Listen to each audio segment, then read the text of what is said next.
Johnny Taylor, R&B legend and a giant of the disco era, dies unexpectedly of a heart attack in a Dallas hospital at the age of 66.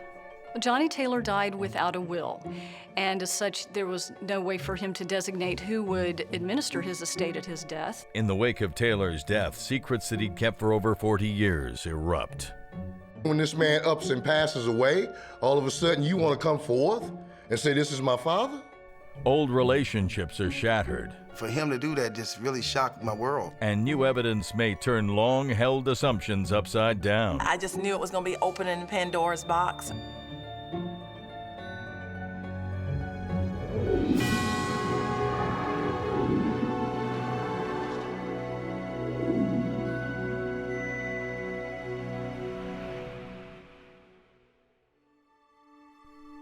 On May 31st, 2000, acclaimed singer Johnny Taylor dies of a heart attack in Dallas, leaving an estate valued at $1.3 million.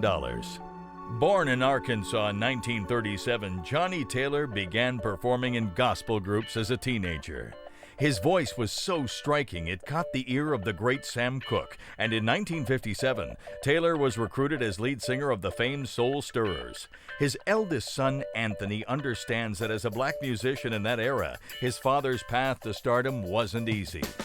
The struggles that they had to deal with in the music business in the mid to late 50s was a tremendous strain on those entertainers, and what they had to endure made him a really special individual. In the early 1960s, Taylor vaulted onto the R&B charts, recording more than a dozen hits over the course of the decade, and even outselling the celebrated Otis Redding. His second son, Floyd, recalls his father's mesmerizing performances. When I first saw my dad perform, I watched every move he made on stage. I watched and listened to every phrase he made, all of it. But it was his 1976 smash hit Disco Lady that launched him to pop stardom. The song became the first single in history to go platinum, establishing itself as an anthem of the freewheeling disco era. Much like other entertainers of the time, Johnny Taylor immersed himself in the hedonistic world of the 1970s. Taylor had battled a serious addiction to cocaine and alcohol for years. In the 1980s, he went public with his problem to promote awareness about addiction and to support Nancy Reagan's Just Say No campaign. But according to his children, he wasn't able to say no forever. Well, my dad had a bad heart too, okay? So I think the drugs, the late nights, the partying had a big old effect on him, because, there are nights that my dad would stay up for days, and there are times that I'd be like, Dad, why don't you get you some rest? I believe his addictions evolved in the late 60s and 70s. There was one kind of addiction. In the 90s, there was another type of an addiction. I once told my dad, I said, Dad, you're gonna smoke up at the house and the dog. He said, well, it's my house and my dog. But I believe at various stages he got a handle on that problem. But I believe that over the years there was just a lot of wear and tear on the body, mentally as well as physically. To me, it didn't affect his behavior that I could see. He was always the cool, charismatic cat that he was, I wouldn't say that it affected him in any kind of way. Maybe it did, and I just couldn't see it, And that's probably one of the things that probably took my father away from me, So if it was, I'm very hurt that's what took him away from me, because I was just beginning to know my father at the time. Along with the drugs came the sex. His enormous charisma and talent made him a magnet for women. And he acknowledged that from the 1950s through to the 1970s, he fathered 6 children with 4 different women. It was what the women were like around my dad. And they would go to almost any length to be around, share themselves with my father. He didn't have to do very much at all just be there, and there the women were. And I saw this all my life. That's one of the characteristics we shared in common as a youngster, and so those were some of the things that he talked to me about, father-son wise, to the pitfalls of life. But it was him. He had his whole life was surrounded around women, and there was no change in that. First, there was Anthony Arnold, born in Kansas City in 1953 to Taylor's high school sweetheart, Ruby May. Next came Floyd, born in Chicago in 1954 to Mildred Singletary. Third and fourth were Johnny Jr. and Sabrina, born in 1957 and 1959. Taylor had married their mother, Harriet, in 1956. And finally, in 1972 and 73, Jonathan and Latasha were born to Taylor's second wife, Jerlene. He was a heck of a ladies' man. When I was growing up, my dad was just getting his music career. He was just getting into the music industry. And I didn't see him that much. I didn't get a chance to know my dad until I was like 12 years old, you know. And by him trying to get out here in the music world, it took him away from me quite a bit. So when I did get a chance to meet my father, I was very happy to know who he was, you know. Like I say, he was always gone, you know, trying to make a name for himself out here in the world. And now that I have children, now I understand him a lot more. Taylor's children grew up scattered across the country, yet Taylor made sure to foster a strong family bond between the siblings. If you was my father's child, he made sure that his children knew each other. The unexpected nature of Johnny Taylor's death left his children reeling with shock. The only thing that I could do was find me a corner and sit down and just try to grasp hold to all of this here, you know. He was one heck of a man. He was a good guy to be around. He was gonna tell you the truth. He was not gonna cut no corners with you. And like I say, one thing about my dad is, and I'm glad he did it, he didn't spoil us, man, especially not his boys. He made you be men. And when I say made you be men, he made sure that we was gonna stand up on our own 2 feet. That's one thing I miss about him. Strangely, Johnny Taylor may have had a premonition about his demise. His last single, Soul Heaven, was about joining soul greats in the afterlife. His eldest son, Anthony, recalls his father's hesitation with recording the song. And he said, "Son, they want me to sing this song, and I don't want to sing it." And I truly believe that he had a premonition about this song. I believe that he knew within his own heart that he was close. His funeral turns into a massive celebration of his life and work, with thousands of fans in attendance, including celebrities like Aretha Franklin, Bobby Womack, and Al Green. His sons Anthony and Floyd are overwhelmed by the procession. It was almost like being at a concert. There were quite a few entertainers there. And we had to feel like we were in Hollywood going up the red carpet. My concern was, I'm not gonna see my father anymore. That was my main concern. That was it. So when they closed the lid on him, I couldn't take it, you know. I just knew I wasn't gonna see him again. Having buried their father, his children turned to the question of inheritance and quickly discovered that Taylor did not leave a will. According to probate law, this means that Taylor's estate will be split evenly between all 6 of his children. Most of what they stand to inherit will come from the sale of Taylor's Dallas mansion, a house valued at over $1 million. Together with several other properties, the estate adds up to approximately $1.3 million. This means that Taylor's children can expect to inherit over $200,000 each. But in August of 2000, before the estate can be settled, they receive shocking news. A woman from North Carolina named Fonda Bryant files a petition with the Dallas Probate Court, claiming to be Johnny Taylor's unacknowledged love child. My mom was telling me from the time I could talk, she told me who my father was. And she said, it's time for you to be declared an heir. But Fonda won't be the only surprise in store for the Taylor family. He only claimed us. So when it came out of the woodworks that he had more children, it was like, whoa, okay. Shortly after Johnny Taylor dies in Texas, in faraway North Carolina, a woman named Fonda Bryant receives a phone call that will change her life. I got home from work, and my mom called, and she was kind of somber. And she's like, I have something to tell you. Your father passed away. Peggy hasn't seen Johnny Taylor in over 40 years.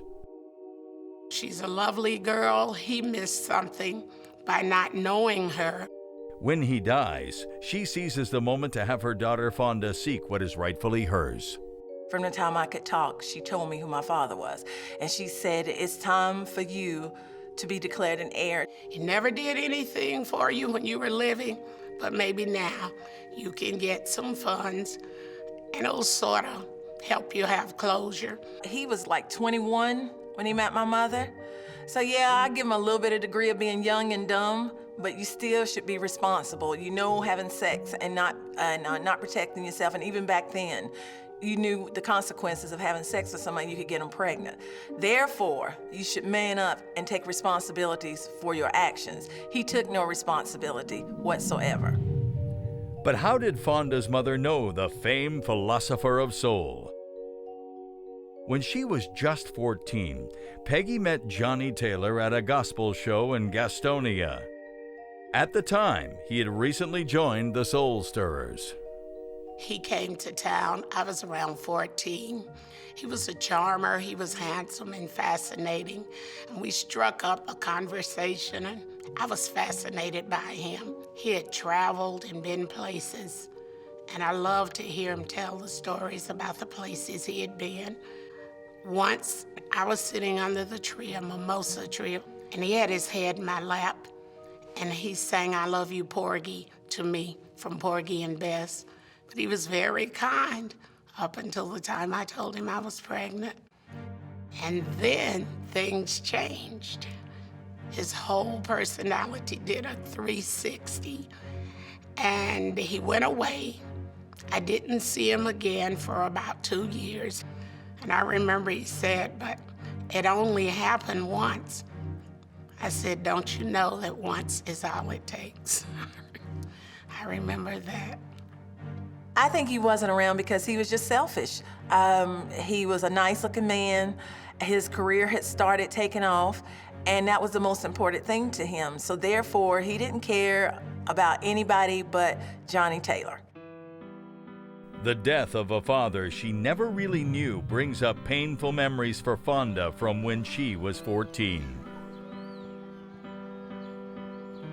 I had picked up a copy of Jet magazine, was flipping through it, and saw Sabrina and my father at her Sweet 16 coming out, where she had on this beautiful white dress and showed all my relatives that I did not know. And I just got enraged. Here I was in Gastonia, North Carolina, working and going to school, and he was lavishing his daughter with all these gifts and parties and stuff, and could care less where I was, what was going on with me. I wrote him a letter to his record label, which at the time was Columbia Records. I wrote it, and I got the address from the back of the record album, and wrote him the letter. Never heard anything. 14 years later, Fonda makes contact with her father. When we talked on the phone for the first time, I was 28 years old, and he said on the phone he knew I was his daughter. And I asked him, I said, then why didn't you come around or try to see me? And he said he knew my mom had remarried and he didn't want to interfere. And I'm like, you got to be kidding me. And that was just an excuse that he was given, trying to, I guess, ease his conscience or make himself feel better. I just don't think people really realize, from entertainers to people from everyday walks of life, that when you go out here and you have unprotected sex and you have these children and you don't take care of them, you don't realize the damage that you cause. I grew up always wanted to know who my father was. I even named my son Wesley's middle name is my father's last name because I still had that longing to know my father. Knowing how difficult it has been for her daughter to grow up without Taylor in her life, Peggy presses her case. I just knew it was going to be opening Pandora's box. I just did not want to get involved with that. But she insisted, and I said, okay, so I'll see how it goes. Overcoming her fears, Fonda decides to contact a Dallas estate lawyer named Mark McCraw. Well, Fonda called, and she and her mother both told a very compelling story about her need to be legally determined the child of Johnny Taylor. We believed in her story and felt for her. That's why we took her case. In August of 2000, Mark McCraw files a petition on Fonda's behalf. Fonda demands that she be recognized as an heir to Johnny Taylor's estate. The news floors the Taylor family. He only claimed us. So when it came out of the woodworks that he had more children, it was like, whoa, okay. Her arrival ignites a media firestorm. With Taylor's 6 acknowledged children aligned against her, Fonda's battle for recognition has just begun. It was very passionate from the very beginning. And from my client's perspective at that time, people were looking at her as an outsider. They were asking, why is she even here? At the subsequent hearing in the fall of 2000, Fonda notices a stranger in the courtroom. To her astonishment, she discovers she is not alone in her struggle. I didn't even know who he was. He just kept staring at us, and I was like, who is that? A man named Tyrone T.J. Hooker appears in court and testifies that he, too, is a rightful heir to the Taylor estate. I knew Johnny Taylor my whole entire life. Everyone knew that was my dad here in Kansas City. Fonda learns that T.J. is no stranger to the Taylor clan. Johnny Taylor nurtured T.J.'s budding musical talent at a young age and introduced him to family members. Johnny Taylor's third son, Johnny Taylor Jr., recalls meeting T.J. I knew T.J. for coming here to Kansas City, Missouri, visiting my father's mother. So I knew of him, but my dad never said that he was actually my brother. My mother, she met my dad at my grandfather's church. Isaac Hooker used to be the pastor. And at this time, my dad, he was a struggling singer in the gospel field, and he was performing through the chilling circuit. And he had happened to come to my grandfather's church because he used to hire all the acts, that would come to town and stuff. So, and my mother sang in the choir. And her and him, that's how he met her. Now, I've heard that my dad would let him perform sometime, let him open up his shows, but my dad never told me one time he was my brother.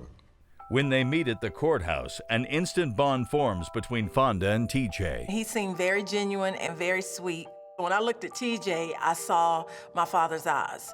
So that's how I kind of figured T.J. was kin to me. I really appreciate Fonda.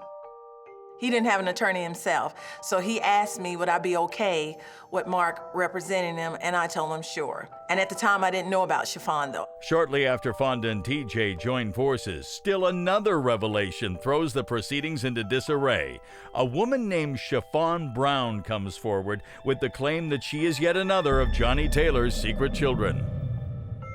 Although Johnny Taylor never publicly acknowledged her as his daughter, his name is on her birth certificate. But Chiffon never met him. All she knew was that her father was the man on the record covers that her mother showed her as a child. Chiffon has his eyes and around her forehead. She favors them too. So I could look at them and tell that they were my brother and sister. Fonda Bryant developed a relationship with both of those persons. They were all thankful to really to find a brother or sister that they had never had before. Staggered by these new developments, Taylor's 6 acknowledged children regroup. They now have not only 1, but 3 new people laying claim to their inheritance. My dad may have had some dealings with their mothers. I don't know, I wasn't there, okay? But then when this man ups and passes away, all of a sudden you want to come forth and say, this is my father? I don't buy that. Not one bit. I had a bond with Floyd, Johnny, and Sabrina, and the others, I just didn't know of them. And my dad made sure that his children knew each other. So why would he keep y'all such a big secret? Fonda, TJ, and Chiffon decide to band together in their struggle to win recognition as Johnny Taylor's legal heirs.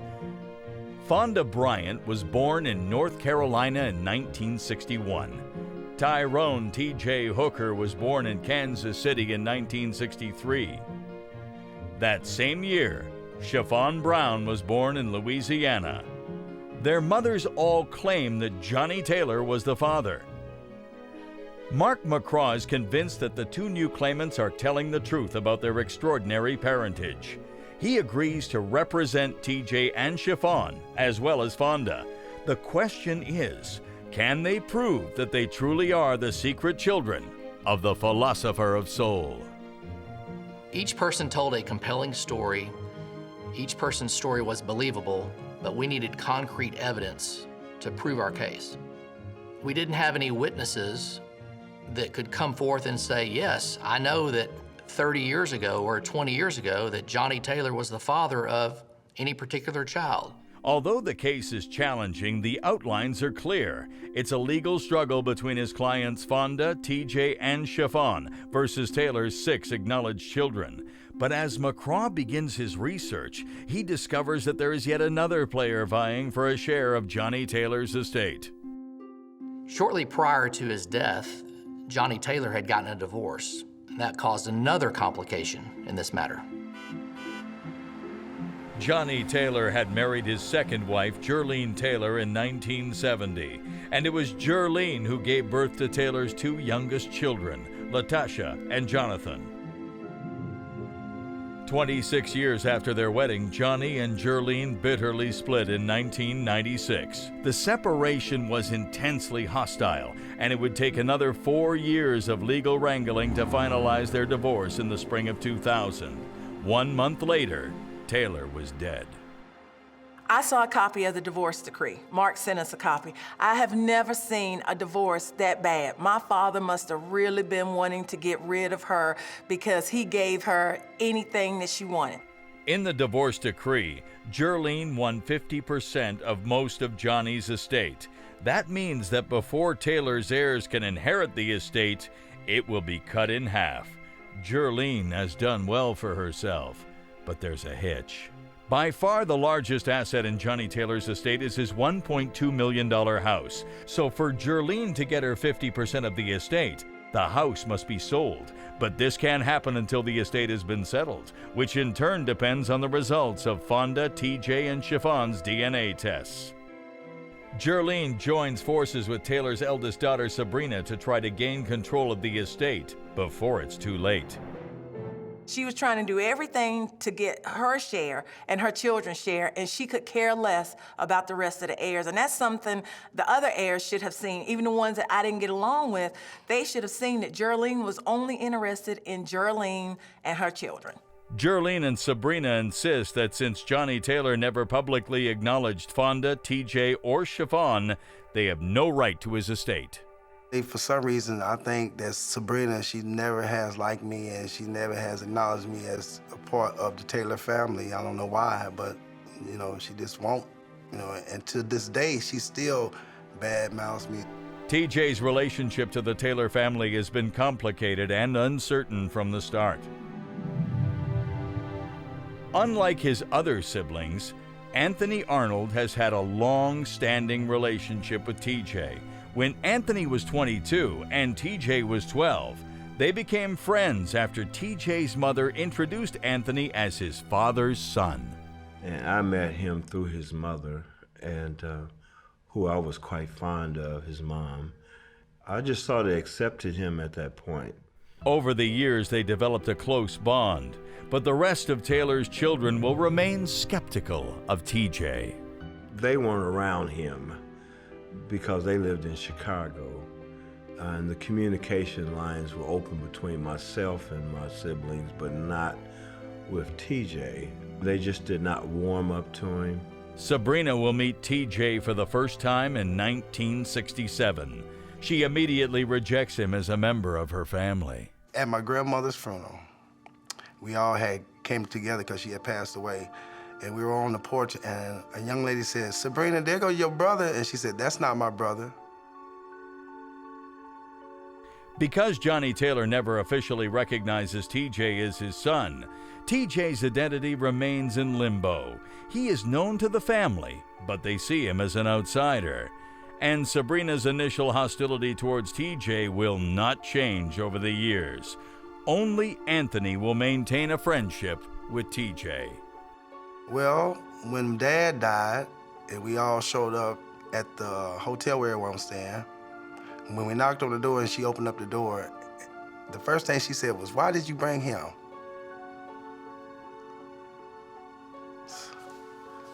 I still don't understand that to this day. You know, I got scolded by my family members for why did I bring him? But I felt it was the right thing to do. From that moment on, TJ knows that the only way he will ever be publicly accepted as Johnny Taylor's son is to fight for recognition in court. But legal procedures take time, and as the fight goes on between the acknowledged and unacknowledged siblings, Sabrina and Jerlene realize that the estate is steadily melting away. When Johnny Taylor died, he was deeply in debt. In fact, he owed the IRS a staggering $100,000 in back taxes. With every delay in the disposition of the $1.3 million estate, fines, interest, and legal fees are tacked on, compounding the already massive debt. Jerlene and Sabrina petition the court to be appointed administrator of the estate and sell Taylor's $1 million Dallas mansion before the debt eats away their inheritance. But Fonda deeply distrusts Jerlene's motives. I fussed at Mark because I told him, I said, "Mark, she has no interest in making sure that everybody is going to be treated fairly. All she cares about is herself and her 2 children. She could care less if any of the rest of us end up with anything." Mark McCraw successfully files a petition to block Jerlene and Sabrina from becoming administrator of the estate. Instead, Dallas Probate Court Judge Nikki DeShazo appoints attorney Linda Weiland as a neutral party to act on behalf of the estate. Johnny Taylor died without a will, and as such, there was no way for him to designate who would administer his estate at his death. His ex-wife and his daughter had each filed motions and requests to be appointed administrator of his estate, but came to no agreement as to who would serve. So the judge decided to appoint me as an independent person completely unrelated to the case to serve as administrator. The judge orders that nothing be done to the estate until Fonda, TJ, and Chiffon have won or lost their bid to be declared Taylor's heirs. Johnny's house cannot be put up for sale. To aid his case, attorney Mark McCraw turns to a still unusual form of legal evidence: siblingship DNA testing. Back at that time period, this particular way of proving DNA was much more difficult. The best way to test paternity is to take samples of DNA from the alleged father and compare them to his possible children. But since Johnny Taylor is dead, McCraw asked that a sibling study be conducted instead. So you'd take a known child and compare that with a person who may be a child or maybe they're not a child. If the sibling study doesn't work, McCraw suggests that as a last-ditch scenario, Johnny Taylor's corpse be dug up so that a DNA sample can be taken from him directly. And the prospect of exhuming Taylor will not be the only controversy triggered by a DNA test. When the results come in, they will raise a staggering possibility. I'm like, what does that mean, Mark? Is she not my sister? Is she not his daughter? What's going on? The DNA sibling study that Mark McCraw has proposed in the fall of 2000 is not as well known as straightforward paternity testing, and there are doubts that it will work. The alternative is to dig up Taylor's grave and exhume his corpse. When I first heard of someone even mention the fact that they wanted to come to Kansas City and exhume my father's body, I said I would fight it tooth and nail. To prevent the exhumation of her father's corpse, Johnnie Taylor's eldest daughter, Sabrina, agrees to provide a sample of her DNA. The DNA expert that Mark McCraw hires to conduct the test promises that in a few months' time, he will be able to provide test results. Anticipating a conclusive answer, Judge DeShazo sets a hearing date for December 20th, 2000. But the judge's optimism will not be rewarded. The DNA testing takes far longer than expected, and with every delay, bills continue to pile up. Every time we went back to a court hearing, the first item on the docket was the fees to be extracted from the estate for attorneys.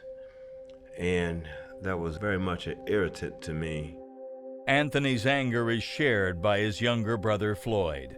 Floyd makes the decision to confront Fonda personally in an effort to establish some kind of relationship with her. I was out on a promotional tour, and it just happened to be in a town where she lived and at a radio station that I was doing a promotional thing with.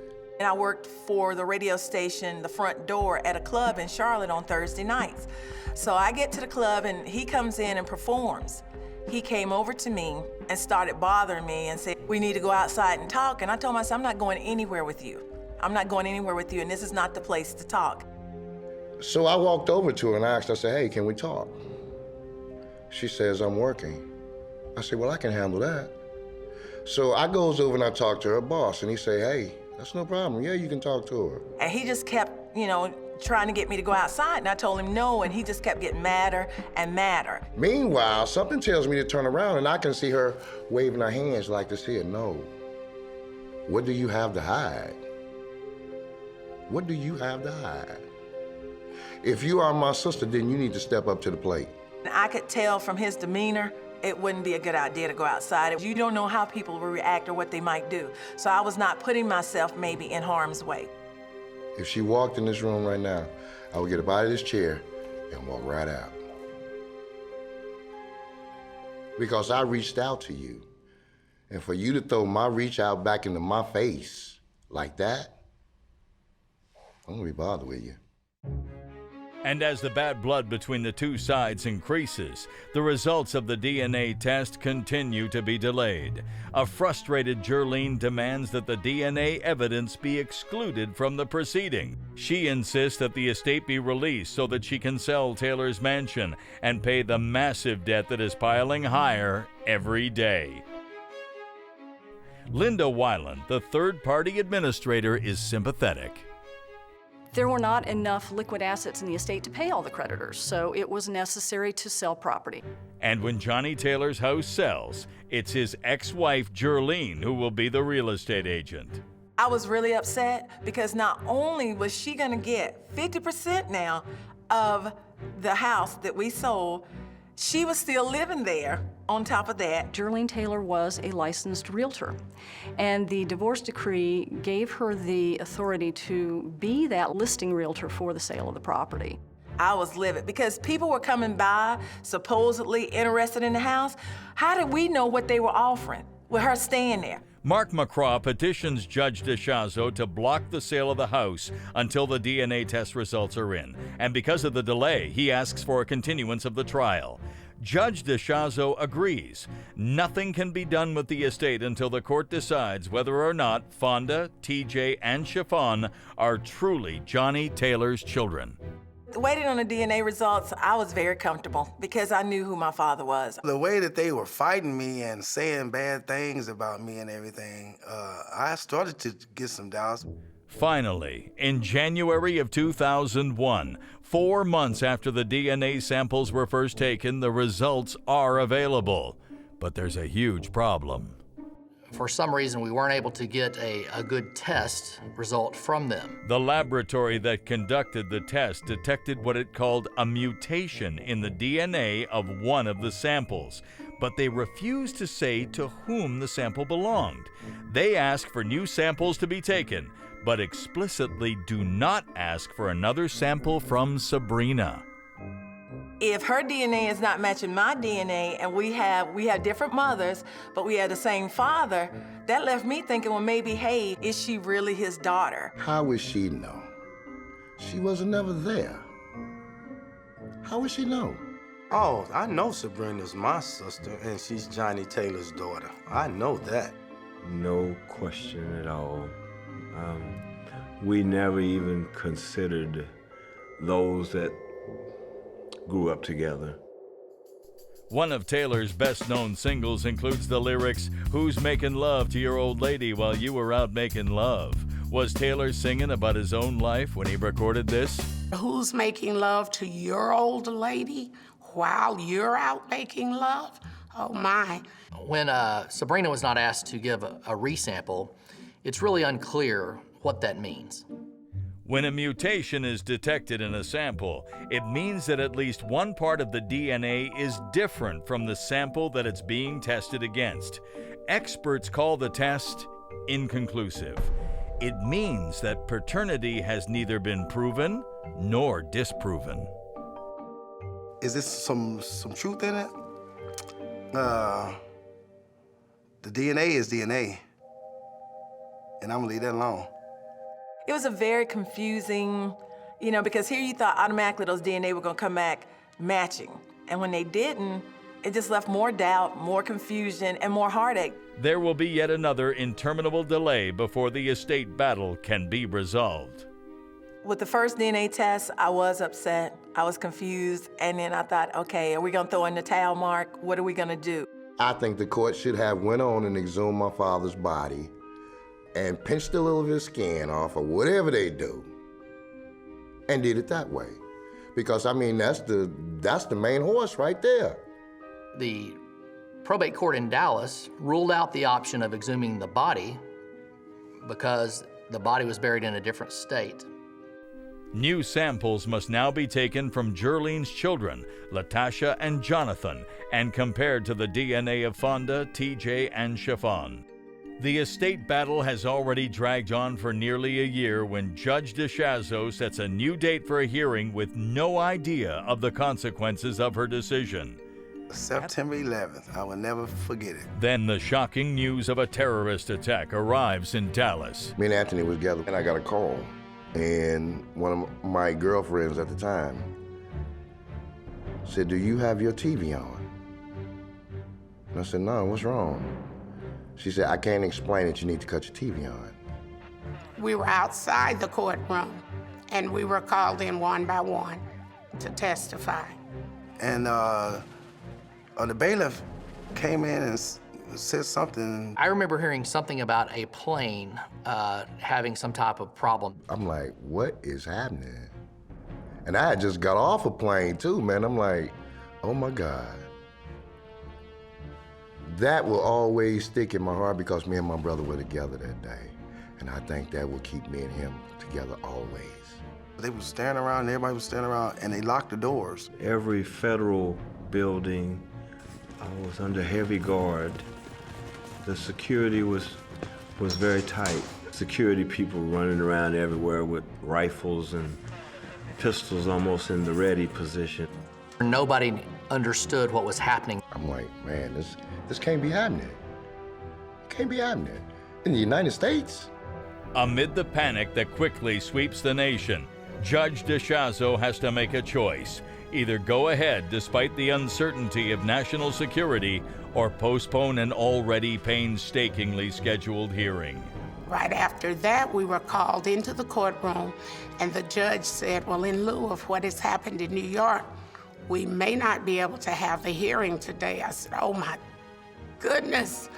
Oh my, please have it, please have it. Because persons had come in from out of state, that we had scheduled it for that particular day, the court decided to push through to conclude the hearing. Then she conferred with some people, and they decided to go ahead. So they locked us inside of the courtroom and continued to have court. And for TJ, what happened next would irrevocably change the way he looked at the world.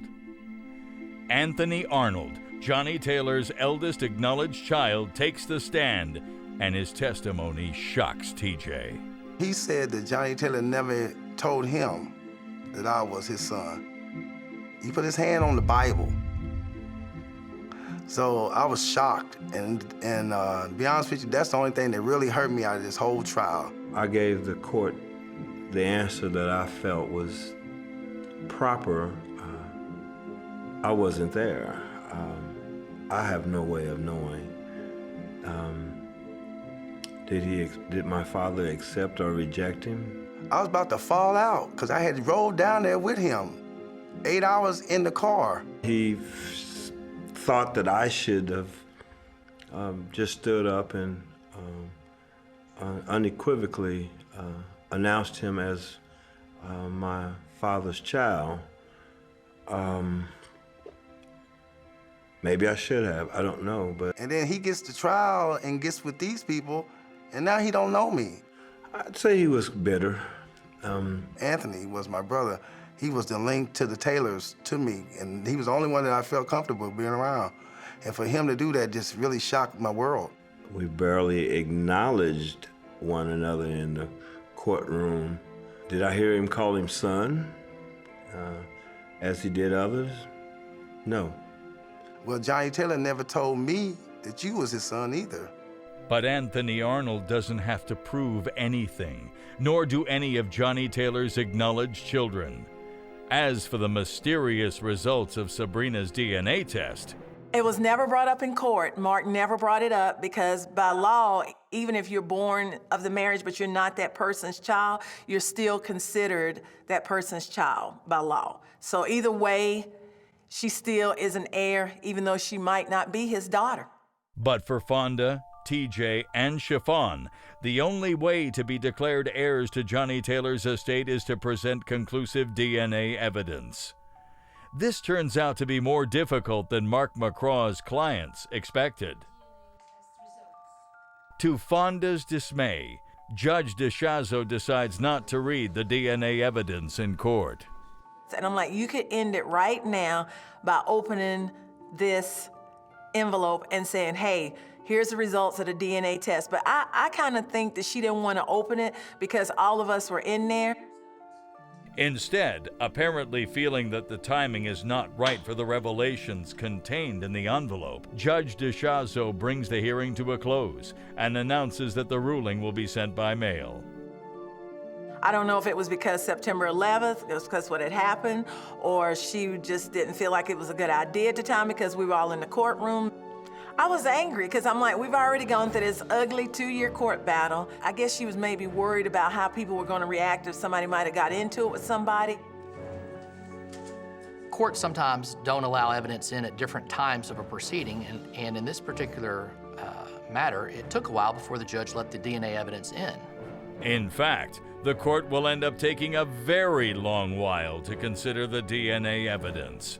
Left dangling by the uncertain conclusion of the hearing participants emerge into a strangely silent Dallas evening. There was a stillness, a hush over the whole city, just like when Kennedy was killed. It was scary, it was eerie.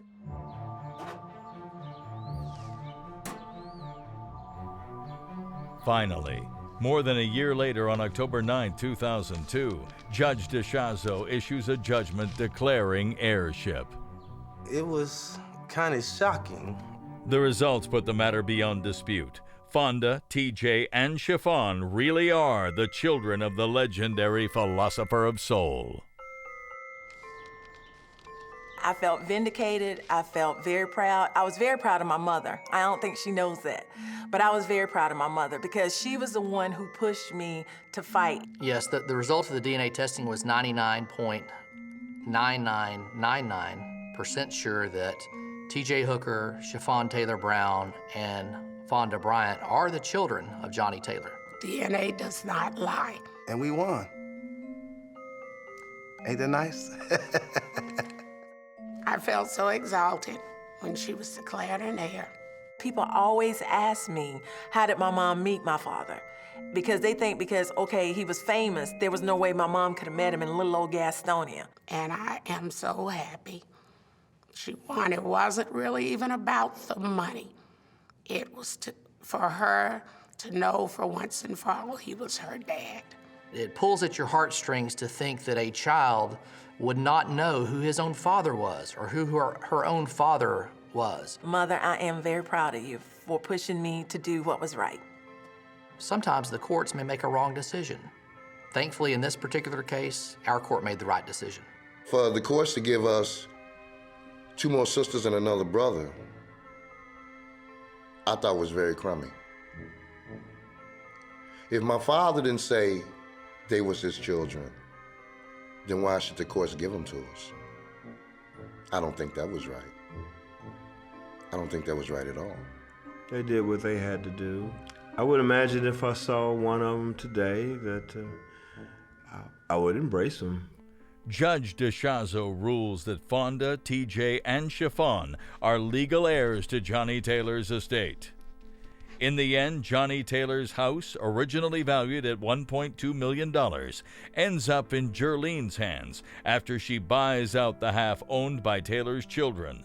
They, in turn, split the proceeds between them after the legal and tax debts have been paid. When we got finished, we got a check for like $2,000-something from the sale of the house and everything. That was it.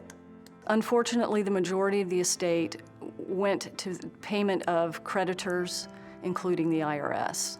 We did not receive a lot of money from the estate, and we were kind of bamboozled out of a whole lot of our inheritance, to be honest with you. But you cannot miss what you never had. And the only thing I wanted was my mama's honor. And All I really cared about was the Johnny Taylor name living on and on. it's time for us to come together, put all the hatred to side, and be a family and celebrate this man, his music, and his legacy the way it should be as a family. It was a wonderful opportunity that we let fall by the wayside to get to know one another. Love is the answer for all the world's trouble, yeah. Love is the answer for you and me.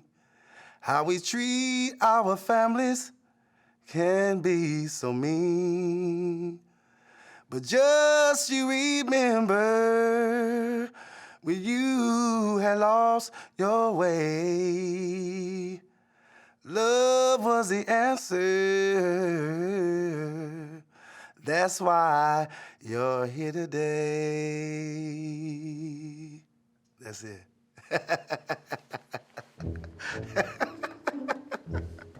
Thank you.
Sally Hadley dies, triggering a multi-million-dollar inheritance.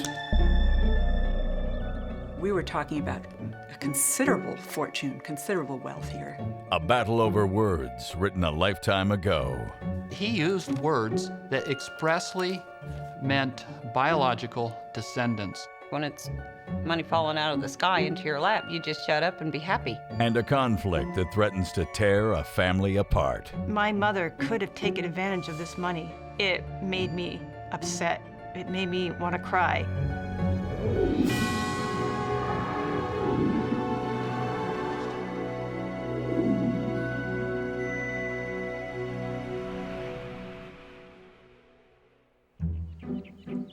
January 2003. Following the death of Sally Hadley, letters from the Rhode Island Probate Court are delivered to 11 addresses across the United States. The recipients are 11 cousins, scattered from coast to coast.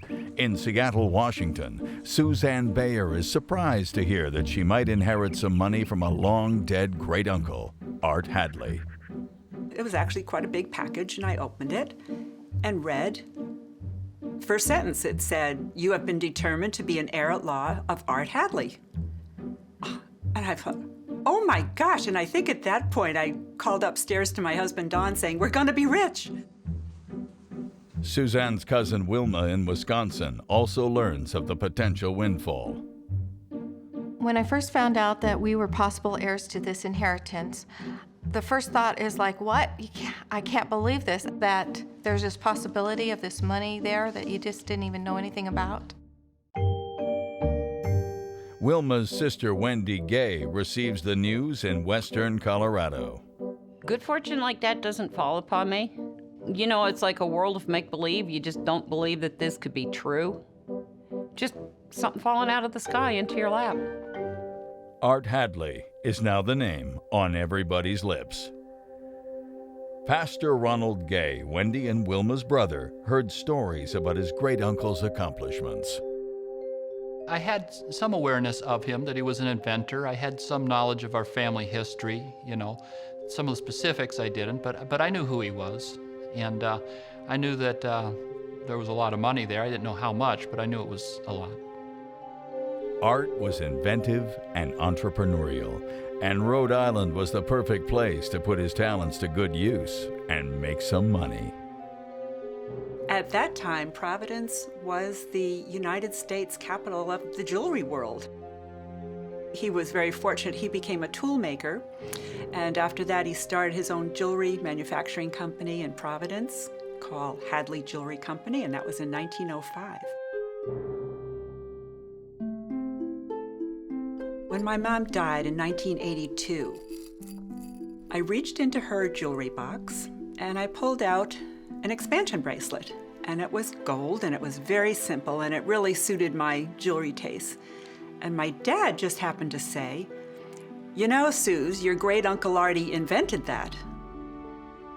The expandable metal watch bands, he's the original inventor of those, which the follow-up of that is today's, Spidell Twistiflex, things like that. That all comes from him. Great Uncle Art made sure that his jewelry fortune would provide for his immediate family. He left behind 2 children, the recently deceased Sarah, known as Aunt Sally, and Thomas. Interest on the trusts afforded them a lifelong income, but they were not allowed to touch the original capital. Art's trust decreed that after the death of Thomas and Sally, the trust payments should end and the remaining money distributed to what he called his issue, or his descendants. But as far as the cousins are aware, Thomas and Sally had no children of their own. When Sally died in 2002, the 11 cousins were left as Art's only living relatives, all descendants of Art's sister, Una. Ron, Wilma, and Wendy belong to one branch of the family. Suzanne and her brother make up the second branch. Cindy and her 2 siblings belong to a third. There are 11 of us cousins, and we figured since we're bloodline, that we should be able to inherit. They start to wonder, has Art left behind a gold-plated fortune? My cousin Cindy was speculating. She said, "I wonder how much money is in Art Hadley's estate." She guessed $700,000, and I thought, oh wow, that's a lot of money.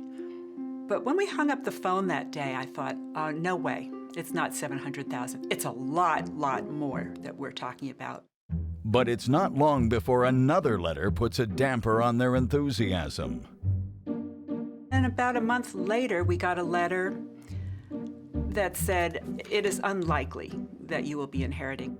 Apparently, there are two heirs who have a better claim to Art's trust. The family already knew that Art's son Thomas had married. His wife had two teenage daughters, Janet and Lucille, from a previous marriage. But what they didn't know was that at some point before his death, Thomas formally adopted the two girls. Thomas's adopted daughters are considered to be Art's issue and are eligible to inherit. Our family has always felt that adopted children are treated the same as anybody else of the biological children. There's no difference at all. So if there's an inheritance, of course we would split it and equally among adopted people or the biological. It didn't matter to us. That's what we believed in. Ron is not so eager to share. He believes the language to the trust expressly excludes the adopted daughters. He used words that expressly meant biological descendants. First of all, the word issue in law has a very precise meaning, and it means direct descendant. It means biological. That's the meaning in law and in all history before that. You can look it up in the dictionary. Issue is that which proceeds from something. But the court doesn't see it that way. The adopted daughters are to get everything. The cousins are asked to sign away any rights they have to Art's fortune. It's like having that bait dangled in front of you and it gets whipped away from you, like you're out there fly fishing. So at that moment, that's when our wise old owl, Cindy, said, no, we're not going to sign. As one of the older members of the family, Cindy Gay has a strong influence on the rest. I adored Cousin Cindy. She was my idol. She was absolutely gorgeous, those pale green eyes, beautiful figure, and she would light up a room. She would flirt with everybody in the room. She just came alive, and I thought, oh, when I grow up, I just want to be just like her. But Cindy also struggled with money her entire life, as her daughter Sarah remembers all too well. She had a lot of financial troubles. She was in debt a lot with credit cards. She would even buy dog food on her credit cards and then couldn't pay it back and was just mounting all this interest. And we tried to work out something where I could help her out. But she was a little irrational sometimes, and she didn't want to listen to maybe my sense of reason because I was her daughter. I don't know what. Cindy suggests they talk to an attorney. Wendy calls John Farr, a Rhode Island lawyer and an expert in trust and estate law. I was in my Providence law office, and my secretary told me there was a Wendy Gay on the phone who wanted to discuss some litigation with me. I don't generally do litigation, but out of curiosity, I took the call. Farr is fascinated by their case.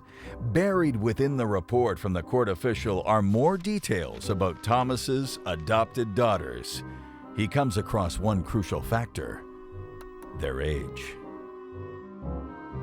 The law was quite clear that if they were just adopted as minors, they would be treated just the same as a biological child. So the legal issue that we were grappling with was the age at which they were adopted. John Farr's discovery puts a whole new slant on the adopted daughter's claim. And he said, did you realize they were adopted when they were adults?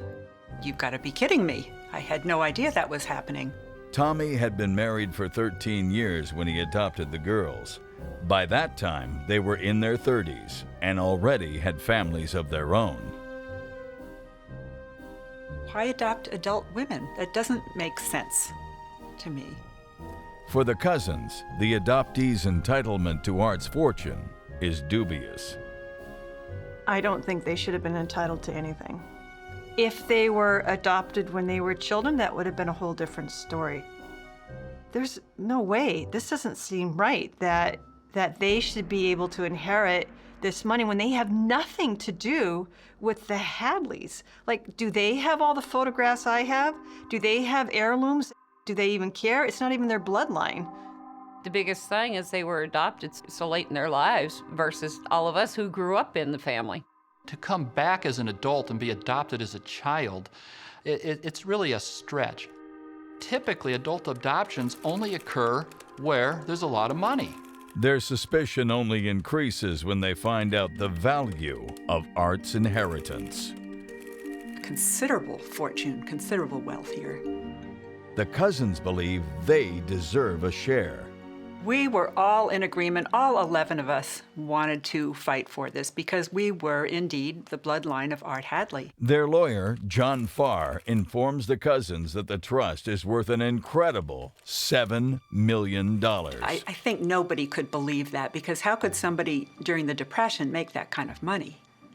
So we were talking about a considerable fortune, considerable wealth here. This was not just some little frivolous thing. This was serious business. I think that's what really struck me. As the family gears up to contest the will, they realize that the battle over Art's money began long ago with his children, Sally and Thomas. Sally Hadley died childless, and she was never married. Family stories tell of a tragic life filled with missed opportunities. Family gossip has it that Sally was madly in love with Ed Finneran, and he was killed. He was an Air Force pilot. He was killed, and he was 23, she was 22 at the time. Sally went downhill after her fiancé died. She was in and out of mental institutions. She had some emotional problems.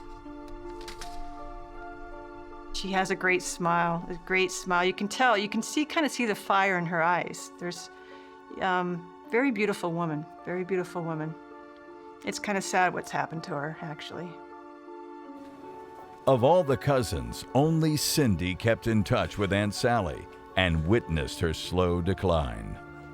She always referred to Aunt Sally as crazy Aunt Sally, but it was meant in a very endearing kind of way. She would have hallucinations and think that people were actually spying on her or wanted to get at her. And I'm not sure if it had to do with more like mafia kind of connections or CIA type of, espionage or what have you, but she had this real fear. As Sally's mental condition deteriorated, so did the relationship between her and her brother. They didn't like each other. So I was kind of like my brother and I. We don't really like each other. Always button heads.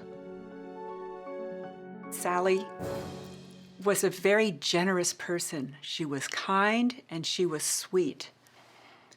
So I'm thinking she might have been a very easy target and an easy victim of her brother. With her father's estate worth millions, the cousins speculate that Thomas wanted to take control of the family trusts. He had in his mind, he wanted to get all of Uncle Art, his dad's trusts and estates. Why would he want to share it with somebody who was mentally unbalanced? When Thomas married, his new family may have presented a perfect opportunity to control the money.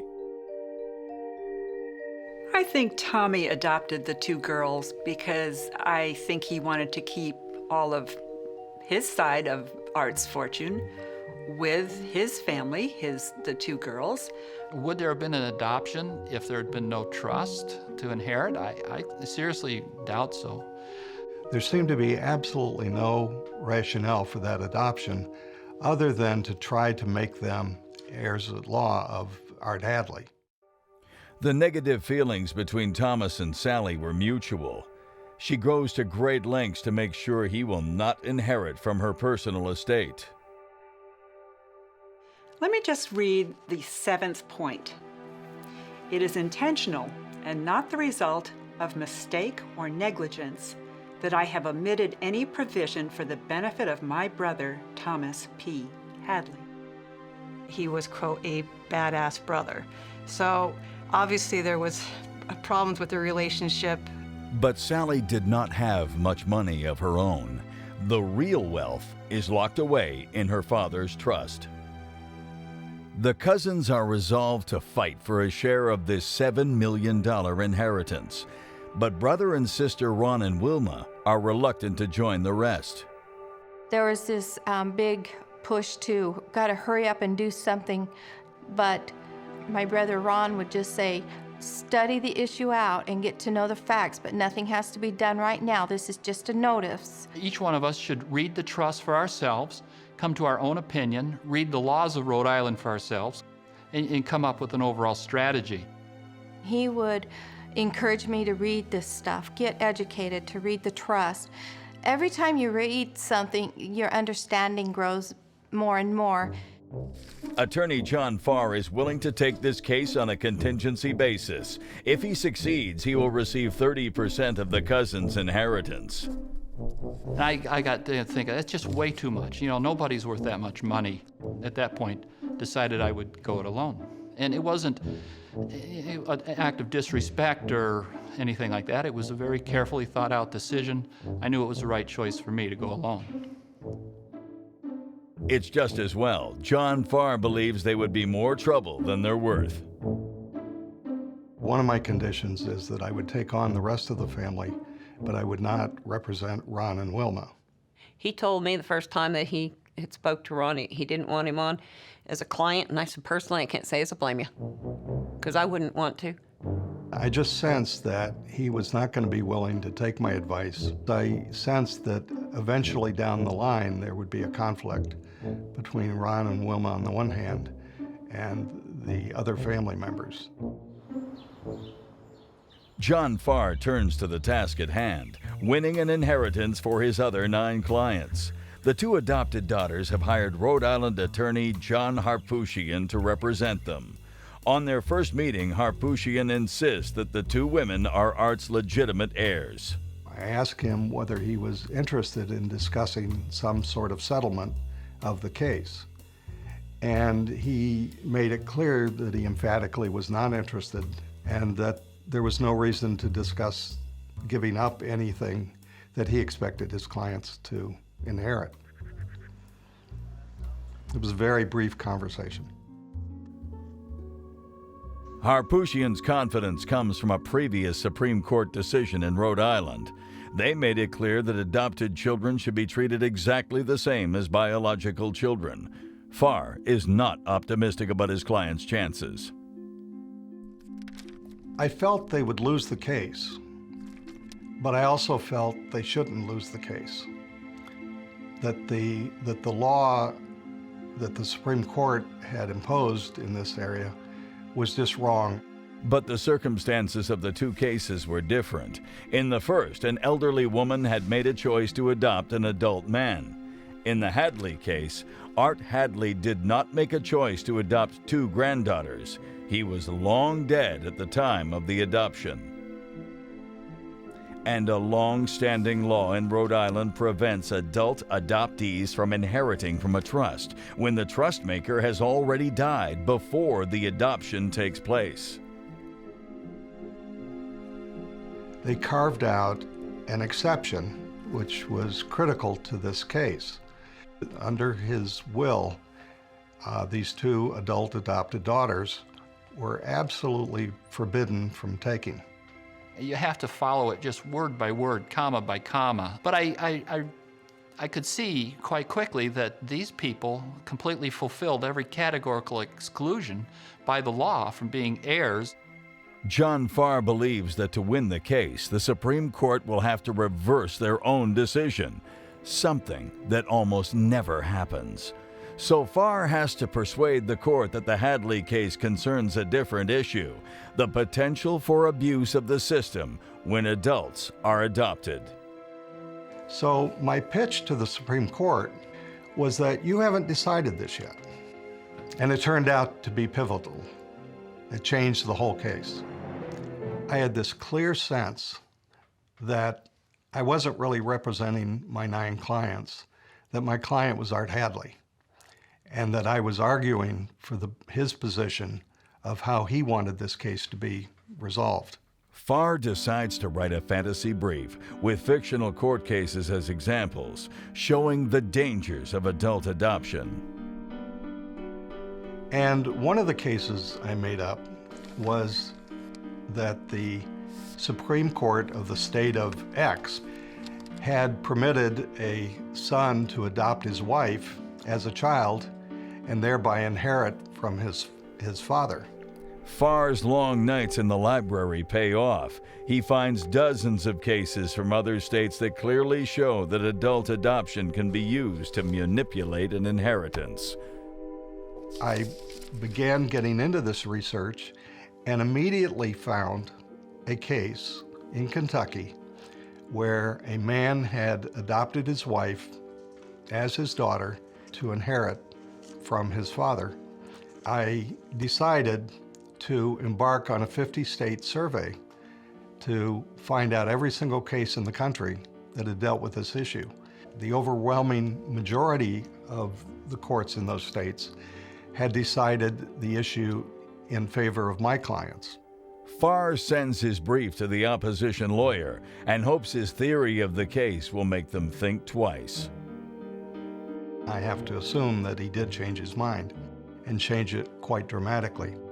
He certainly agreed to sit down and discuss settlement of the case, and very quickly agreed to a highly favorable settlement for us. Farr proudly announces to his clients that the adopted daughters have agreed to a settlement. I thought, oh my gosh, this is real. This is going to happen. But his fears about Ron and Wilma will prove well-founded. And I'm thinking to myself right then and there that it wasn't going to happen because, first of all, it was too good to be true, and Ronnie was there. The counsel for the trustee actually proposed a settlement where on that issue we would split the pie 50-50. This was extraordinarily good news. It would have been crazy not to accept the settlement. We will definitely settle. Sure, why not? A little bit is better than nothing. Nobody in their right mind would oppose a settlement. And we were so willing to share with the adopted daughters. Wendy suspects her stubborn siblings Ron and Wilma might not be so willing.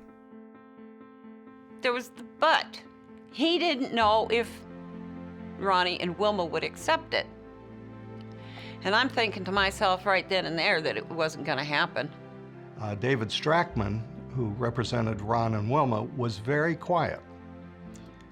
And I found out afterwards that he wasn't so sure that his clients would go along with this settlement. Ron and Wilma are adamant. They do not accept that the adopted daughters should get a share. Myself and Wilma believed that this was legitimate property. There was a true solution in law, and the others, if you will, were what you call pragmatic. In other words, they didn't know if they were heirs, they didn't matter to them, but if they can get some money, get some lawyers, let's get some money and go on with life. But why would we have the principles? We read them in the Bible. I remember him saying that the bloodline should get everything because that's God's will. God would want it that way. My clients were, they were very, very upset. Isn't this the right thing to do, to share with adopted people, the adopted women, as well as the bloodline? The whole thing just didn't make sense. I really wanted to share. Ron didn't. It would have been really nice. He could have put his kids through college. Everybody could have walked away really, really happy. Wilma finds herself having to make a very tough decision: take the money or alienate the rest of the family. As hard as it was, I chose to follow Ron with the decisions that he made. When it got right down to it, I could not separate the truth from just getting the money.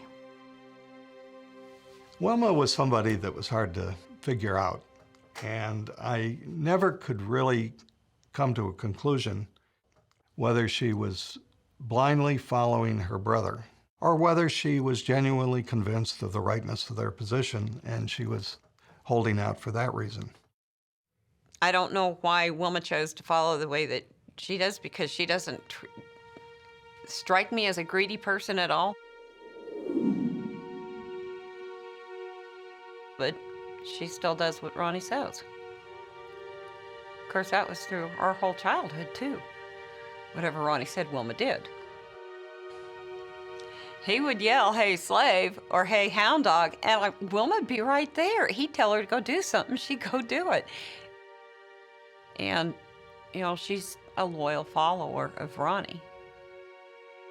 Loyal or not, Wilma finds herself stuck in the middle of a family conflict that gets worse by the day. My traditional role seems to be the peacekeeper. I was always trying to keep the peace between family members, and my mother would always sarcastically call me Pollyanna because I was always trying to look at the upside of everything, and so I just was very concerned about it creating a bigger rift between my brother and my sister and trying to figure out how to do it, and that is really what I was trying to do through the very first beginning. Just like Aunt Sally and Uncle Thomas, Wendy and Ron grew up as bitter rivals. He was a bully. He still is. I'm not going to bend over and do as he says, so to speak. He still tries to push me around. He finds out it doesn't work very well. About approximately halfway through my high school years, I made a decision to avoid her at all costs because, she could be violent. He's a very, very intelligent person. Highly intelligent. Street smarts, not too many. And I have to admire him. He's stuck to his beliefs his entire life and never backed down from them. So, I admire him for that. I admire him for his intelligence. But he was a bully when we were kids. He was mean to me. When Ron turned to religion, their relationship got even worse. I'm not saying I did everything right, but, there was the last few years of my life at home, I tried to do her right and stay away from her. And, as we went through life, our lives went different directions. My life is, following the Lord, and if you will, it's just two totally different lives. Like I say, we're like oil and water. We don't mix well. We don't play well with each other. We're from two different worlds, two different planets. I like my world. The family dispute over the Hadley millions worsens when they hear bad news from their older cousin Cindy. It was about 2002 that she developed breast cancer. Obviously, she had to have a mastectomy, and she had radiation, and she had chemo. I mean, she's had 9 surgeries at least throughout her whole life. So not only did she have, depression, anxiety, she also had some panic attacks, but she had some serious medical problems that she dealt with her whole life. So one thing after another. Cindy's precarious financial state does not make her life any easier. I do know that the money from Art Hadley's trust would have benefited her enormously. She was at the time going through a lot of medical treatment. She was on Medicare. Some of the bills weren't being paid. I was thinking, my mother could have taken advantage of this money. My mother needed this out of anybody out there. It made me upset. It made me want to cry. Cindy, as she put it, didn't have a pot to pee in. Any little bit of this money would have helped her greatly. The family starts to put the screws on Ron and Wilma, settle the case, and take the money. You're doing the wrong thing. You're drawing this out and causing tension, and you're the reason we're not going to get more money and stuff like that, and get our settlement and get our money now. But I could remember is thinking about President Bush. That was about the time of some of the biggest pressure he was under with the Iraqi war. And I honestly thought about how can a president stand firm. I just had an inkling at that point of what he must be going through with everything that was going on in our nation. Wow. It's hard to stand against the emotional tide. Things happen to people all the time, but the world can't stop when tragedy strikes. Well, I was getting phone calls, I was getting letters. If I was a nice man, I would concede. Cindy's not going to enjoy her inheritance. It's going to be all my fault. I can understand why he pursued what he did. He had a conviction, and he believed in it. And so if you really believe in something, you're gonna try as hard as you can to make it work. If you are the person that you say that you are, being a minister, you're supposed to be there to minister to the people. Ministering to the people, to me, is also being compassionate and helpful. To me, he's in the wrong profession. With Ron and Wilma standing firm, there can be no settlement. Attorney John Farr files his brief with the Rhode Island Trial Court, arguing that the cousins qualify as Art Hadley's biological issue. For Cindy's sake, the cousins hope that Judge Rubine will rule in their favor. My biggest fear was that Cindy would get nothing out of this, and I wanted the money more for her than I did for me. It got to a point we didn't think we'd ever see anything.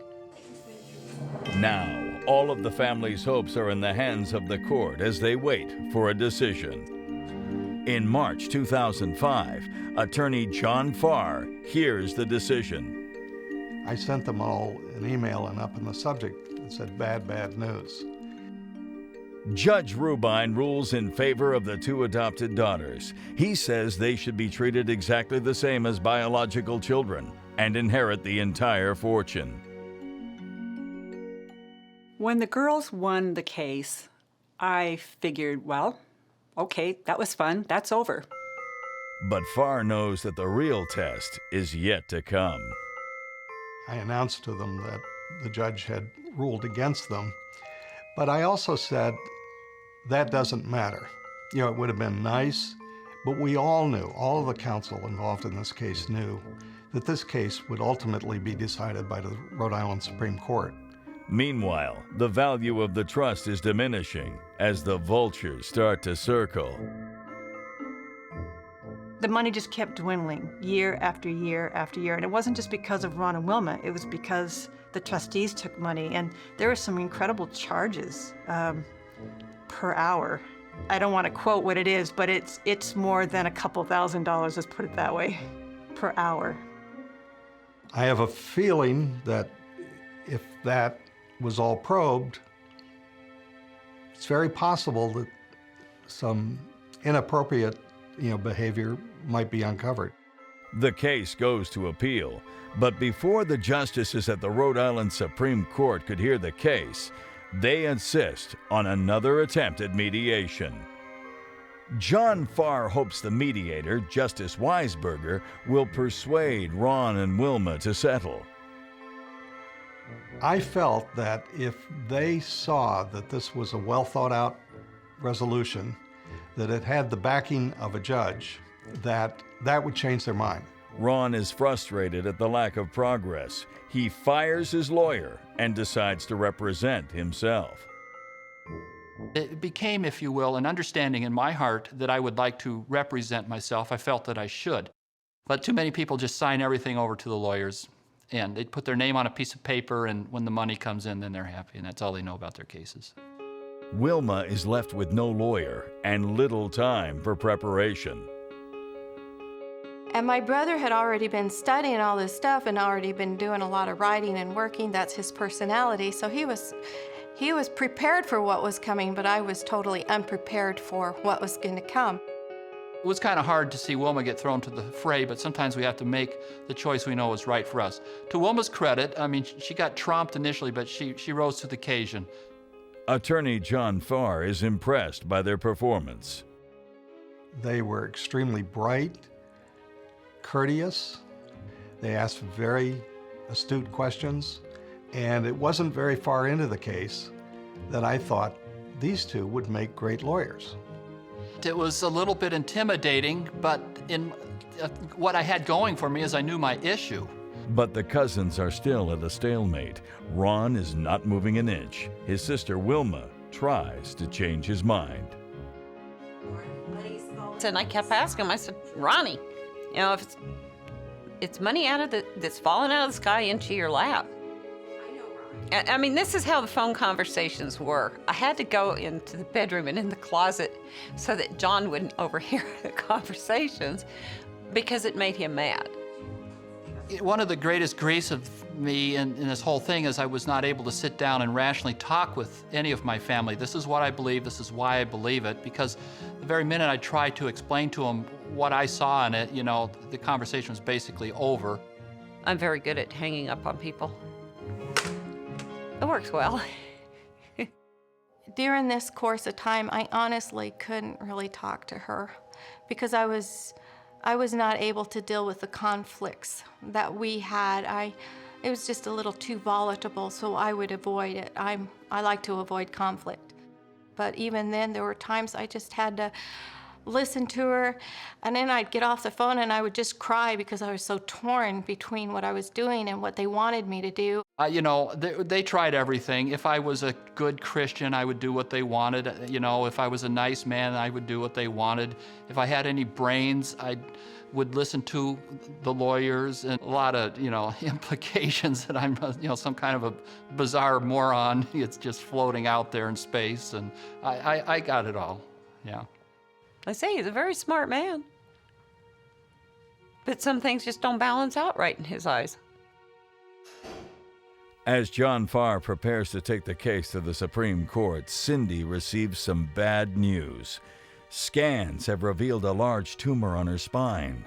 The cancer has spread. We were pretty tight. And, the sicker she got, the sadder I was.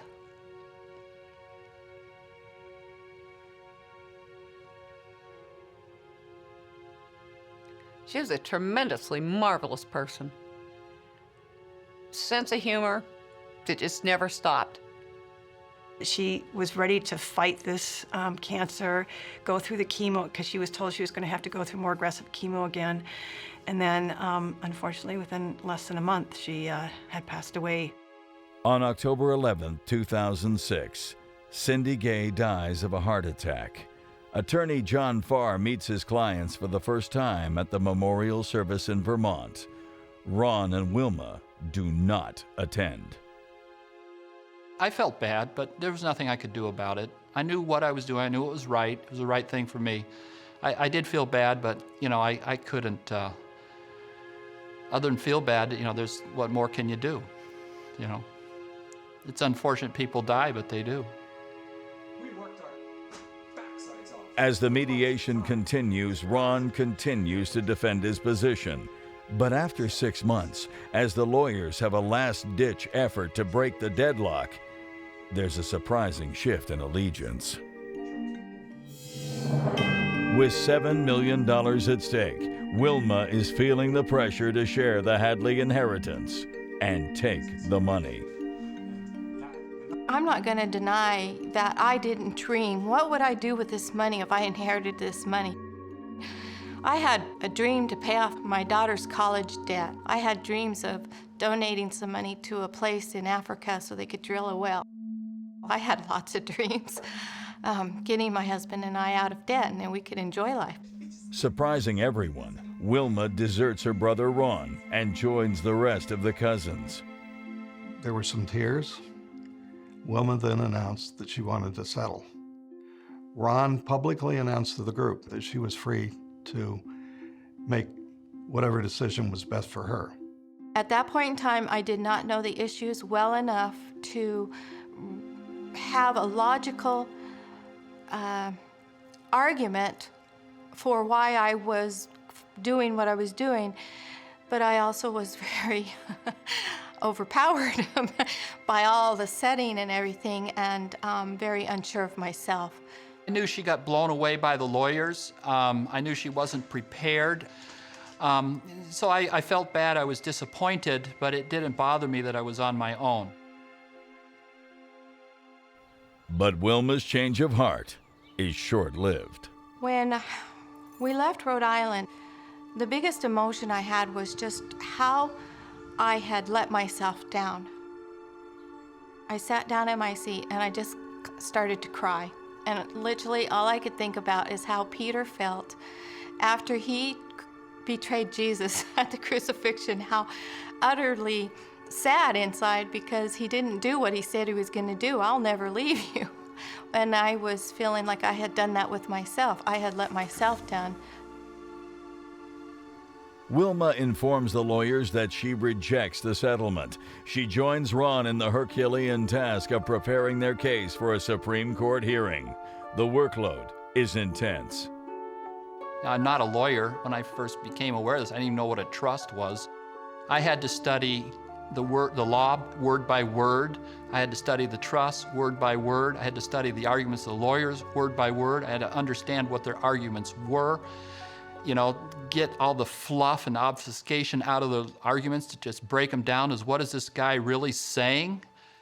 You know, it was a lot of work, a lot of effort, a lot of midnight oil burned, a lot of midnight oil, yeah. Just to do Word documents and type and learn how to type up a brief was an experience in itself. So I had to learn to be a secretary, a lawyer, a paralegal, and I don't know what else, in a few short months. In the meantime, the stock market starts to plummet, taking the value of Art's trust with it. With Ron and Wilma holding this up, they actually lost about $400,000 for us that we could have used. But $400,000 is an awful lot of money to just have fly out the window from a trust. Ultimately, none of us can see the future. I could not be responsible for the crash of the stock market. It was completely unfortunate, but that was too bad that it happened, but it's beyond my control. But in his battle to get what he felt was just for him, he took away from us. Ron and Wilma dig up more details about their great-uncle Art in the hope that his story will help their case. We spent the time going to the city library and looking in every city annal trying to find out anything we could about Art Hadley. We found his obituary. We also found his death certificate. I knew about his wartime wound of being gassed, but when we read his death certificate and saw all the ailments that he had, actually documented the dates of a lot of those things, it was quite apparent to me that basically after World War I, this was a very sick and injured man. They believe they are starting to understand their great-uncle's state of mind and his intentions.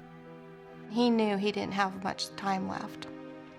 So then you realize the urgency in his heart to get everything put together. So by looking at what he left for his wife, and then he left for his children, for his mother, you could see that he was a man who had a very caring purpose in wanting to take care of the family. When you began to understand who he was as a man and look at what was written, the use of the word issue, remote issue, children of my children, these in law and in history and in any dictionary mean biological descendants. He thought he knew Uncle Art's intentions. He had no clue because he never met the man. If you don't know somebody, how do you know their intentions? The cousins are running out of patience. Attorney John Farr proposes a solution. Keep a full 1/11th share for Ron and Wilma to one side, money that will be theirs if they prevail at the Rhode Island Supreme Court. The rest could be distributed amongst the cousins without delay. What kind of a brilliant thought is that? Because in this way, they wouldn't have to hold up the rest of us getting our money. There was going to be some light at the end of the tunnel. There was going to be a settlement. Ron and Wilma prepare to stand tall in front of the Supreme Court justices. If they win, they will get a full 1/11th share of the Hadley Trust. If they lose, they will get nothing. But Ron Gay relishes the challenge.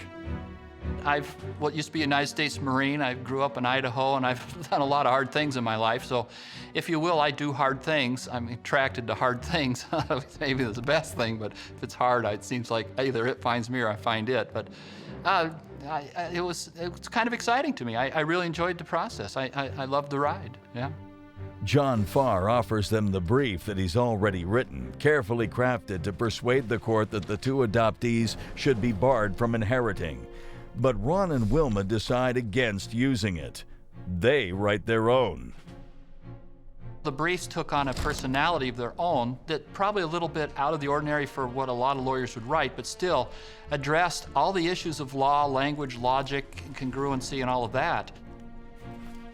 To be perfectly candid, I didn't understand Ron's brief. A lot of his brief, and Wilma's for that matter. I mean, you can look at it and say, I would have wrote this sentence different, or maybe I should have made a better argument here or whatever, but that was me. So I had no problem expressing my faith in the Lord and that my principles are guided by the Bible. On March 10, 2008, Ron and Wilma appear at the Rhode Island Supreme Court to argue their case. The Chief Justice was very polite to the lawyers, actually showed a rudeness to myself. You know, like he very politely asked Mr. Harpootlian, you know, would you tell us who you are, what you do, and why this case is important to you? Then when he did speak to me, it was quite harsh, quite rude. And at that point, I kind of waffle a little bit and my thoughts left my brain. So I think that the cards were stacked against us. Why? I don't know. It's the inner workings of the court and the politics behind the scenes. It takes less than a month for the court to deliver their judgment, and it's not good news. I was seriously shocked, disappointed, and surprised that the court would put forth such a poorly written decision with so little analysis. It was like the court studied to find a way to reach a predetermined desired outcome. The two adopted daughters are awarded approximately 55% of the combined Hadley trusts, worth several $1 million. All the cousins, except Ron and Wilma, will receive inheritances in the six figures. Even when we first were told we were getting the money, nobody dared to breathe until it was actually there. John Farr set up accounts with us with Morgan Stanley for each of us cousins.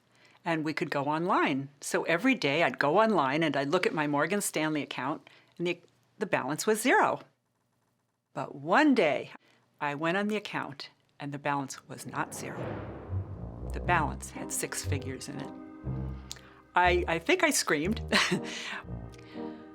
Oh, it's kind of like the answer to prayers, pay off a bunch of bills, a few dreams, make them happen. It wasn't a whole lot, but it was really nice. Better than a swift kick in the backside. Would have been better if we'd have gotten it back when Cindy could have enjoyed it also.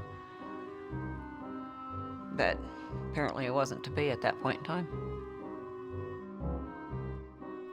In December of 2008, Ron Gay appeals the decision to the United States Supreme Court.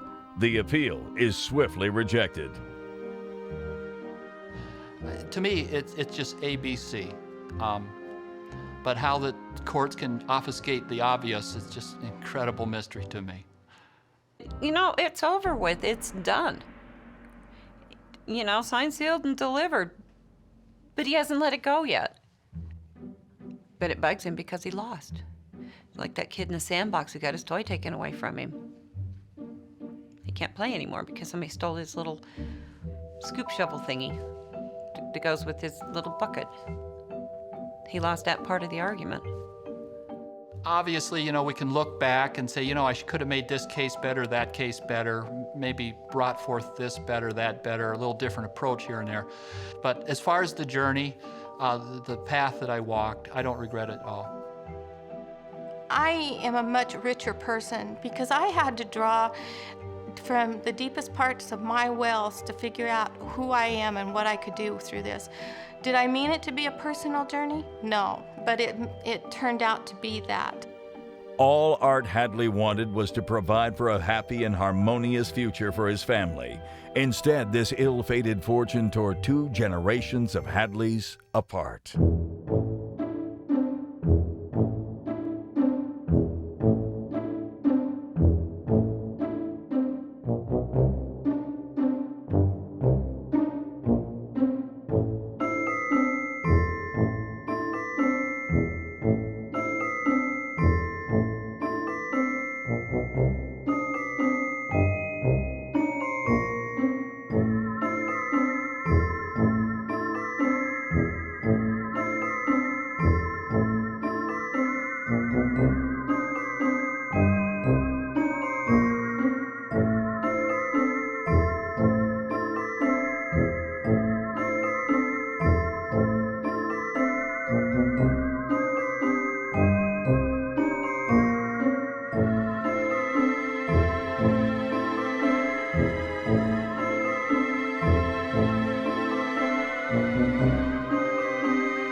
June 5th, 1993, famed country music star Conway Twitty dies at the age of 59, leaving an estate worth $15 million and a will with a stunning omission.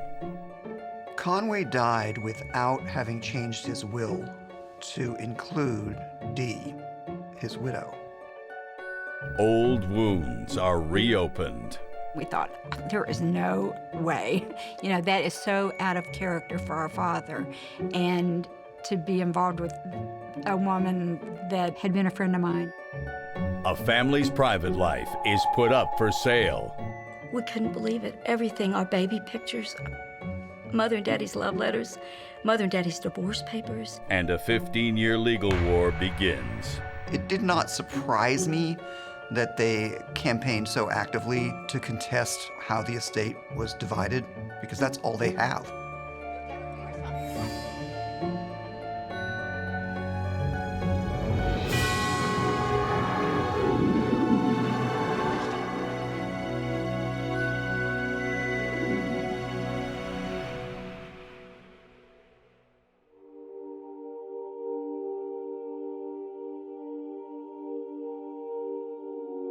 On June 5th, 1993, Conway Twitty, one of country music's biggest stars, dies unexpectedly of an abdominal aneurysm while on tour in Springfield, Missouri.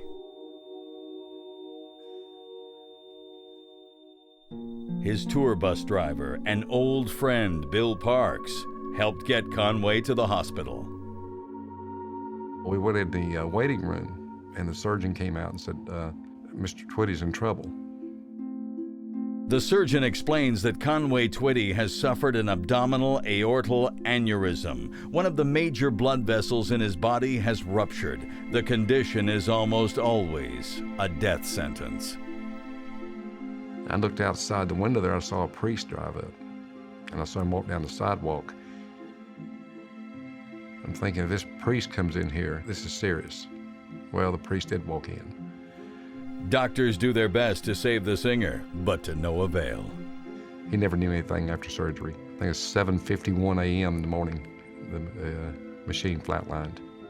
What do you do after that? You lost your best friend there, you know. It happened so quick. Conway's third wife, Dee, is by his side when he dies. His child from his first marriage, Michael, as well as his 3 children from his second marriage, Joni, Kathy, and Jimmy, are all able to make it in time to say goodbye. Everybody is in shock. Joni, his eldest daughter, recalls arriving at the hospital.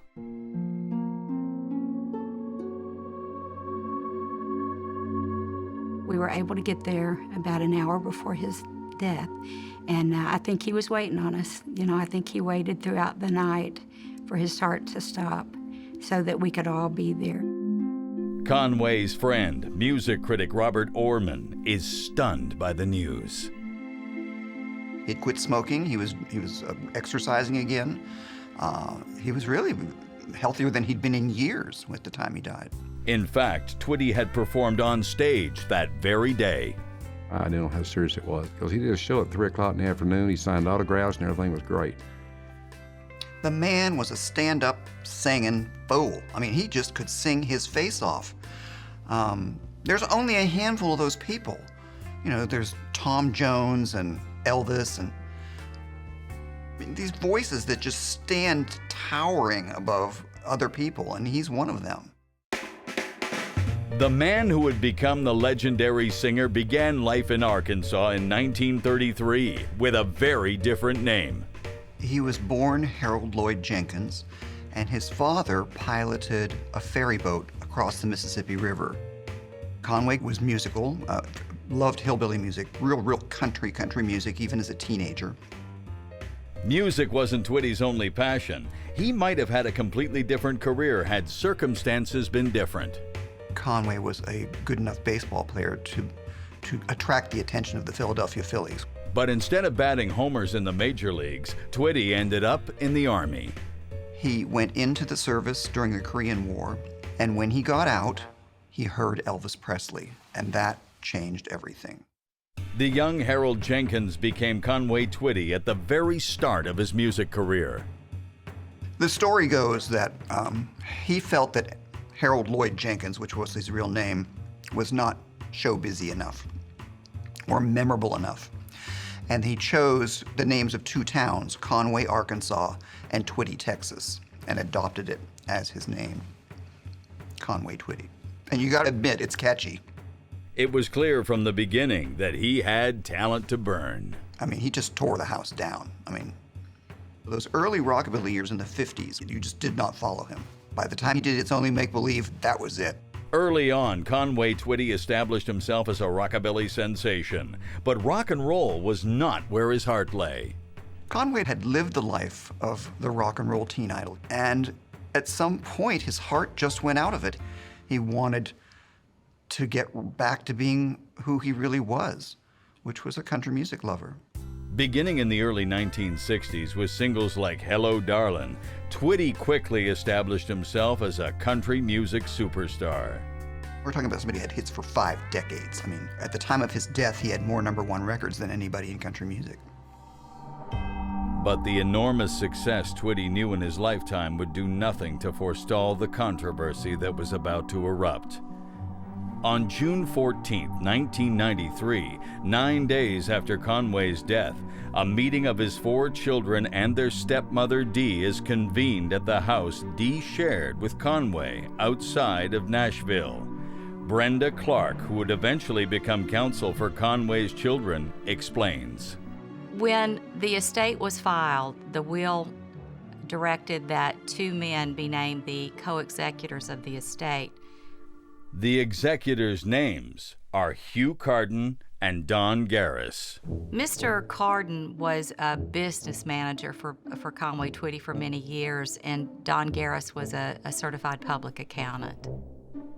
And as Garris and Carden read the will, the seeds of a 15-year legal war are sown. The will left everything to his 4 children, to Michael, Kathy, Joni, and Jimmy. He wanted everything to pass through his bloodline and to remain there. That was clear from the will.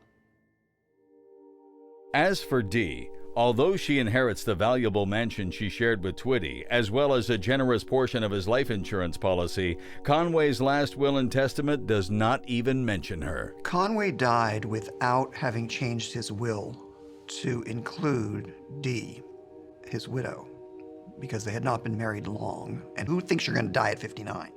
But to the astonishment of Joni and her siblings, although Dee is not named in the will, according to Tennessee law, she still has rights to 1/3 of the Twitty estate. Between Conway's song royalties and his property, his estate is worth $15 million. Legal expert, attorney Jordan Charnas, was not involved in the Conway Twitty estate battle, but he knows all about the legal questions involved. Tennessee has a special law which says that the spouse is still going to be able to inherit something even if they have nothing written towards them in the will, because the law protects their rights as spouses and says they should inherit something. All might have been well if Dee had a friendly relationship with Conway's children. But there are long-standing tensions between them.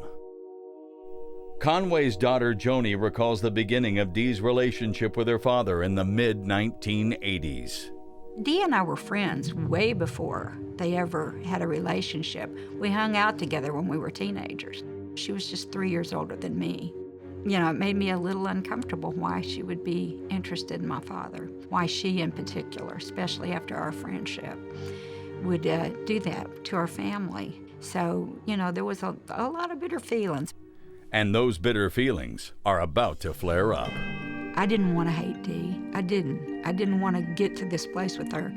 But she drew the line, and we had to go to battle to protect our father. At the reading of the will, the executors, Hugh Carden and Don Garris, urged Dee and Conway's children to work together. It's in everybody's best interest to cooperate. After all, it's what Conway would have wanted. By all accounts, he was a family man first and foremost. He did like to take care of everybody, and he did take care of everybody, you know, and especially his family. Robert Orman describes how Conway's family began. Conway had married a girl in high school who he had gotten pregnant named Ellen. And after she had the baby, he got custody of the child, and that the oldest boy, Michael Jenkins. His next marriage would be very different. Conway's second marriage was to a woman named Mickey, who he married in 1956, just before he became a rockabilly star. I always looked at Mickey as Conway's rock. Mickey was right there with him through the thin days, not just the good days. They had 3 children, Joni, Kathy, and Jimmy, and lived in Oklahoma City. They stayed married until 1970 and got divorced, at which point Conway came to Nashville and she stayed in Oklahoma City, and the kids came with him. It wasn't anything major because it was a short-lived divorce. They was back together. She wanted him to court her, and he did. And they remarried, and it was awesome. And they had a wonderful relationship. They were the best of friends. In 1982, Conway built a massive compound with a house for his mother and for each of his now adult children, as well as a mansion for Mickey and himself. He would come home from a tour and he'd walk around the grounds of Twitty City, and more nights than not, the doorbell would ring when all the lights were out, and it was Dad, because he got home in the middle of the night. And he said, I just want to see it for a minute, you know. That's why I built Twitty City, was to be near us. Robert Orman has a different take. I think he built Twitty City for the fans, as a gesture of gratitude for what they had given him, which was this fabulous career. Indeed. Twitty City is a cross between a family compound and a business venture. A music and museum complex where fans are permitted to roam the grounds, peruse the gift shop, and gaze at the living quarters of their idol and his family. It was this aspect that, according to Robert Orman, made Conway's wife Mickey feel deeply uncomfortable in Twitty City. Mickey hated it. It was the fans all around, and she felt that, you know, he was taken away from her by being away on the road so much. But they stayed married another 14 years before divorcing again in 1984. Joni feels that this second divorce shattered her mother. Mother was just crushed by it for so many years, and you know, we had to hold her on one side, but still hold him on another.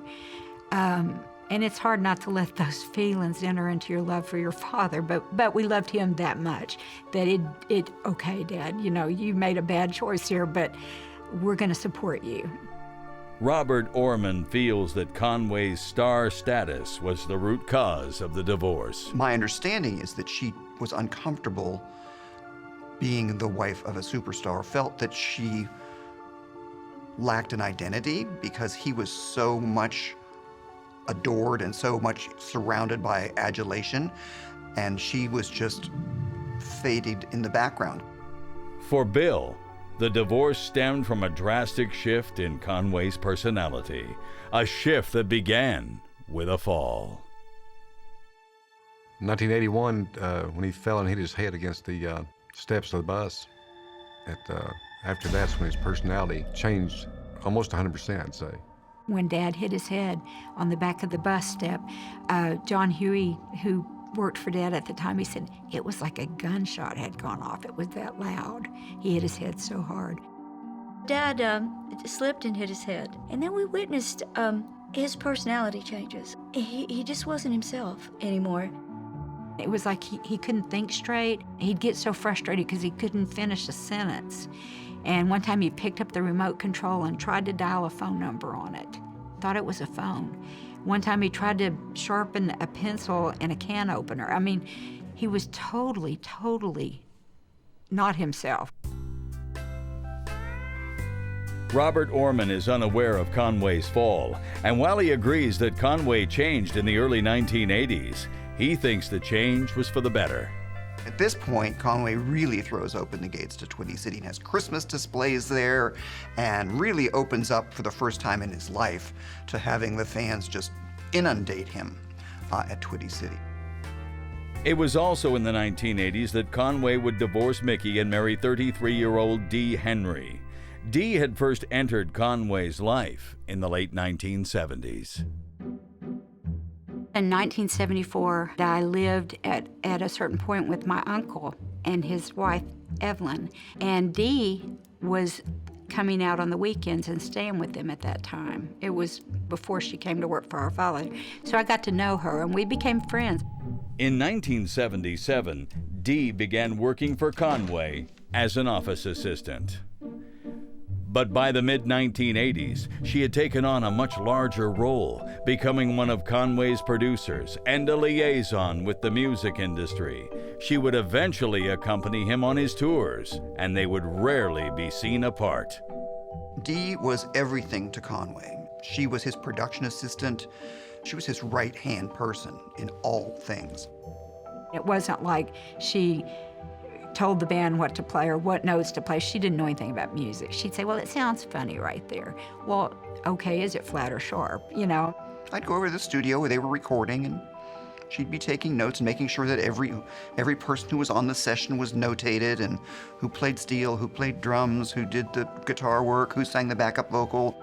I mean, just every little detail about the session, she knew it. She was there and she paid attention. In 1987, 3 years after his divorce from Mickey, Conway married Dee. We thought, there is no way. That is so out of character for our father to be involved with a woman that had been a friend of mine. Our father knew that we were all upset, and he knew that we had hopes that our parents would eventually find their way back together. But in Robert Orman's view, Conway's marriage to Dee was the result of true love.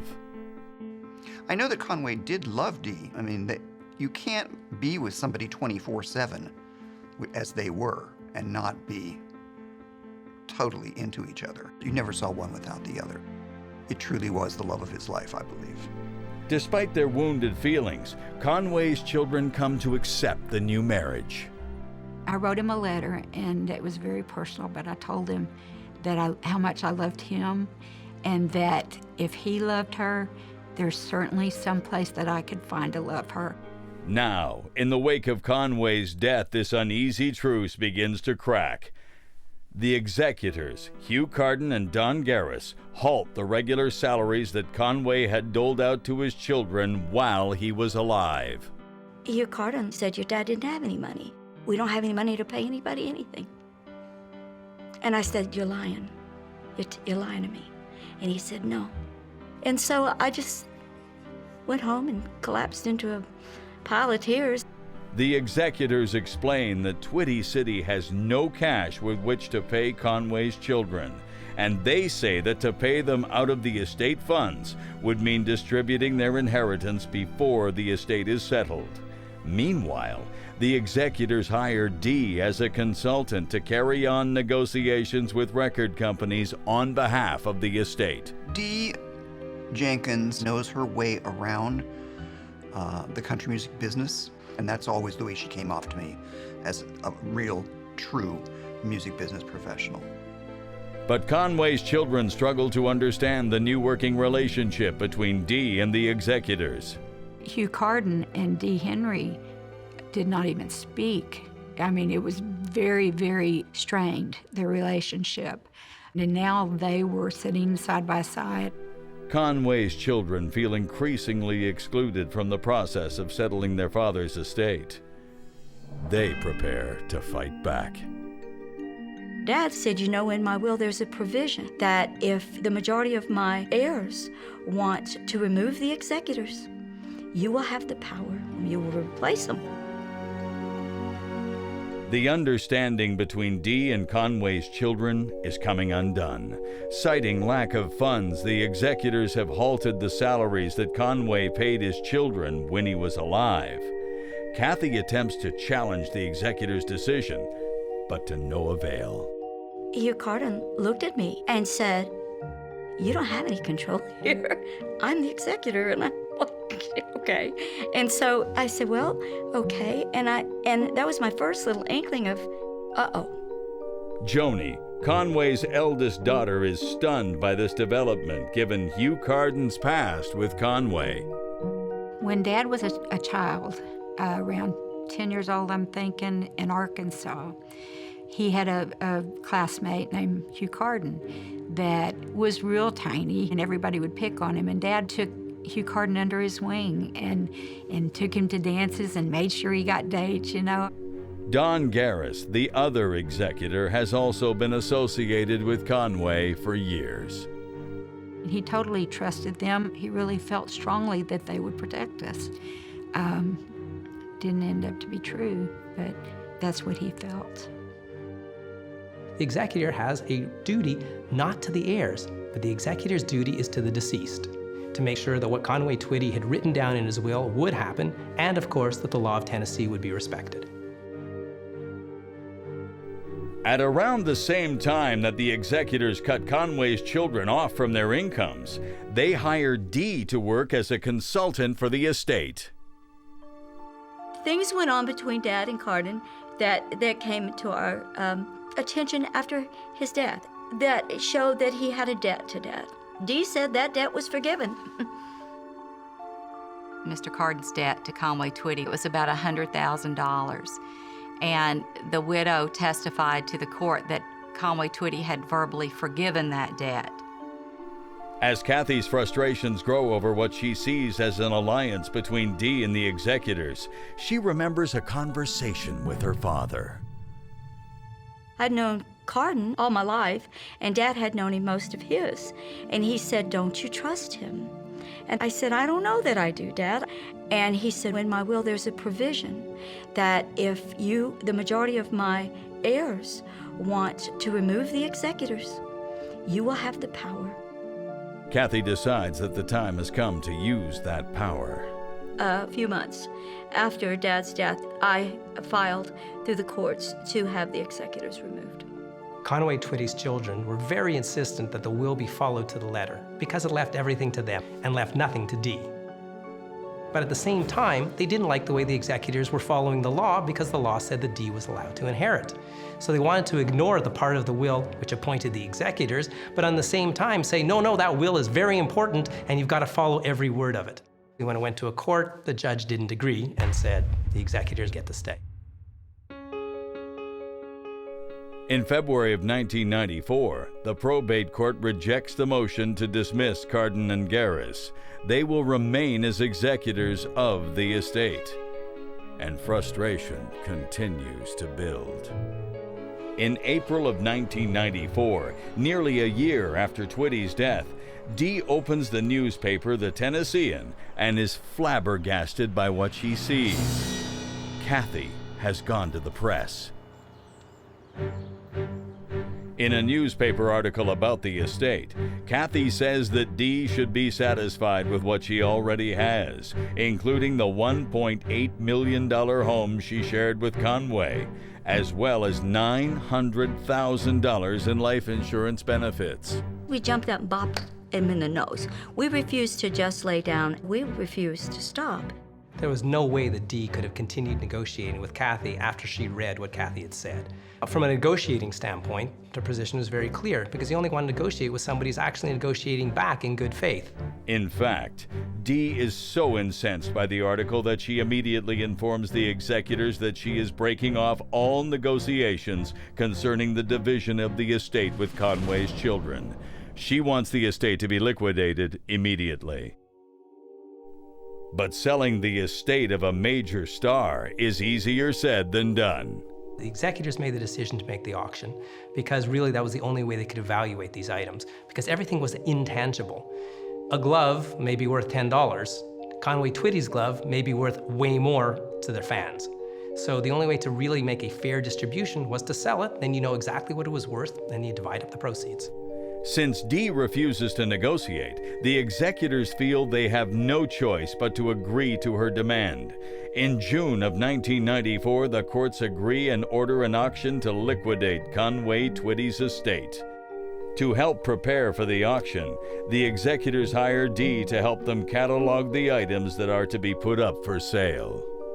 And she really was the best living person to do so because she'd worked with Conway Twitty for about 20 years. She intimately knew everything about all of these items. They allowed her to become employed by the estate while at the same time prohibiting the children from even coming to the office. This latest arrangement between Dee and the executors is too much for Conway's children. On July 27, 1994, Joni spots Dee's car at the Twitty City offices. They were loading things in Dee's trunk. What was in the boxes, I don't know. So off we went to the office and confronted Carden, and he told us it was none of our business. He told us to stay out of it. But in the petition that the executors would file a short time later, they alleged that Kathy yelled at Hugh Carden that Dee had no right to be there and demanded that she be kicked off the premises, adding that Hugh and Don had no right to sell off the estate. The executors request that the courts grant a restraining order against Kathy and Joni, preventing them from entering the offices of Twitty City. The children were wanting to know what was going on, and their interest was not welcomed. And so the way that was stopped was through a restraining order. It's unheard of. It's very rare that a court will grant a restraining order, because what that does is it tells people they're not allowed to do what they normally would be allowed to do. But here the court was convinced that Joni and Kathy's behavior was so bad towards the executors that they had to be ordered by the court to leave them alone and let them do their job. And that's what the court did. The request for a restraining order is granted. Twitty City itself is put up for sale and soon sells for close to $3 million. In advance of the auction, everybody is told that they must move out by August 31st of 1994. The children's homes were there on the grounds, and they had to leave. So a year after their father's death, not only were they still dealing with the sadness and the grieving process of losing their father, they were dealing with his property being sold, their homes being uprooted, and they had to go find other places to live. It was a really hard thing. It wasn't just the children. His aging mother was dispossessed of her house. Conway Twitty would have been very unhappy to know his mother was being so mistreated. She was 81. It was harder to watch her have to move than it was for me and my children to have to move. But on October 6, 1994, 16 months after the death of her famous son, Velma Jenkins, too, would pass away.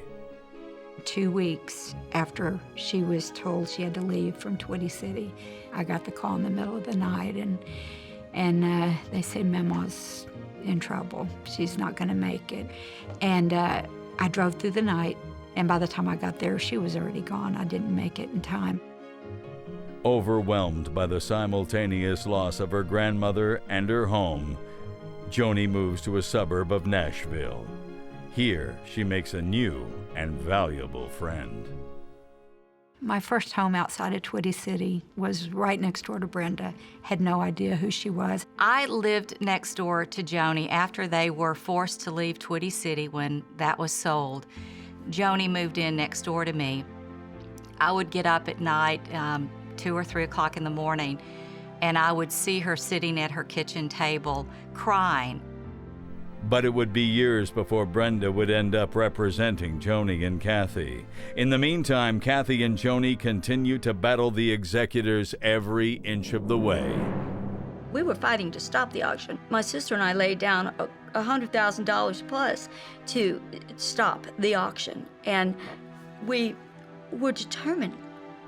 Soon, the potential sale of Conway's belongings sparks outrage from an unexpected source. She said, this is mine. This is my mail. They can't sell my mail. And a surprising request infuriates the public. They started reporting that she had filed this petition to disinter his body and to cremate it.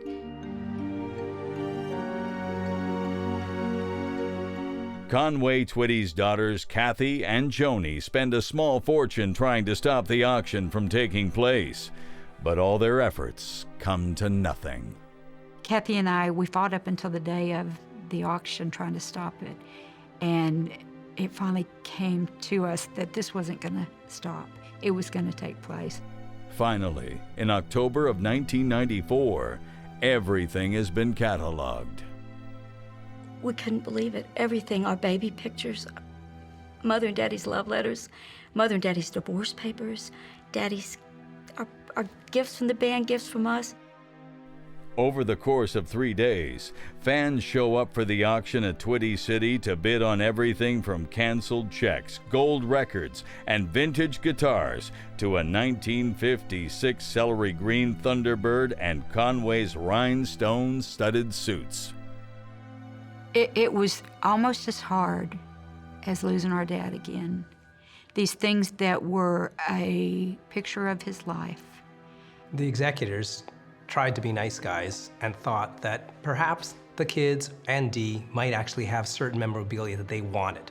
So what they did was they gave the kids about $50,000 each and Dee about $100,000 so that they could purchase whatever items had significant personal value to them. When it came time for our Mother and Daddy's marriage and divorce papers to be auctioned, Kathy and I, for the first time, stood up with our little paddle and said $100.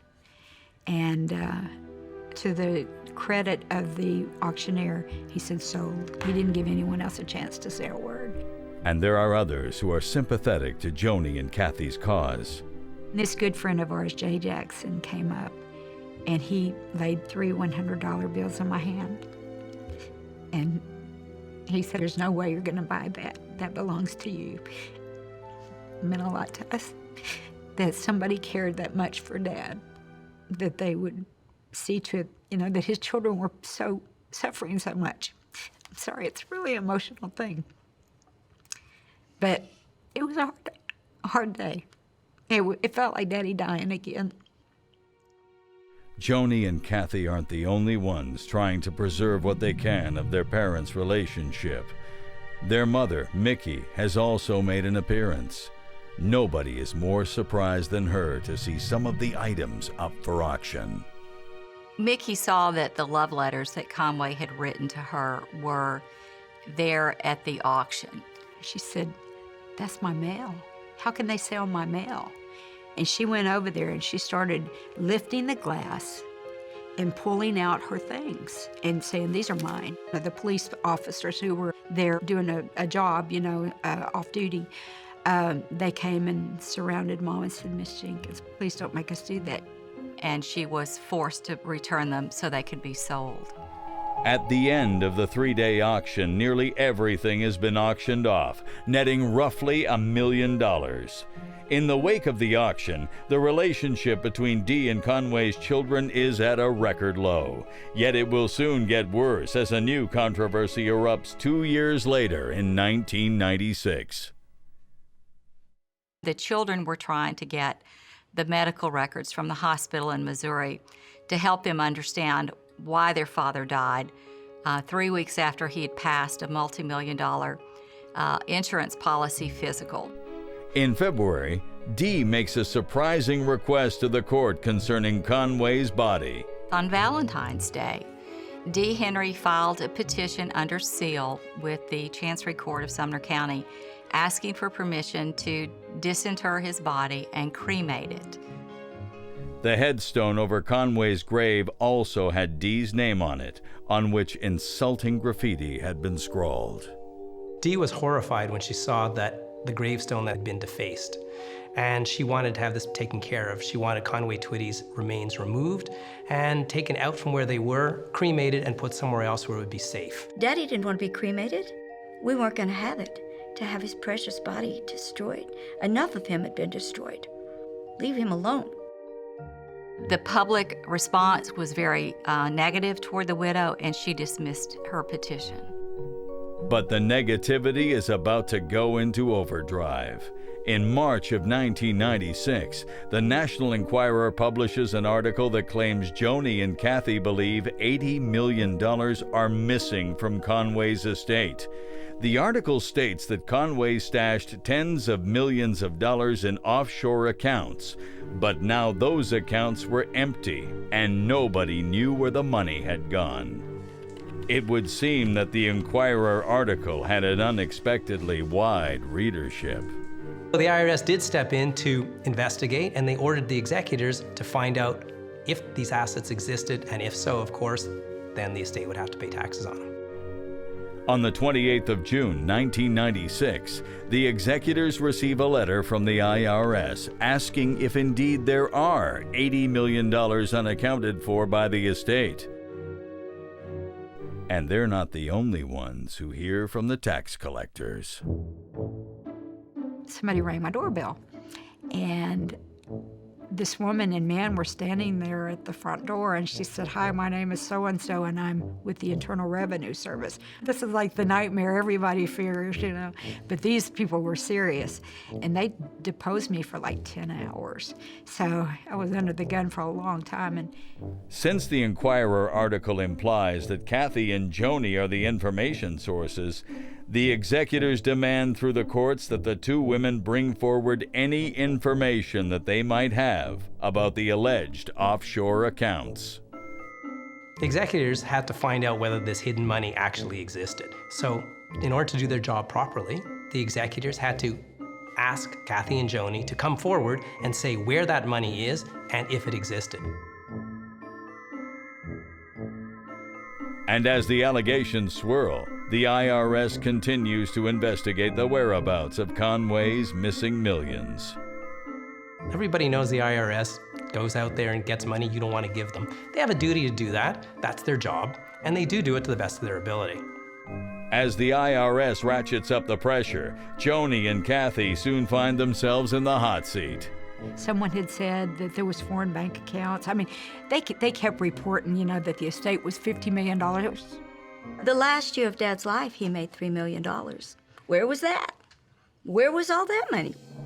And another confrontation looms. And she said, well, I loved Conway Twitty. And I said, his children loved him. These are his children. And they have a right to be here. The National Enquirer claims Kathy and Joni Twitty believe that $80 million have gone missing from their father's estate. The executors demand to see any evidence they might have. Well, the children didn't disclose anything to the Enquirer about there being missing millions. We didn't know. You know, we didn't have facts. We were speculating on things and asking questions about things, but we really had no idea what was there because we were shut down from knowledge. In December of 1996, Kathy and Joni file a document stating they have no knowledge of the alleged $80 million, and they deny speaking with the National Enquirer. Someone had talked to the Enquirer. We don't even know how the source came about. Never got facts straight either. But, you know, that's pretty par for the course in those kind of magazines, and a lot of inaccuracies written. In the end, the IRS can find no evidence of the alleged offshore accounts. They close their investigation. But this controversy is merely the background to a pitched battle that begins in the spring of 1996. At issue is the settlement of the final segment of the Conway Twitty estate, the intellectual property rights to his music, name, and likeness. It's at this point that Brenda Clark becomes involved. Joni came to me and was telling me what all had happened, and they were looking for a lawyer with passion who understood what their fight was about.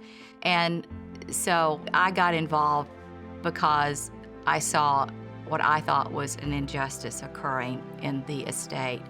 And my goal was to save the music. That was my directive, to make sure that his music stayed in his bloodline. In April of 1996, the executors proposed that Conway's children inherit their father's songwriter and artist royalties, which have been valued at $3.4 million. For her share, Dee would have the rights to Conway's name and likeness, which have been valued at $380,000. The children turn the proposal down flat. So Dee makes a counter-proposal. The widow took the position, if you don't distribute it all or in part to me, I want it sold at public auction. The court stepped in and said, we're not going to sell it. We're going to allow the two parties, the widow and the children, to bid for it. Once again, Conway Twitty's legacy will go on the auction block, but this time it's a private auction between only two parties, Dee and Conway's children. What happened is that the widow would make a bid, the children would make a bid through lawyers, through documentation, until it got up to the point where the widow bowed out and the children were the successful bidders. Using money from their share of Conway's estate, his children walk away with the rights to his intellectual property with a massive bid of $4.2 million. But the case is far from settled. A month later, in September of 1996, there is yet another confrontation that fuels the bitterness between Dee and Conway's children. This confrontation is triggered by a charity event involving music critic Robert Orman. Dee went to the Nashville Network and convinced them that an all-star tribute concert to Conway Twitty should be held and made into a television special. And it was a remarkable show, and I was proud to be associated with it. In fact, this wasn't the first time that Dee and Robert had worked together. Dee had been laboring to keep Conway's legacy alive ever since his untimely death. After his death, his widow and I prepared the box set that came out covering his entire career of CDs. The executors, who at this point still controlled the intellectual property rights, gave Dee and Robert the go-ahead to use Twitty's music. The box set recorded Conway's extraordinary musical legacy. Dee thoroughly understood the show business and the entertainment world. They don't call it show art, they call it show business, and you have to treat it like a business if you're going to succeed. And that's, I think, what Dee and Conway shared. That passion for Conway's music would lead Dee to help in the creation of the TV special. Dee talked the Nashville Network into doing a memorial concert television special. Conway's children are invited to both the concert and the VIP after party. But a private screening of the accompanying TV special on September 12, 1996 would spark yet another clash between the embattled opponents in the Twitty estate conflict. I had been meeting with Kathy and Joni and their mother, Mickey. And when we left that evening, there was a sign on the first floor that said, Twitty Private Screening. They were having the private screening of Hello Darlin', a tribute that had been produced, and the children had not been notified or invited. We walked in, and of course we were confronted about barging in on the party. We were the outsiders that were almost like, the bad relatives you don't want to invite. I said, are you sure we should do this? And Brenda said, come on, we're going in. So we went and we stood by the side wall, and of course, they were all over there whispering, look, they showed up. I mean, you could hear them. They made it obvious that we weren't welcome. The attorney for the estate came up to me and was very angry that we had busted in on the party. And I said, these are his children. And she said, well, I loved Conway Twitty. And I said, his children loved him. These are his children. And they have a right to be here. For his part, Robert Orman can't understand the controversy. Dee Jenkins is a very intelligent, level-headed, good-hearted person. I've always had a great deal of respect for her professionalism. But, incensed by what they see as their mistreatment over the course of the estate battle, Kathy and Joni testify before a committee of the Tennessee legislature concerning the state laws that govern spousal inheritance. I was disturbed by how someone in such a short marriage could come in and to sit against a will and achieve so much of what he had earned prior to that person even being involved. So I arranged for my clients to go talk to the state legislature And as a result of that testimony, the state legislature changed the law so that the dissenting spouse gets a percentage based on the years of marriage. The change in the law is known in the Tennessee legislature as the Conway-Twitty Amendment. They had children. They saw the injustice. There were people on the committee crying. Legislators were crying. They came up after, a number of them, and hugged Joni and Kathy and apologized for the law allowing what had happened. They were touched. But the court battles continue as lawyers wrangle over the finer points of Conway's intellectual property. In June of 1999, the appellate court finds in favor of Conway's children on several issues, giving them complete control of Twitty's intellectual property rights. The appellate court mails you their final say, and their final say was that we won, and it was Father's Day. And so Joni and I took the final judgment out to Dad, and we laid it at his grave, and we took him justice. We did it for him. We'll never see the money that it cost us back. We spent all kinds of money to honor Dad, but we were not going to turn our back on him. But Robert Orman feels that despite Dee's best efforts to promote Conway's music, the star has not been well served. I think the unfortunate thing of the estate battle is that it has, in a sense, prevented carrying his legacy forward. And because the estate was frozen, as it was for so long, it made people kind of forget a little bit, because he wasn't being brought before the public. Although the legal war would sputter on for years to come, the major issues had finally been decided in the distribution of the Conway-Twitty estate. The widow got her third, and the children then had their equal shares of the remainder. I learned not to be so trusting. I had a lot of my daddy in me, and I believed that people, their intent was right and good and honorable, and it didn't take me long to figure out that that's just not true. Not everybody's that way, thank goodness, but there are those out there, and when you get tangled up with them, you either sink or swim, and I chose to swim.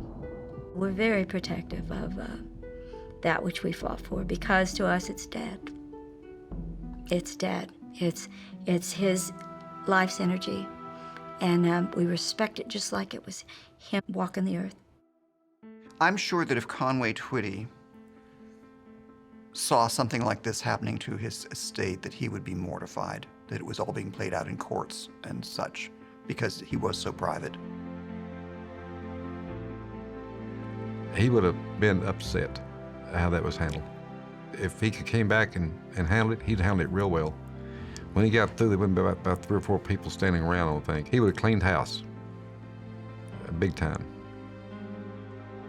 Put the music on and listen. And that's what should be remembered, not the estate, not the private life. It's the music.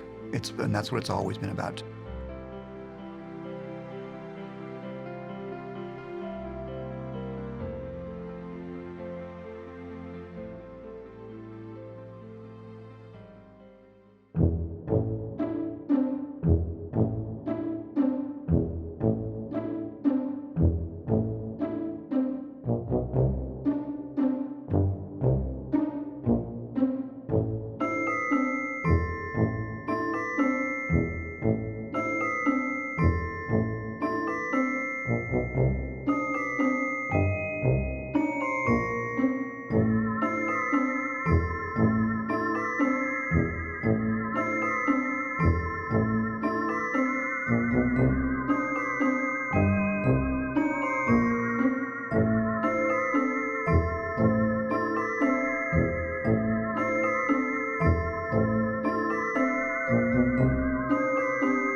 Lillian Booth dies, leaving behind an estate worth $220 million. Her last will triggers a chain of events that will expose the darkest hours of her family's past. This is the man that murdered my daughter. I was naturally very interested in what his future would be. $9 million could make one manipulative family member's future a lot brighter. He never had any situation where she wasn't there to step forward and help Bobby. She thought it was something made up by the prosecutors, something that they manufactured against her Bobby. He never gave up trying to get out. He wants out of jail. In the wrong hands, the inheritance could literally open doors for a convicted rapist and murderer. We will do everything we can to make sure that Mr. Reldon does not get paroled.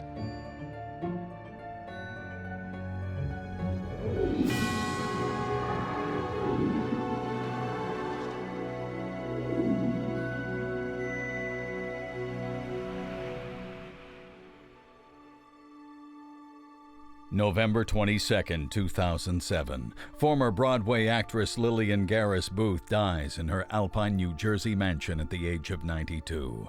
Lillian was the widow of Ferris Booth, an early investor in IBM who predeceased her by more than 50 years. During that half-century, left with the largest portfolio of IBM stock in the world, Lillian saw her fortune grow to $220 million. And she became one of the most beloved philanthropists in New Jersey. Trust and estate specialist M.J. Sully admires the way Lillian Booth managed her fortune. A lot of people, when they want to gift or they want to donate, they think about, I'll leave them in my will. But she didn't do that. She did it while she was alive. She donated to hospitals. She donated to universities. She donated to churches while she was alive, and she was able to enjoy the fruits of her generosity.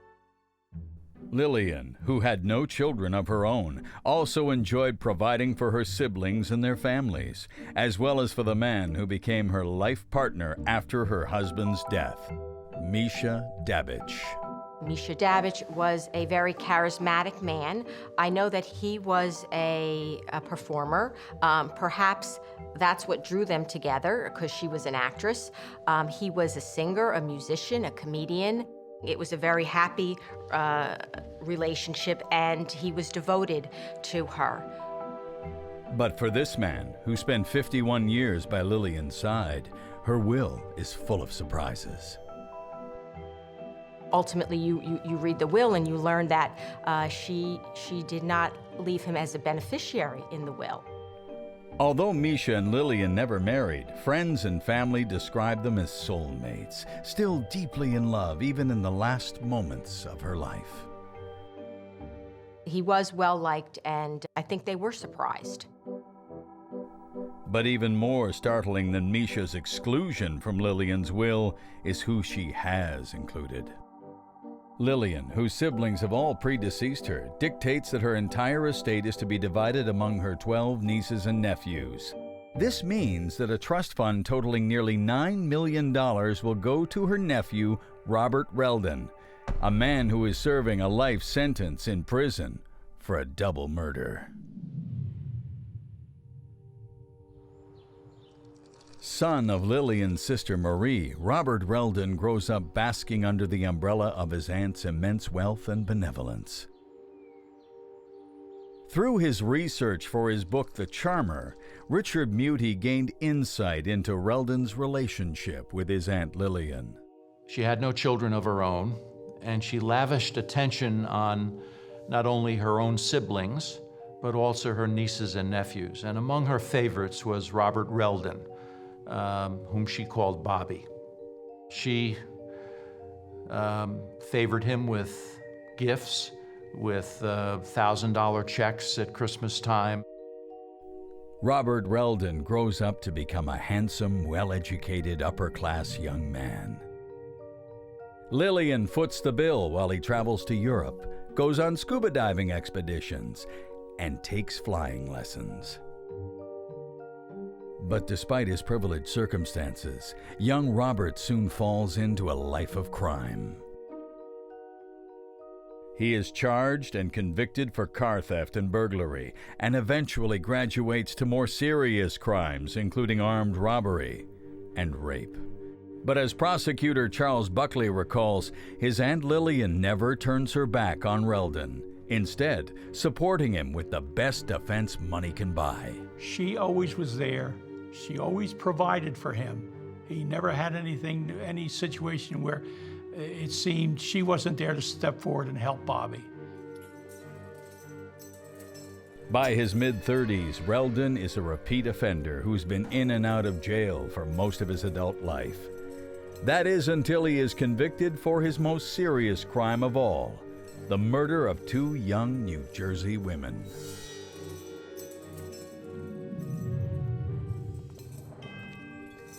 35 years later, Reldon is still serving a life sentence for those crimes when he receives news that he would have expected 3 decades earlier: the death of his wealthy aunt, and the $9 million she's left him might at last offer him a way out of jail. The more money you have, the better quality attorney that you can hire. If he were released on parole, it would not surprise me in the least if he headed right down here to take revenge. At the time of his Aunt Lillian's death, Robert Reldon has already served 35 years of his sentence and is up for parole. Arthur Reeve is the father of one of the 2 women who were killed by Reldon in 1975. A few months before the parole hearing, he comes to Trenton State Prison to meet with the chairman of the Parole Commission. This is the man that I knew murdered my daughter. I was naturally very interested in what his future would be. Reeve will do whatever he can to keep Reldon behind bars. As the chairman of the parole board listens, he starts to tell a story he has told too many times before. In 1975, Susan Reeve was a recent graduate from university and had just gotten engaged to her high school sweetheart, Danny. On October 14th in Hackensack, New Jersey, she was on her way home from work when she caught the eye of Robert Reldon. When she did not get home that night, we were very concerned, but we thought, well, perhaps she had a date with Danny in the city or a girlfriend forgot to tell us. I had to go to a meeting at Englewood Hospital, and when I got home at 9 or 9:30 and she still had not arrived, we were very concerned. Called all of her friends, called Danny. Nobody had seen her, so we then reported her as missing to the police. That year, a series of random, brutal homicides had claimed the lives of many young women in northern New Jersey. Susan's disappearance only adds fuel to the media frenzy. The media coverage was extensive. The major newspaper in Bergen County was a paper called The Record of Bergen County. It's the 2nd largest circulation paper in New Jersey. And they followed this story very closely. Every day, every lead that came up, they had a story about it, usually front page above the fold. People became very fearful because there was no certainty as to what was happening. It was absolute hell, not knowing what happened to your daughter, not coming home, not knowing what had occurred to you. All sorts of thoughts go through your mind.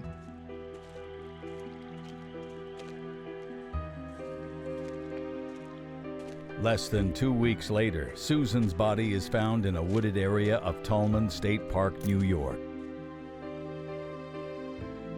The conclusions of the autopsy are cruelly unambiguous.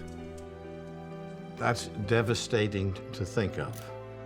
He, of course, raped her, and then he put her pantyhose around her neck and inserted something stiff like a board and squeezed it until her neck was broken and she was dead.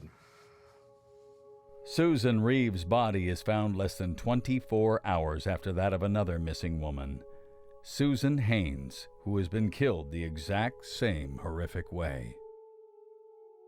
A bone in the neck, called the hyoid bone, was fractured in exactly the same way on both women. This fracture is normally caused by manual strangulation. And that combination of a manual strangulation causing the hyoid bone to fracture, plus the ligature strangulation with the pantyhose, was almost as though it was a signature left by the killer.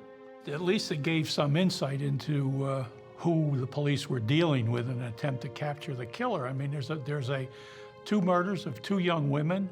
The bodies are found within close proximity to each other. At least they gave them direct evidence as to the nature of the person that was probably behind these two murders, and fixing the fact that they in fact were the same person was the one who committed the murders. It said, in fact, that he had strength in his arms and hands to strangle this way, and certainly to overpower both women. It testified to the strength of the killer. Reldon had a history of using chokeholds on his female victims to gain control of them, to gain physical control of them. After 2 years of investigation, Robert Reldon is charged not only with the murder of Susan Reeve, but also with that of Susan Haynes, whose body was found within 13 miles of Reeves.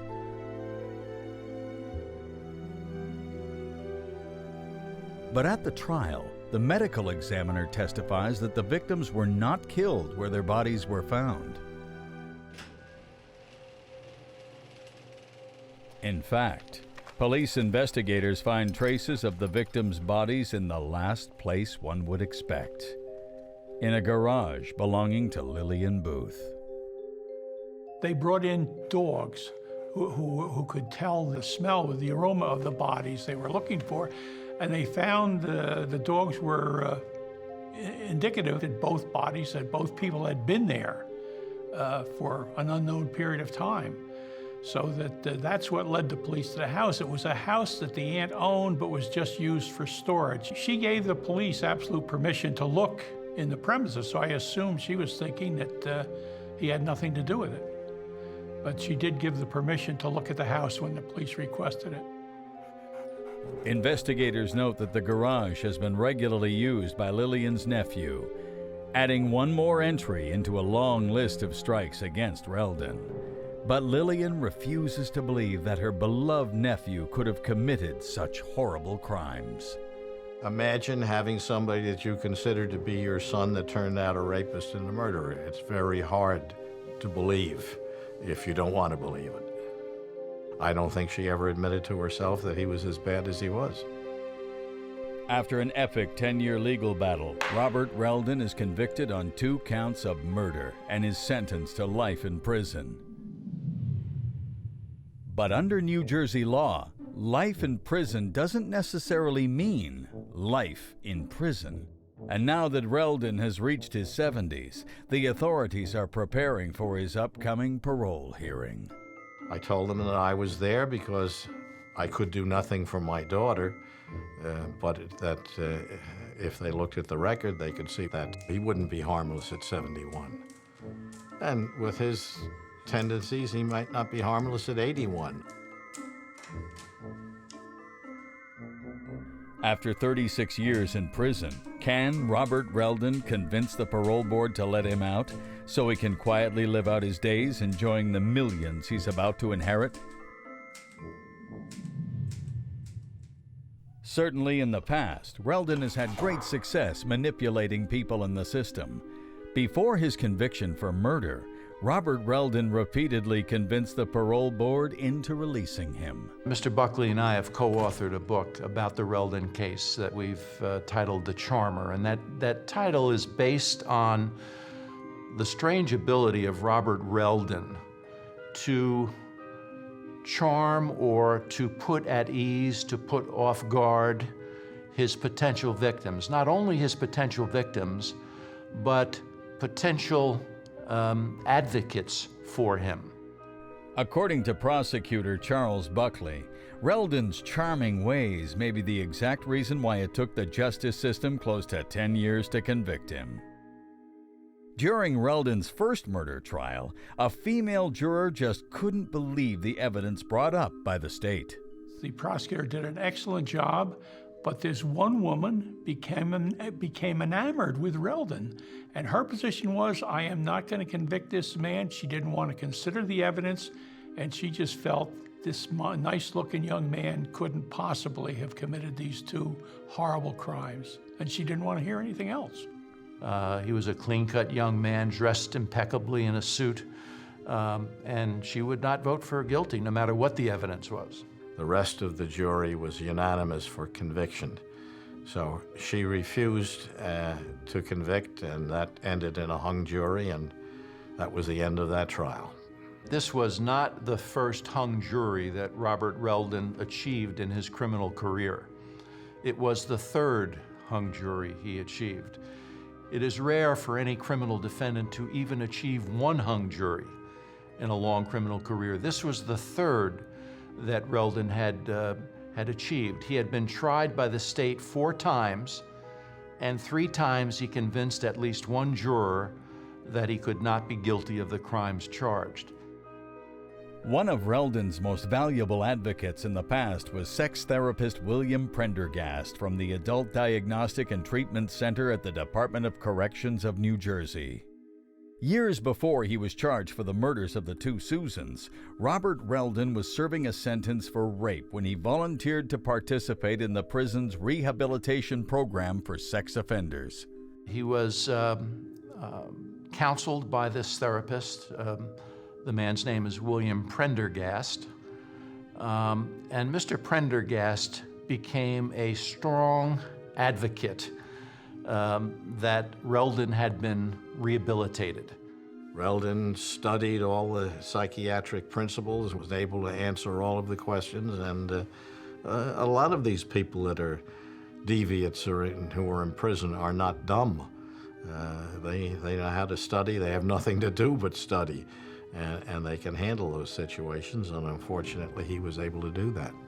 At one point in one of his parole recommendations, Mr. Prendergast said that Robert Reldon would become the most successful parolee in the history of the Rahway prison system. Robert Reldon was then widely lauded as a model graduate of the prison's rehabilitation system. He even appeared on national television to declare himself a changed man. He was taken there by the prison authorities as a model student under this program that they had for rehabilitation of sex offenders. And shortly after he appeared on that program, he was paroled. Lillian does not give up on her nephew and remains generous toward him. She actually gave him a Volkswagen convertible when he got out of prison to help him adjust to civilian life.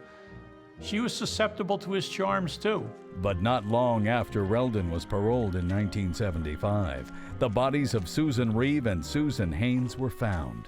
Their murders, the latest offense in Robert Reldon's long life of crime. It was less than 5 months after he was paroled from rape previously that he killed 2 women. And I'm positive in my own mind that he killed them because he was convicted of the first rape by being identified. He was not going to take the chance on being identified the next time. I mean, this man has been antisocial in everything he has done since high school. Stealing cars, snatching purses. It was just a progression of crimes until he got up to rape and then to murder. But in 2008, Reldon is finally eligible for parole for his murder conviction. Learning of the news that he would get massive payouts from Lillian's inheritance, Reldon is able to retain one of the best criminal lawyers in New Jersey to represent him. To obtain his parole, Reldon also counts on a clemency letter signed by his aunt, which implores the parole committee to show her nephew mercy. But did Lillian write this letter willingly, or was it only signed out of duress? He tells this hitman that he wanted Lillian Booth taken out, not just robbed, but killed. Before Reldon can get his hands on his inheritance, Lillian's will has to be officially probated by the court. But this legal formality gets complicated when Misha Dabich, who's been left out of the will, files a motion arguing that since he shared a common law marriage with Lillian, he should be entitled to a spouse's share of the estate. New Jersey doesn't recognize common law marriage, but Misha's lawyer bases his argumentation on the fact that Misha and Lillian also spent some time together in Pennsylvania. Pennsylvania does recognize common law marriage, and actually the joke is that if you walk hand in hand in Pennsylvania once you're married. If Misha's lawyer can convince the court, it will have a major impact on the distribution of the estate. That would have changed everything. He would have then been the husband, and as the husband, he would have ended up with the lion's share of Lillian's estate. This would leave less money for every other heir. But in preparation for his action, Misha discloses information that could have even more serious consequences for Robert Reldon's inheritance. Misha claims that Reldon once made him and Lillian sign a clemency letter to the parole board saying that they had forgiven him for his crimes. Misha believes Reldon drafted this letter himself and says he agreed to sign it only because he was afraid of what Reldon might do if he refused. Reldon was certainly feared by Misha Dabich. There are documents in the pleadings in the litigation case that memorialize that he was indeed frightened of him. But why would Misha Dabich fear a man who, after all, is serving a life sentence in prison? The answer to this question may be found in an event that occurred in 1977. 2 years after the deaths of Susan Reeve and Susan Haynes, the investigators are closing in on Robert Reldon. Reldon is already serving a 3-year term, this time for breaking and entering, when he is finally charged with the murder of these 2 women. Reldon wanted to hire one of the most high-powered law firms in the United States, and that takes money. If you can hire the best attorneys, your chances of avoiding a conviction increase geometrically. You know, money not only buys you the person in the courtroom, it buys you the chance to do all the ancillary things, locating witnesses, hiring professionals to give you expert testimony. Your chances of gaining acquittal are really much higher. Lillian Booth fronted some of the money for that, but Reldon was fearful that she would pull the rug out from under him and he would be left without sufficient funds to fight these murder charges. He wanted money. He wanted her money.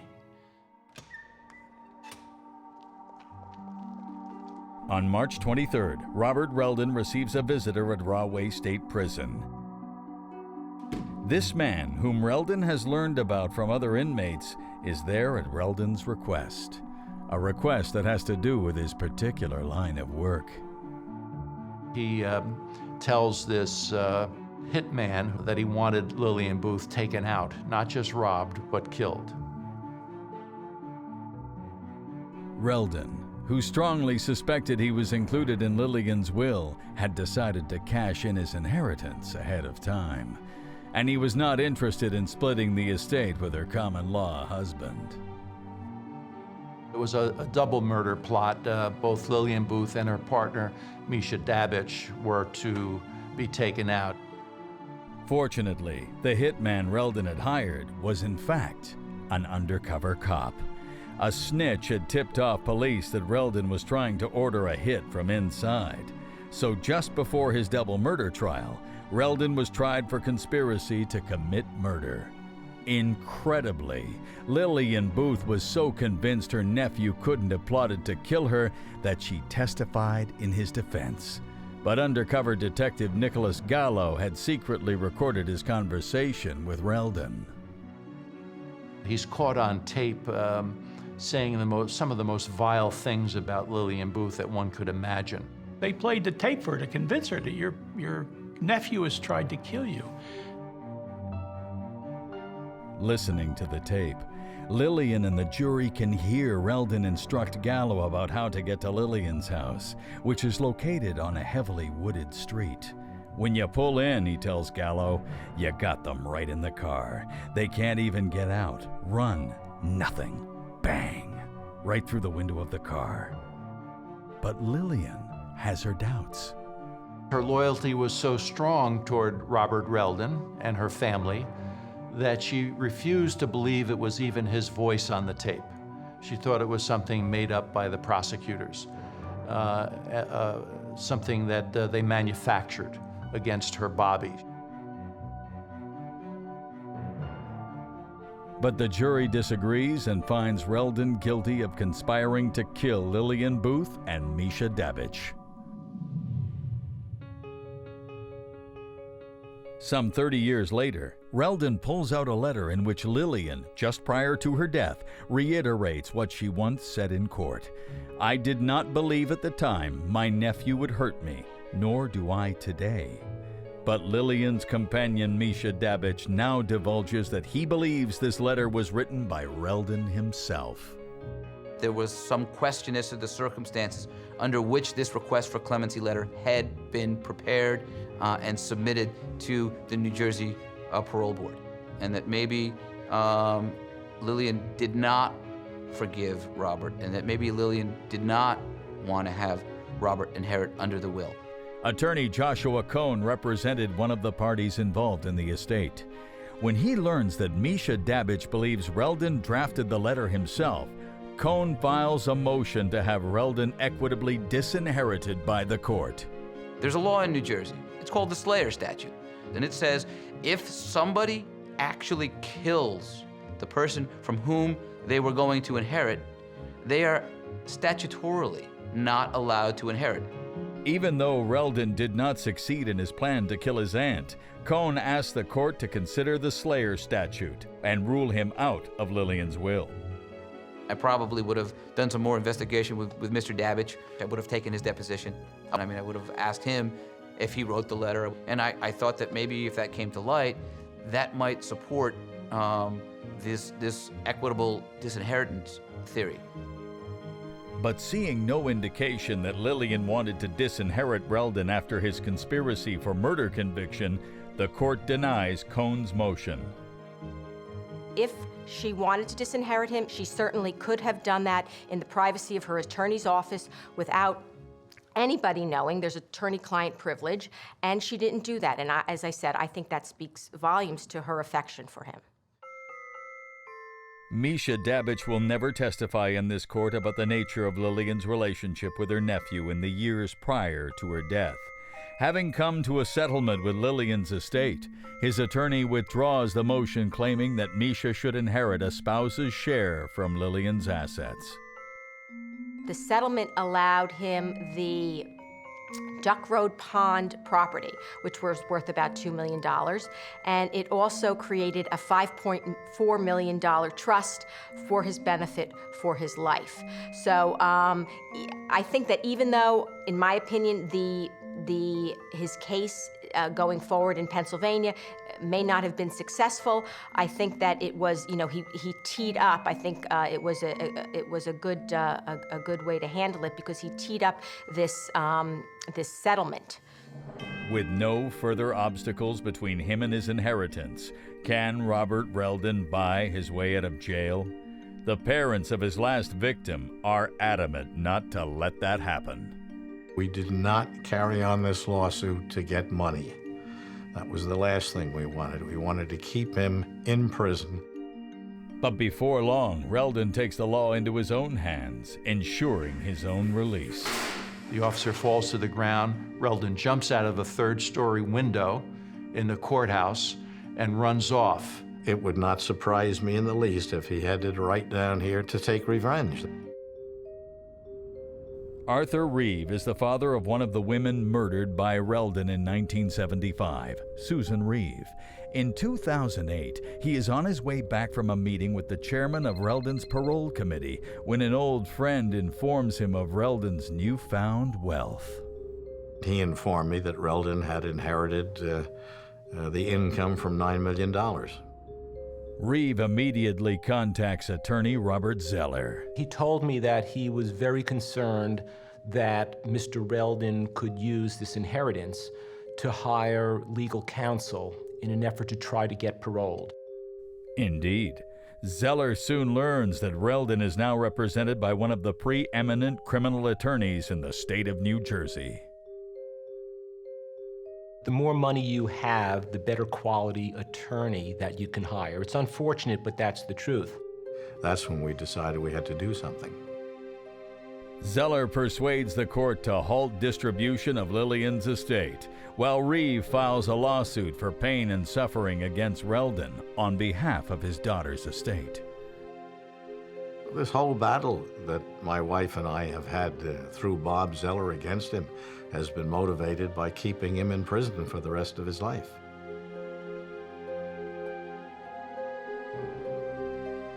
We did not carry on this lawsuit to get money. That was the last thing we wanted. His family feared Mr. Reldon, continues to fear Mr. Reldon, and they just do not want him to ever be paroled, to be loose on the street. Why would I fear him? Because I think he must hate my guts. I've done everything I can in 36 years to keep him in prison.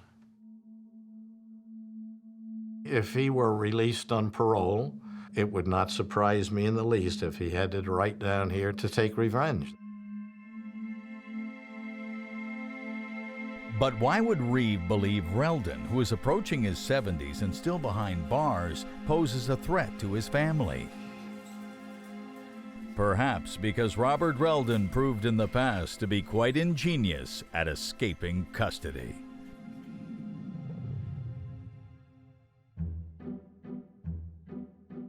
During his trial for murder, Reldon was involved in one of the most sensational scenes to ever unfold at the Bergen County Courthouse in Hackensack, New Jersey.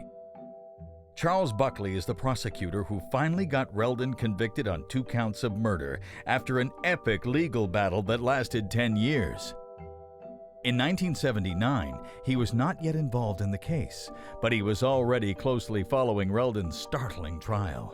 And so was Nicholas Gallo, the detective who had brought about Reldon's conviction for conspiring to have his aunt killed. We went up and started looking down at the trial. And there's a break in the trial. And Reldon is in the courtroom with a woman very close to him, and they're talking back and forth. And there's one sheriff's officer who was watching the two of them converse. And Nick Gallo says, these people have absolutely no idea who they're dealing with. This guy's dangerous. This is a chance that this guy will try and pull something. One morning, towards the end of the trial, Detective Gallo's prediction proves to be true. The normal morning routine is to allow prisoners who are scheduled for court to get dressed up and cleaned up and put on a suit. And they're brought over in shackles to the waiting area where their court appearance is going to occur. The shackles are removed. You don't bring a prisoner out in front of the jury shackled up. Just before the court convenes, Reldon is getting ready in a small room adjacent to the courtroom when he suddenly attacks the only guard attending him. We heard a commotion in that anteroom. He comes out and he sprays tear gas into the face of this sheriff's officer who was supposed to be guarding him. Of course, it incapacitates the officer. Reldon, who has somehow managed to smuggle mace into court, then makes a desperate move. Reldon jumps out of a third-story window in the courthouse and runs off. In a matter of seconds, Reldon reaches the courthouse parking lot and casually approaches an unsuspecting attorney who is about to leave in his car. One of the witnesses said, I thought he was an attorney or one of our clients. He raised no suspicion in me. That's the charming effect, the normal effect that he had on people. But Reldon, who is still carrying his tear gas canister, overpowers the man and seizes possession of his car.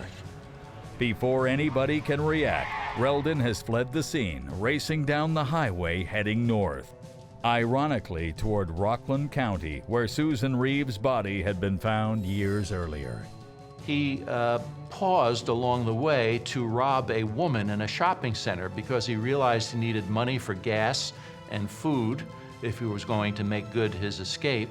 But that alerted police to the direction that he had gone in, and the police set up roadblocks farther north, and he was seen, and a high-speed chase ensued. In a memoir he wrote about his most interesting cases, medical examiner Frederick Zugaby reveals information that may offer a clue about where Reldon was headed and why. Later in the day of Reldon's escape, Zugaby, who lives in Rockland County, receives an urgent phone call from the Bergen County Prosecutor's Office. Zugaby is told that earlier that morning, Reldon announced that he had some unfinished business to take care of in Rockland County. Since Zugaby's testimony has weighed heavily against Reldon during the trial, the prosecutor suspects that Zugaby himself may be the business Reldon was talking about. But Reldon will never reach Rockland. He crashed his vehicle, the vehicle that he had stolen, in a ditch. Police cars pulled up behind him, and he was captured from the vehicle, still holding the tear gas canister in his right hand. He had gained his freedom for barely an hour. This man was a dangerous psychopath. He had been in trouble with the law from the time he was in high school. He had spent most of his life in prison. He had conspired to have his aunt, who loved him, murdered. This is a very, very dangerous person. You can only imagine what might have happened if he had managed to escape successfully. This was Reldon's first attempted escape, but it wasn't his last. He never gave up trying to get out. After being convicted for murder, Reldon was returned to prison, where one weekend he feigned a serious injury. He convinced them to take him to a hospital in Trenton. And of course, the police realized how dangerous he was, so they sent 2 prison officials to the emergency room ahead of him. One of the prison guards that was there happened to be a person that was in charge of him during the trials, and recognized a woman in the waiting room who had a neckerchief over her head. The woman is Sherry Ann Stevens, the same woman from the audience that Reldon got a chance to talk to during his trial. Stevens had since begun visiting Reldon in jail and had fallen in love with him. The woman, who had no previous criminal record, had now been lured into doing Reldon's dirty work for him. They found out that she was carrying a sawed-off shotgun and about, I think, 40 rounds of ammunition. So it doesn't take much imagination to figure out what he might have done with that.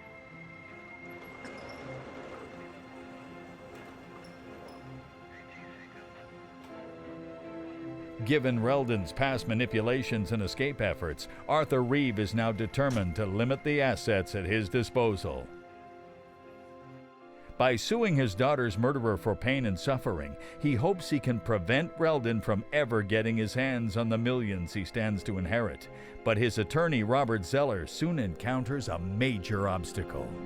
We researched the law, and we were disappointed to find out that we had a very serious statute of limitation problem. According to New Jersey law, Susan Reeves' parents had only 2 years after the death of their daughter to file a civil lawsuit against Reldon. 3 decades after the murder, that window of opportunity has long since closed. The news is devastating. Because it has been 30 years since Reldon went to jail for Susan's murder, her parents' action is legally inadmissible in court. But for Reeves' attorney Bob Zeller, this lawsuit has become personal. As a father, I couldn't think of this type of crime having been suffered by any of my children.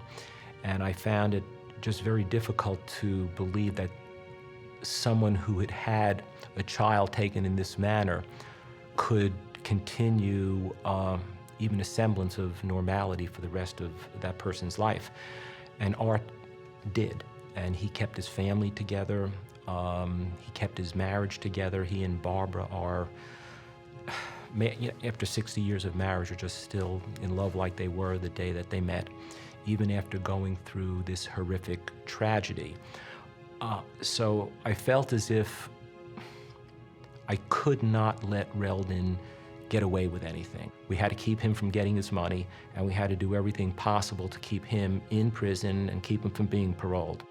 Together, Bob Zeller and Arthur Reeve decide to work hand in hand to get the law amended. I've never been involved in changing a law before, and I would say most attorneys never had the chance to do that in their career. Reeve and Zeller hire a lobbyist firm, contact local newspapers, and approach various legislators about their case. Fortunately, a Senator, Gerald Cardinale, had lived in the same town with Susan, our family. As a matter of fact, he was president of the Board of Education when Susie graduated from grammar school and had handed her diploma. So when I got in touch with him, he agreed to do whatever was possible in the legislature to correct the error. Meanwhile, Bob Zeller has to convince the probate court to further extend the suspension of Reldon's inheritance. Mr. Reldon and his attorney fought as strenuously as they could, and we advocated our clients' positions on not a daily, but a weekly or monthly basis. We were in front of the court a lot. It was vigorously defended. I couldn't have had a finer lawyer.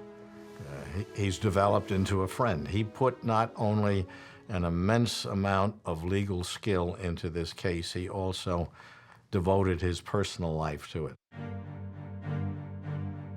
In May 2009, after hundreds of phone calls, document submissions, and meetings with politicians, it's the moment of truth for Reeve and Zeller.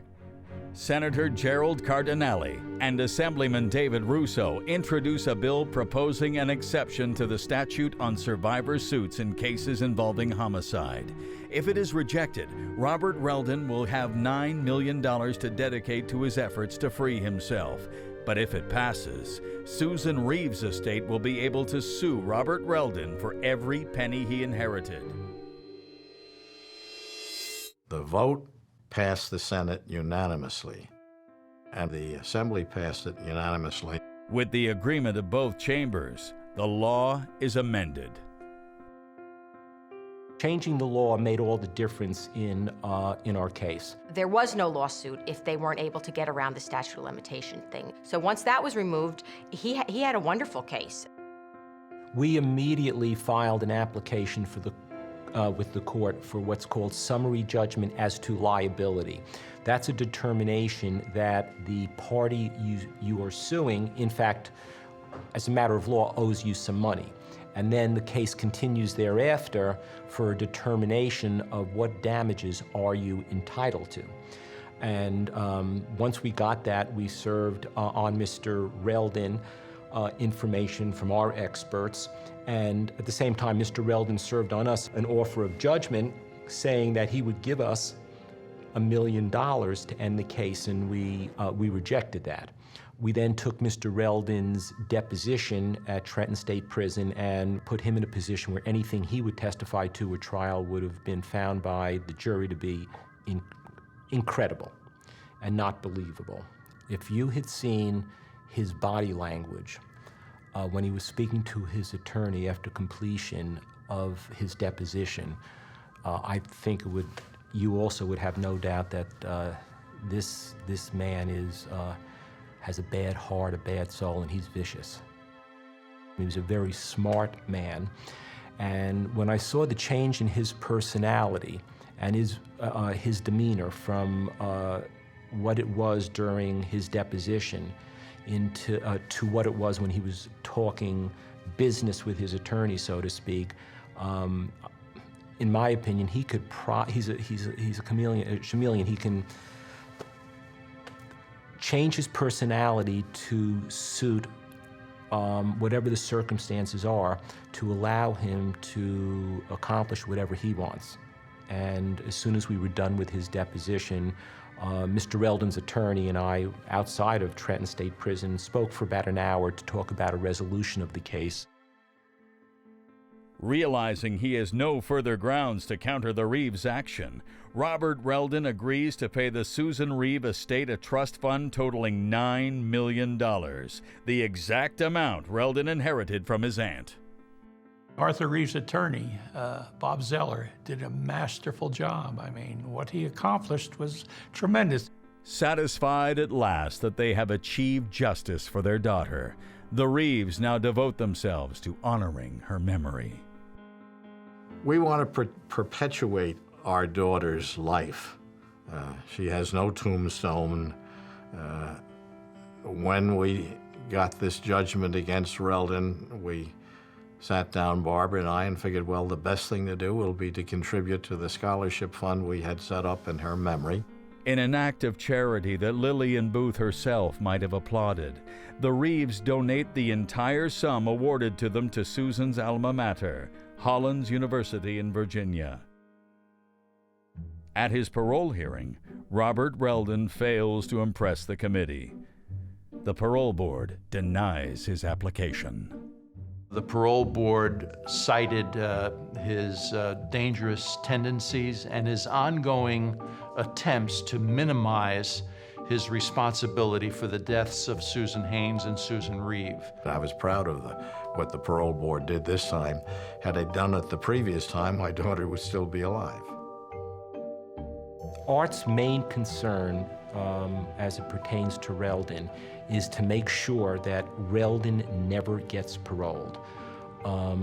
Art, his family, I believe that if Reldon were to be put out on the street, that chances are there would be more victims who would suffer the way that Susie Reeve and Susan Haynes suffered.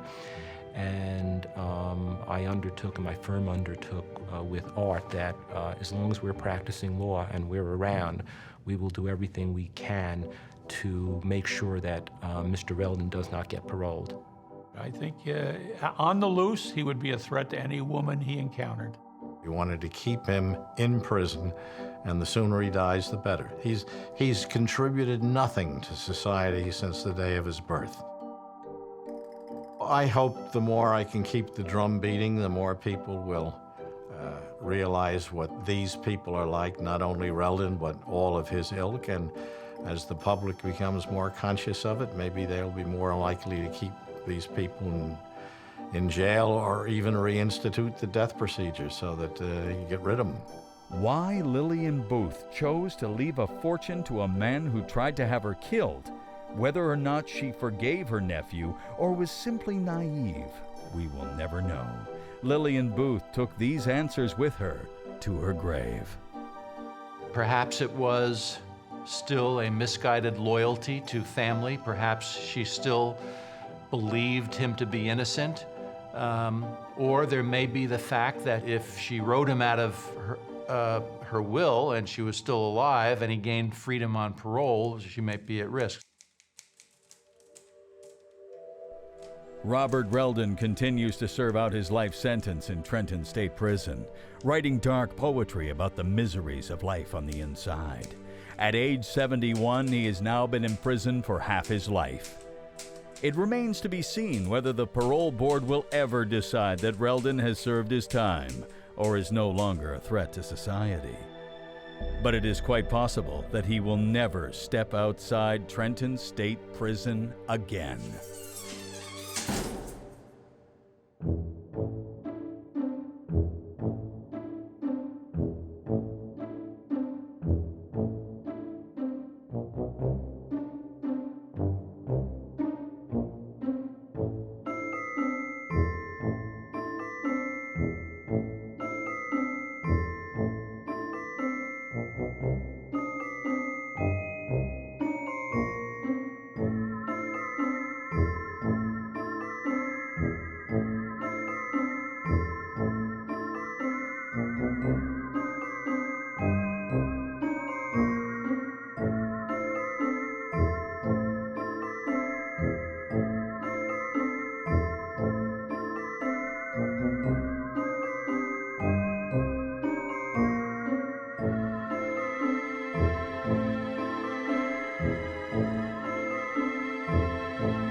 Rock Hudson dies of AIDS in his Beverly Hills mansion, leaving behind a shocked public and a distraught lover.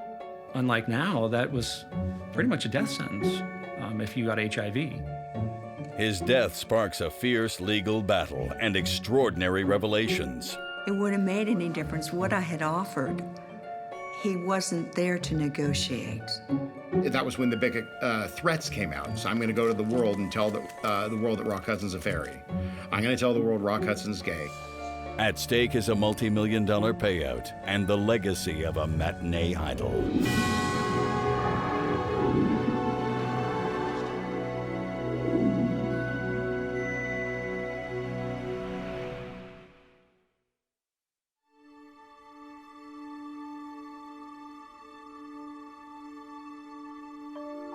July 1985, a frail and exhausted Rock Hudson collapses at the Ritz Hotel in Paris. For a year, this movie star's medical condition has been kept secret. Now, the truth is finally revealed.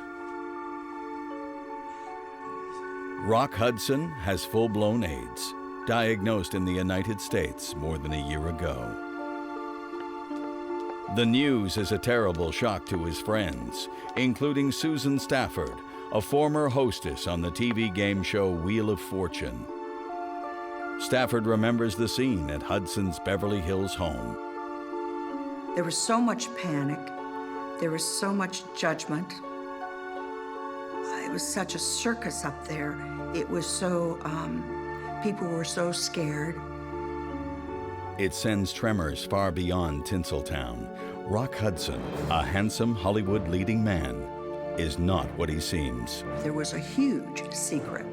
If he indeed were to tell the truth, his career would take perhaps a plunge. In 1948, a truck driver and aspiring young actor Roy Fitzgerald is looking for his big break. David Ehrenstein, author and film critic. He was very tall and he was very good looking, and someone that tall and that good looking would certainly get their foot in the door. He gets noticed by Henry Wilson, a notorious Hollywood agent. Now, Wilson was gay and had an eye for hot-looking guys, who he would then convert into stars and give them new names. Names like Rock Hudson. And despite limited acting experience, Rock's career takes off. In the early days of his career, I would say that he had the minimum amount of talent. He had a lovely, mellifluous voice. He read the lines, could walk across the screen and not trip over the furniture. Then producer Ross Hunter decided that he was going to remake Magnificent Obsession, and he decided that Rock was going to play the male lead. Suddenly, Rock became a big star. Hudson would star in almost 70 movies, including the acclaimed melodrama Giant, for which he won an Academy Award nomination. He was movie star. And he lived and breathed movie star. He was there to be the boyfriend, the dream lover, that the ladies would flock to and look up from the screen and, you know, get all dreamy over. In Pillow Talk, Hudson discovered an untapped comedic talent. Suddenly we were going to see Rock Hudson not in some great romantic drama that dragged you in, but in some wonderful, silly comedy, and he and Doris Day were a fantastic team. He's charming, he's charismatic, he had a twinkle in his eye, he was real.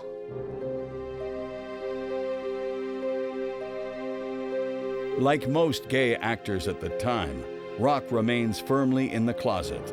Coming out would have caused irreparable damage to his career, and his friends stayed loyal and silent. I would say that the gossip magazines, which were trying desperately to get people to talk about Rock Hudson, friends of his and what have you, but they couldn't get anybody. So there was a sort of vague sense of, gee, when is Rock Hudson going to get married? In 1955, Rock does get married to his agent secretary, Phyllis Gates. But the part of loving husband is not Rock's greatest role. They divorce after just 3 years. Finally, both of them decided to call it quits, and that was it. But it served its purpose in the sense that Rock Hudson got to pretend to be a heterosexual in the most official way possible by marrying a woman.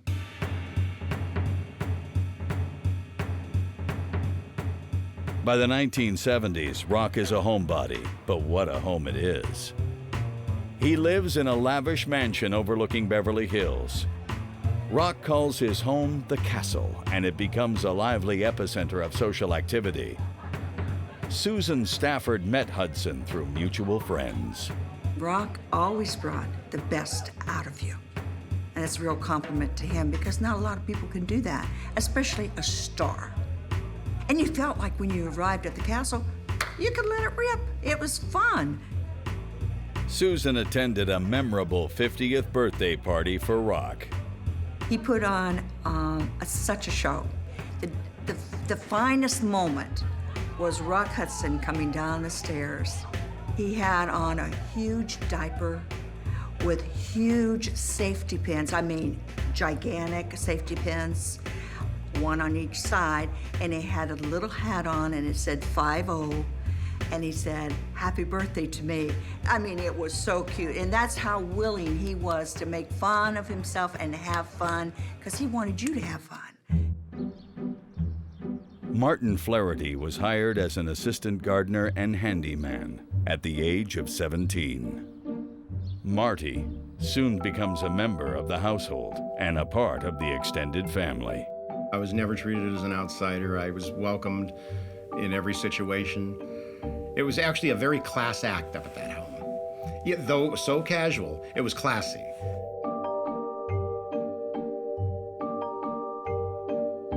He used to call me the gayest straight he's ever known, and I used to call him the straightest gay I've ever known. So, I mean, I realized he was gay right off the bat, just the look in his eyes, and then he'd have dates over. And I mean, it doesn't take much to realize that. I enjoyed it actually up there, and I actually miss Rock a lot. In the privacy of the castle, Rock, now a confirmed bachelor, surrounds himself with loyal friends and occasional lovers. Rock Hudson was not lacking for boyfriends. And neither would anybody if they looked like Rock Hudson. I mean, really, you know. He had the money, and he had the cachet, and he had the privacy as a Hollywood star that enabled him to do so. He didn't have to worry that he was going to be fired by the studio because he was gay, because they knew it, and they knew that he was going to be very decorous and keep all of this under wraps. Rumors abound and eyebrows are raised at the Federal Bureau of Investigation. But even the FBI would lose interest. As Rock's love life settles down, by the early 1980s, Rock is discreetly seeing Tom Clark, a movie publicist. Tom took very good care of Rock. Tom was the authoritative figure that Rock needed in his life. Rock didn't necessarily always want that. He was a sexual creature. Rock liked to stray. Rock liked to do what he wanted when he wanted, but at the same time realized that he needed someone like Tom to give him stability. Rock told me that Tom Clark was his true soulmate.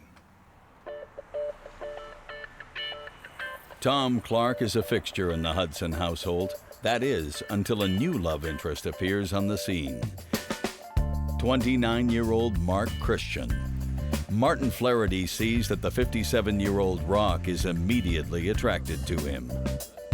Christian was definitely Rock's type. Rock liked tall, blonde men, surfer-looking men.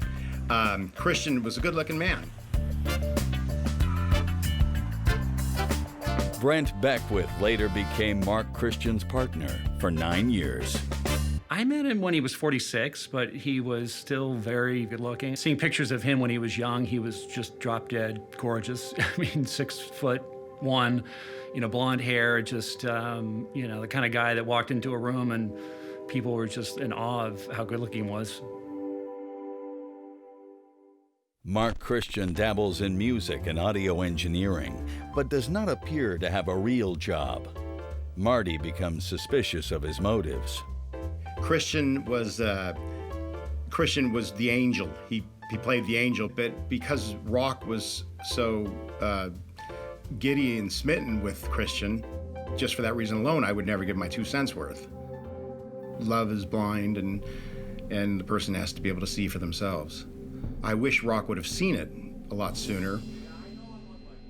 As the affair becomes serious, Rock's fights with his longtime lover Tom Clark become increasingly bitter.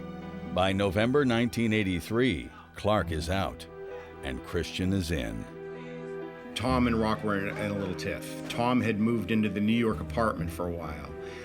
By now, Christian was calling himself the Lady of the Land, and the land being the castle, Rock Hudson's nickname for his home. He was being told to make himself at home as everybody else at the castle was told. He did. He got too comfortable too quick. The love affair gets so intense so quickly that Rock considers changing his will. He made his way in. He insinuated himself in. The beginning of the relationship was basically shopping sprees for Mark Christian. Mark Christian wanted to get into acting, so Mark Christian was given acting lessons by the best coaches. Mark Christian needed a new portfolio, so he was given headshots and full body shots and a new portfolio by the top photographers. He wanted his Mercedes-Benz new car. He wanted new ski outfits. He wanted presents bought for him and his friends. Rock was so giddy and smitten over him that he did it. He just did everything he was asked. Rock was really in love. He thought this was it. He thought that this was the person. He was very generous, very loving, very Rock Hudson. Mark's partner later in life, Brent Beckwith, disputes this version of events. Mark got like $400 a month, kind of putting him on salary so he would have medical benefits, I think is what it was. That's what Mark had told me. But in terms of lavish gifts, no. I mean, Mark said that, actually Rock was not doing that at all. Mark and Rock have been dating for a year when Rock leaves for Israel to film The Ambassador, his last movie. Christian is now living in the castle full-time. The lovers write each other letters that will later become evidence in a courtroom. But when Rock returns, life at the castle will never be the same again. He just lost a little bit of weight, but there was no outward signs that he was actually ill. We were at breakfast. I was getting up to get another cup of coffee, and as I was walking around him, I noticed there was a big purple bump on his neck.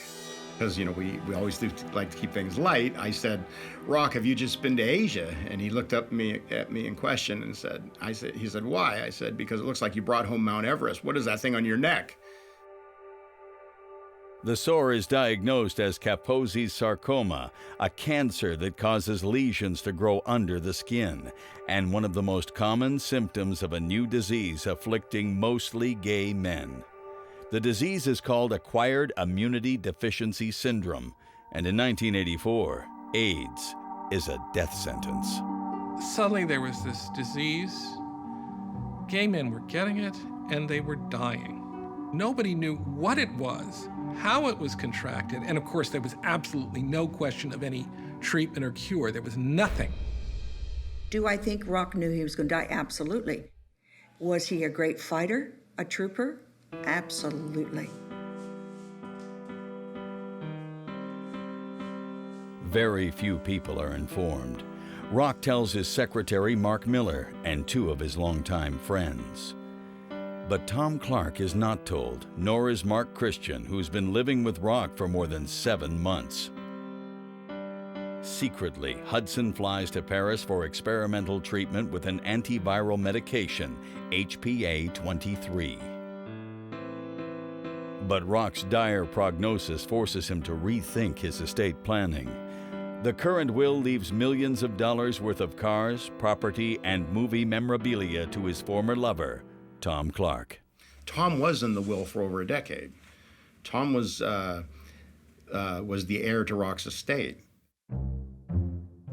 In the new will, Tom Clark is written out. Nobody is sure, but there are rumors that Mark Christian will be the new beneficiary. Mark Christian, he would probably tell people that he should be named in the will. He was the last lover, and he seemed to have gotten himself in there. He made his way in. He insinuated himself in. Meanwhile, the antivirals appear to be working, but Rock continues to lose weight, causing concern amongst his friends, especially Mark Christian. Rock was a very heavy smoker, and Mark's father had just died like in 1983 from lung cancer. And I think that was the main thing on Mark's mind, that Rock could possibly have lung cancer. The first thought that came to mind with everyone was liver cancer, liver disease, because he drank his whole life, and he drank considerably. Mark claims that at the time he pressed him about AIDS, but Rock flat out denied he had it. Mark told me that he basically questioned Rock about it, and Rock said, you know, I've been checked for everything, even the bug, as I think Mark told me was the wording that Rock said for HIV, and said everything came clear. Yeah, he believed him, yeah. As Rock's health deteriorates, so does the relationship between him and his young lover. Not helped, according to Martin Flaherty, by Christian's conduct in the house. Christian every day was having different people come over, undesirables. He was staying up for days at a time. They were leaving drugs on the tables. You know, my allegiance lie with Rock, so of course, and plus as the estate manager, I had to tell him what was going on at the house. Christian was aware, I'm sure, that there was going to be a confrontation there. From that point on was when the romance was over. Still, Rock does not force him to leave. Instead, Mark moves into the room they call the theater room. Rock hated confrontation. Rock hated confrontation. He abhorred fighting. When Christian moved into the theater, the plan was that if we all just treat him poorly, that he would leave. Well, he didn't leave. In July 1985, Hudson flies to Paris for another round of antiviral therapy. But he's in no condition to make the trip. Upon arrival at the hotel, he collapses from exhaustion. Local journalists get wind of the story, and finally, Mark Miller, Hudson's assistant, is forced to make a public statement. In Hollywood and beyond, there is shock and sadness. But for one man, the overwhelming emotion is fear. Oh, I think he was scared to death to find that out. According to Mark Christian's partner in later years, Christian is crushed by the news from Paris. He was basically sitting on the couch at Rock's house and watching television when the announcement came from Paris that Rock had AIDS. He found out when everyone else found out, and I think it just shocked him to the core. At that time, unlike now, that was pretty much a death sentence if you got HIV. Mark Christian has 2 HIV tests during this period. The results are not made known. Meanwhile, the fear of infection is a shadow looming over the Hudson household. The moment I found out he had AIDS, I was scared for my friend. And then because of the knowledge I had acquired about that disease, I was scared for myself. And of course, I still took every precaution possible because, you know, with blood, coughing, mucus, sweat, you know. When people would come to visit, they would all wear masks and they would stand about 40 feet away and try not to breathe the air, you know. Rock is starting to fall apart in both mind and body. Those closest to him are managing the house and caring for Rock, most notably Mark Miller, his secretary, and Tom Clark, who returns to be at the side of his former lover. Mark Christian has been sidelined by Rock and his inner circle, but he remains in the house. I think he had a lot of mixed emotions because at that time, Rock was so sick. Mark asked him, why didn't you tell me? And he told me that Rock basically said that, when something like this happens to you, you're all alone. And I just, I didn't feel I could talk. Mark Christian, if he would have left the house, it would have been kinder. It would have been kinder. We couldn't get him to leave. He was asked to leave. There was no way that we could get him out of the house. Hudson's failing health brings out the best and the worst in his friends. When Rock was near the end, people did come around the house, and they actually asked if they were in the will. And when they found out that they weren't, they never came around again. I mean, whatever happened to loving Rock? Rock's staff are also concerned about their livelihood. There was a meeting in the living room. At that meeting, Rock announced to everyone and that we would all be taken care of for life. All the people that stayed with him and didn't desert him, we would be taken care of. Susan Stafford finds the house in a state of disarray. It was such a circus up there. It was so, people were so scared, fearful. But amazingly, Rock keeps his sense of humor till the end. I was sitting there and I was talking to Rock, and I said, what would you change if you could change anything in your life? And he looked at me and he said, I would have always had 2 bathrooms. For some reason, I thought that was hysterically funny for a man that's dying in a bed to have that kind of humor. The last time I saw Rock Hudson alive was 11 hours before he passed away. He was laying in his bed shaking. He didn't recognize anybody at that point.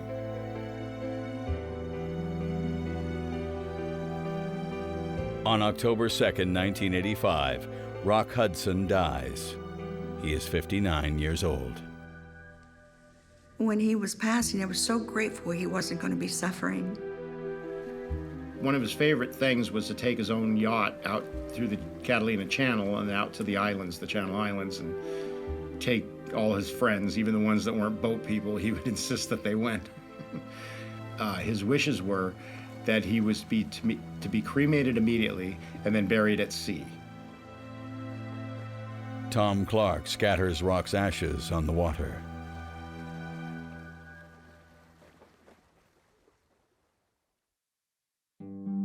If Christian was expecting to be named as an heir of Rock's estate, worth an estimated $8 million, he is quickly disappointed. Rock's last will and testament makes no mention of Christian. Instead, the will gives a lifetime income to Rock's secretary, Mark Miller, and his close friend, actor George Nader.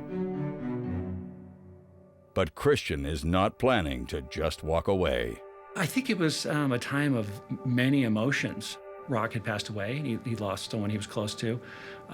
He finds out that he's been exposed to HIV. And he's really being basically bullied and trying to be swept under the rug by Mark Miller and his handlers. Mark Miller came up to Mark Christian and basically said, don't go to the press. And if you do, we will slander you. We will say you're a drug addict. We'll say you're a blackmailer. We'll say anything we have to. Mark Miller asks Mark Christian to take an HIV test. He agrees, and the test comes back negative. But the HIV antibody test is brand new, and its accuracy is unproven. Christian tells them he intends to take legal action against Rock's estate. We all tried to talk him out of it. We all tried to, because we knew it would ruin Rock's reputation, and it just wouldn't let any healing begin. I really was so naive in so many ways. Once I was aware of it, it was like, didn't you get this from the get-go, Susan? Christian files a $10 million claim for damages against the Hudson estate and Mark Miller, alleging a conspiracy to keep the HIV diagnosis a secret. The case triggers a firestorm of debate.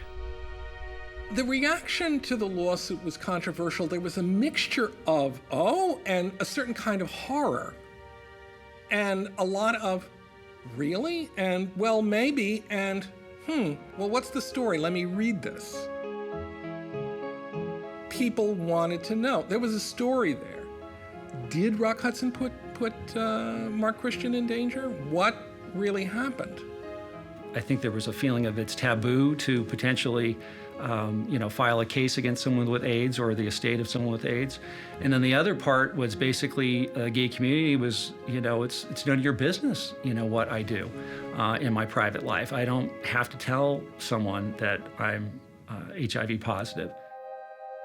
For the first time, a court will examine the issue of whether a person with AIDS has a legal duty to inform their partners. The duty to warn your partner was at the heart of the lawsuit, and it was at the heart of the gay community at the time. This was a huge thing. Mark Christian later claimed he made a serious attempt to come to a financial arrangement with Rock's entourage. If someone had HIV, the typical life expectancy was 3 years, and the top medical care was about $100,000 a year. So Mark asked to have $300,000 put into a trust that if he developed HIV and AIDS, that money would be available to him. And they basically said, go to hell, is what Mark told me. Susan Stafford has a different version of events. After Rock's death, Mark Miller, Rock's secretary, authorizes her to make an offer. We had a meeting, and they asked me if I would talk to Mark Christian and if I would talk to him about accepting a certain amount of money each month for the rest of his life in order to keep Rock out of being dragged through courts. I started at $50,000 a month. But it wouldn't have made any difference what, and that's what I'm trying to say. It wouldn't have made any difference what I had offered. He wasn't there to negotiate. He didn't want the money. Mark Christian wanted to become a celebrity. Well, my mother always taught me never to say anything bad about somebody if you can't say something good. So having said that, I don't really appreciate crooks and people who lie and cheat. I'm not one of those, a rat is a rat is a rat. What can I say? If Christian wins, Rock's insurance company is on the hook for millions of dollars. They hire Robert Parker Mills to defend the lawsuit. I had a basic Missouri upbringing that, you always tell the truth and you always do the morally right thing. I came out to California and I realized right away that the morality was a lot different out here. No matter what's the right thing to do, you win at all cost. And I didn't like the idea of filing a lawsuit when your defendant is dead and can't defend himself. Tactically, it was a good idea. Ethically, I thought it was a bad idea. There had to be better ways to resolve this case. But Mark Christian didn't want to ever settle the case. He was hell-bent on getting publicity through trial and destroying the reputation of the person he claimed he loved so much. Depositions have already been taken from some key witnesses, including Mark Miller, Rock's secretary.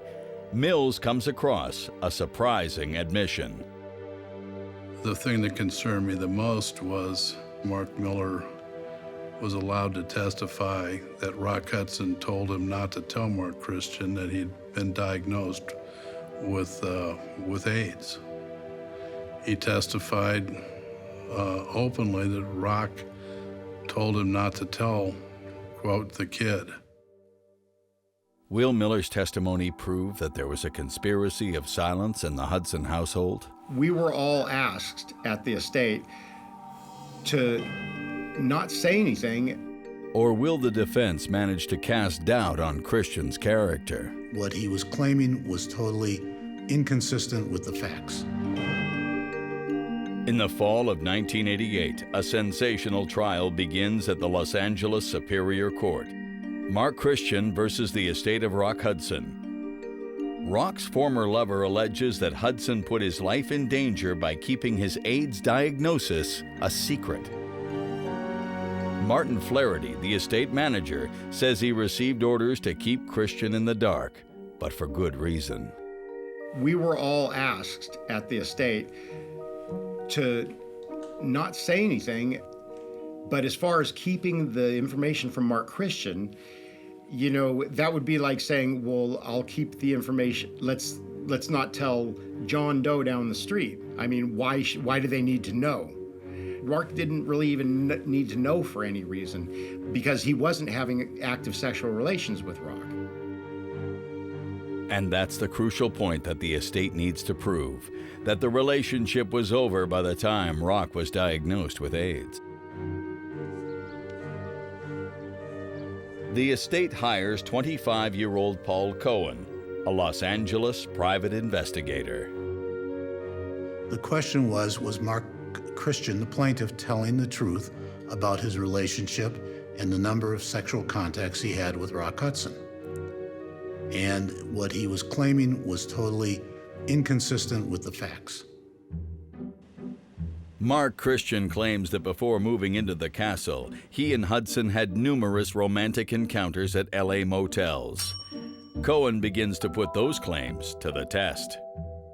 He alleged that Rock Hudson came in, paid the room with an American Express card issued in the name of Mammoth Films, which was Rock Hudson's company. And I went through those records looking for any hotel bills or any receipts from any hotels. I found literally none. I checked virtually 60 hotels throughout Southern California, from North Hollywood all the way to Santa Barbara, and none of the hotels that were mentioned ever proved. As the trial gets underway, Mills puts Christian on the stand and asks him to explain. He testified under oath that he'd had a sexual relationship with Rock Hudson 3 to 5 times a week. And so I first of all asked him, well, where did you have sex outside of the house? And he was caught off guard, and he says, motels. And I go, where? What motels? He goes, well, motels up on Sunset Boulevard. And I go, well, name me any of the motels where you had sex with Rock Hudson in. And his answer was, I don't recall. Mills aims to cast doubts on Christian's character and his loyalty to Rock. They start to unearth some startling allegations. Rock's 80-year-old gardener takes the stand. He testifies that he inadvertently walked in on Mark Christian and another man.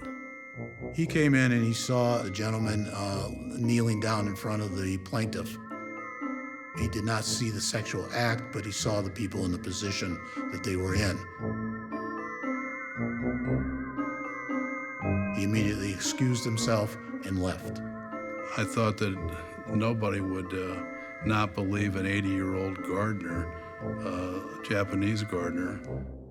A number of individuals, specifically James Wright, who was the butler, had noticed that 2 men entered the room, 1 bed was used overnight, and the room was left in a condition where he found the sheets were soiled.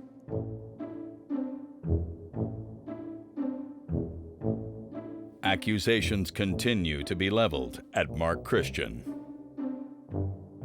He was not monogamous in any sense of the word. Everyone was a challenge. Mark Christian was a male prostitute. Everyone knew it. He told everyone. It's just inflammatory. You know, it's not in his character, and I think basically it comes down to a legal strategy, and their legal strategy was to discount Mark in any way they could, and if you slander somebody, they feel that that's going to help their case. Harold Roden has to rebuild his client's soiled reputation. His son Paul remembers that he relished the challenge. He was a wonderful litigator in the courtroom because he was uncompromising in what he knew and what he believed to be true and right. Jurors and juries loved him. He was known more than anything around LA as a great trial lawyer. He was very, very aggressive and was known as a bulldog. If he put on a witness that was adverse to his position, he would rip into that witness. Susan Stafford is put on the stand, and Roden does not hold back, calling her a prostitute and an exhibitionist. They had to demean me in order to discredit me, in order to build the case for Mark Christian. And so the bullets started coming. And the questions, I was in shock. He would say, when they get on the stand, when I get them on the stand, he would say, you know. When he had people reeling, when he had them sweating, when he was pointing his finger and catching them in a lie, that sort of thing, he lived for those moments. Roden has to demonstrate that the relationship between Mark and Rock was lasting and genuine. One piece of evidence has a particular impact on the jury: the love letters, written early on in their relationship while Rock was in Israel. The language is just so, it's lovely. You can't even tell when you hear the letters that it's a man writing to another man. It could be a woman to her boyfriend, a soldier writing to his girlfriend. You know, it could be anybody. Love is love, you know. He says, "Hi, babe. I went to the window and looked at the sun setting and thinking of how you would be feeling all of the day to come and thinking about the sun coming up on you, and then I shed a tear or two.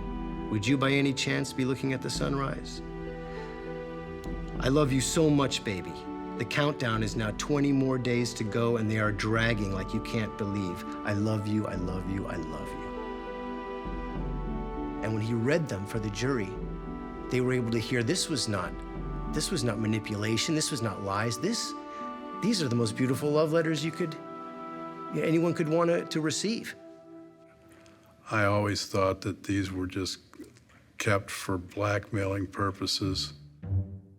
Christian claims that after the AIDS diagnosis, he and Rock were still having regular sex. But witnesses at the house claim the relationship was finished long before. So they stopped having sex before Rock went to Tel Aviv. Of course, I wasn't in the bedroom all the time, but you can just tell, just like you know your best friend and just like you know your siblings.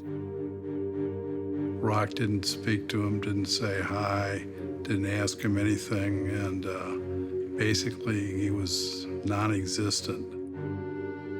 The estate claims that Christian only got to stay in the house through the use of blackmail. He was asked to leave again and again. And that was when the big threats came out, that if I have to leave this house, I'm going to go to the world and tell the world that Rock Hudson's a fairy. I'm going to tell the world Rock Hudson's gay. And so all the threats and the extortion and everything started coming out. Brent Beckwith believes there were attempts by the estate to suppress evidence of how close Rock and Mark really were.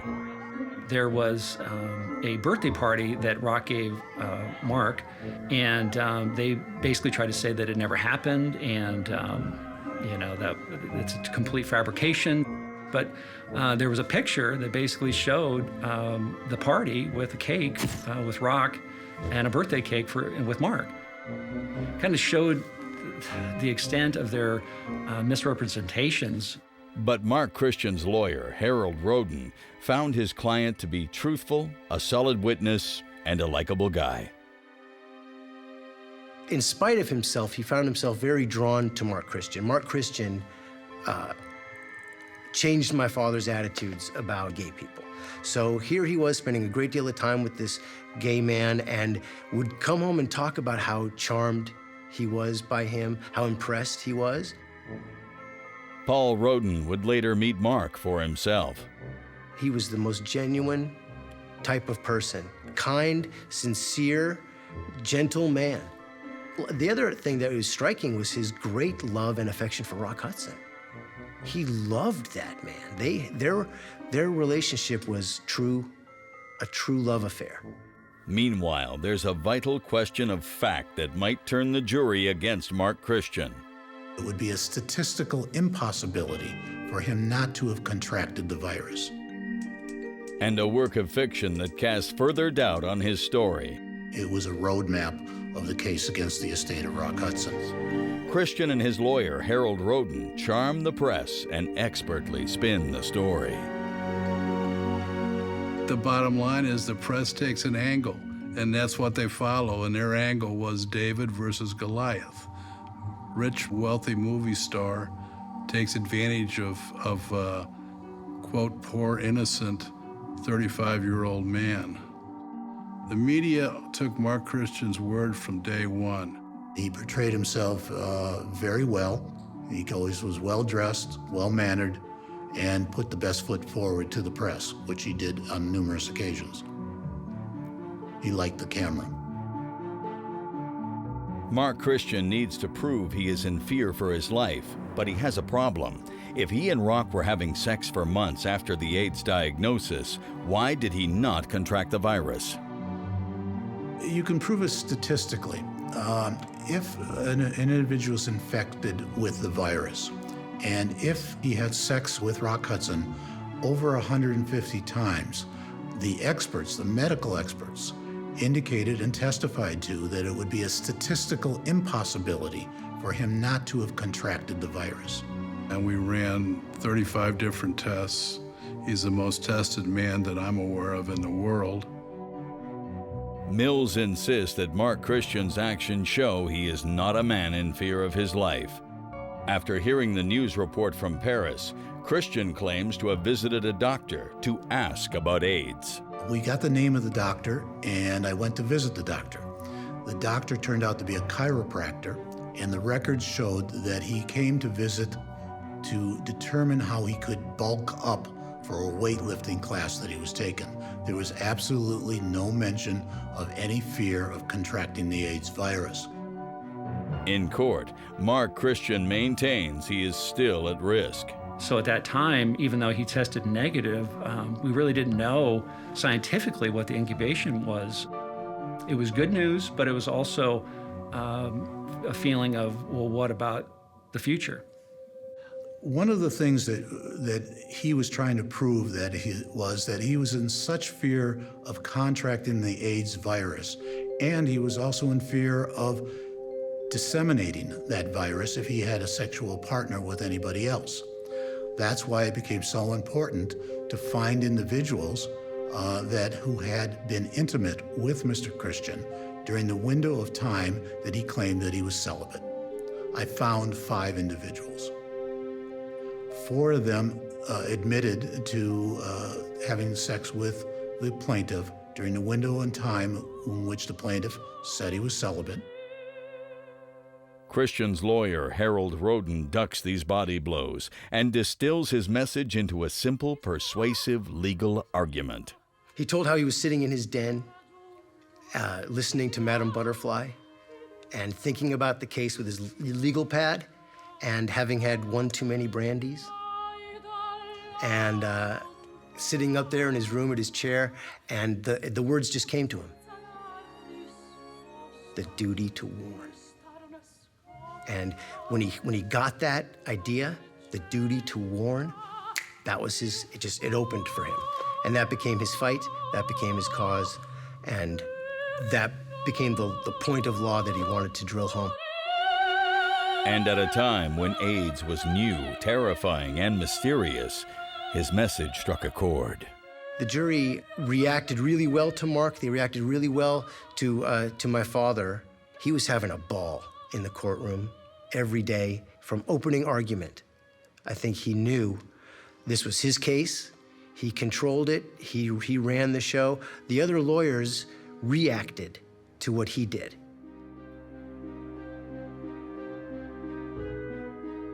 Finally, the verdict comes in. At first, it seems like a victory for Mills and the estate. The damages he read, he indicated was $1,450. And I go, well, that sounds great to me. I can accept that. Then the foreman of the jury gets up and says, Your Honor, we made a mistake. The actual award is $14.5 million for compensatory damages. They award an extra $7.5 million in so-called punitive damages. The total is a staggering $22 million. It just didn't compute. It was so crazy how much more than he'd even asked for. I was in a state of shock. I could not believe that all this had occurred in this trial. It seemed to me that the judge was rendering a verdict on the gay community that had AIDS. And Rock Hudson was the symbolic villain, as it were. It is a really landmark case. It is very, very important. You have to tell your partner of your status. Mills tries a last-ditch effort to overturn the verdict. He succeeds in reducing the award to $5.5 million. In June 1989, Harold Roden dies in a plane crash. The two sides, minus Roden, reach a settlement for an undisclosed sum. And in the end, Rock Hudson's last wishes are still carried out. Rock's friends, George Nader and Mark Miller, are provided for until the end of their lives. After the trial, private investigator Paul Cohen makes a fascinating discovery. Mark Christian and a friend, Liberty Martin, had been working on a movie script. They created a script that was rumored to be in existence. I located that script and obtained a copy of it. The script was named Between a Rock and a Hard Place. The script was a story of an individual, a man who had a gay affair with a celebrity and later decided that he was going to blackmail that celebrity. It was a roadmap of the case against the estate of Rock Hudson. But the judge does not allow the script to affect the final judgment. It was never admitted into evidence. The judge denied the admission of it. We did not agree with the ruling, but it was the ruling.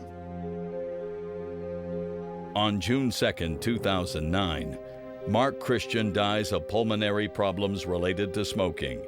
He never develops HIV or AIDS, and friends say he spoke fondly of Rock until the end. He didn't stick around Hollywood. He didn't go on and capitalize on that trial. I think he agreed with the jury's verdict, thought it was right, but beyond that, I think he didn't want to become famous for that. I get so many people that say, how could Rock have done that to that kid? How could Rock have, and I sit there in amazement and look at them and say, are you kidding me? And I want to explain to everybody that that's not the way it was. Despite the tangled web of Hudson's life and loves, his image, gentle giant, loyal friend, and Hollywood legend remains intact.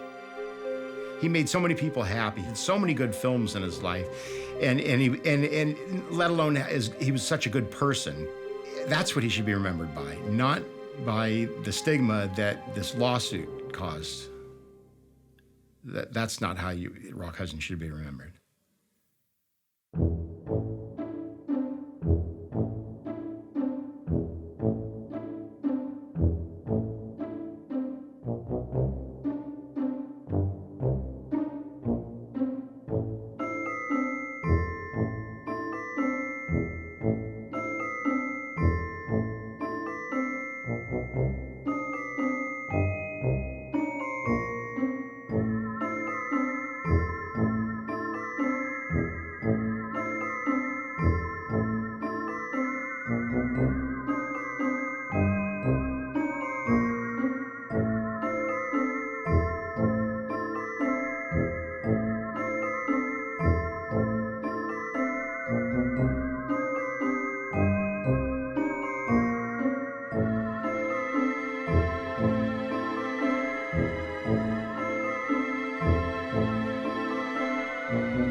Wayne Perry, writer of hit songs by artists like Tim McGraw and the Backstreet Boys, dies of throat cancer at the age of 55.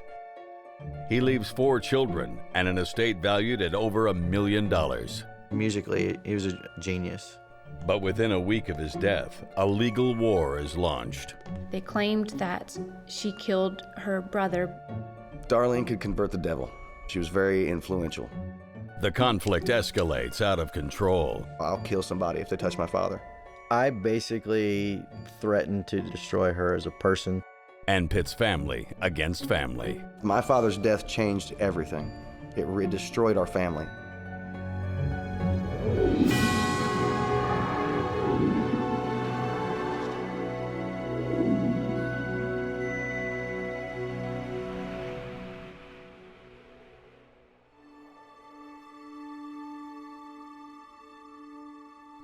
May 15th, 2005, Darrell Wayne Perry lies dying of throat cancer in an Ohio hospital. His second son, Justin, is by his side. I did exactly what he asked me to do for him if he couldn't do for himself, and that was to read the Bible. He wanted me to read the Word of God to him. His father has been in a coma for 11 days when Justin remembers his promise. I looked up after reading the passages that I wanted to read to him, and he had one big, huge crocodile tear coming down his face. And I watched his mouth come open wider than I'd ever seen anybody do it. And he just took the biggest breath, and he never exhaled. Everything slowed down at that point to me. I watched his jugular vein stop. I watched his lips fade. A grieving Justin contacts his 3 siblings. Wayne Perry fathered 4 children with 3 different women. Justin was born to Stephanie Jones in 1979, and in 1981, she gave birth to Olivia, who is better known as Nikki. In 1993, Perry married Janet McCormick, and in 1994, she gave birth to Perry's youngest child, Christian. The eldest of the 4 siblings, Brian, was born to Perry's first wife, Gail Winkler, in 1970. Brian is at his home in Washington State when he gets the call. I was pretty devastated. Justin and I hung up the phone, and I went back to listening to the music because it was music of Dad that I'd never heard before. And I pushed play on that tape deck, and the song started out, "Brian, this song's from your daddy." And the song's called Daddy's Little Boy. And it says, just because I'm not there doesn't mean that I don't care. It lifted everything off of my shoulders at that point. Perry's will stipulates that his sister, evangelical minister Darlene Bishop, is to be the executrix of his estate. At first, his heirs have no objection to this. I was fine with that. I was like, man, cool. I trust Darlene. I trusted her to the fullest extent. I was like, absolutely, that's fine. I was glad that Darlene was in charge because Darlene hadn't done anything at that point to prove to me that she was the wolf in sheep's clothing. I still thought that she's Pastor Darlene Bishop. She's a woman of God. She's not going to do anything wrong. Perry's children believe that the total value of his estate is around $1 million. It consists of a $260,000 life insurance policy, as well as a family trust that is set up to pay each of his children a monthly stipend. The trust is funded by royalties from Perry's songwriting catalog, an impressive list of country and pop tunes like the #1 smash hit for Tim McGraw, Not a Moment Too Soon, and hits by Toby Keith, George Strait, and the Backstreet Boys, among others. He could go into a recording studio and completely take over the whole situation within 5 minutes, fix a train wreck that's actually back on track. Musically, he was a genius. Darrell Wayne Perry was born in Hamilton, Ohio in 1950 to the wife of a furniture upholsterer. His old friend Randy McNutt remembers that even back in the late 1960s, Perry was ambitious. Wayne thought he would make it big, and I always had faith in Wayne. I thought Wayne was a terrific talent, and he was. He had played in the area for a long time, even as a young guy, because he started when he was 14. And they called him Little Wayne Perry. His dad found an old upright piano and brought that home, and we'd sit there and bang out songs that we attempted to write. But after years of toiling away in obscurity, Perry was itching to make his way in the music industry. I told him, I said, what you need to do is keep writing and probably go to Nashville, because it's the only city in our whole region that would probably accept you for your kind of music. He left in the early 80s, 83, something like 82. It didn't last long. He came back after a few months. It was just too much being down there, and it just didn't seem right, so he came back. But Perry's relentless desire to succeed in the music industry wouldn't let him quit. And then he decided to go back, and this time it stuck, and he stayed. I remember the first time that when Wayne's first record came out, I was driving, and I turned the radio on. The disc jockey said, "We've got a brand new record from a guy named Wayne Perry. It's called Mr. Bus Driver." And as soon as the bass lines came on, Wayne started freaking out, bopping up and down on his seat, screaming, it's on the radio. And he grabbed me, and I'm driving. I said, "Hold it, I'm trying to drive the car." And we pulled over and just sat there and listened to the whole record on the radio. What a thrill, what a thrill. So you can imagine if that record would have been a big hit, what that would have been like for him at that time.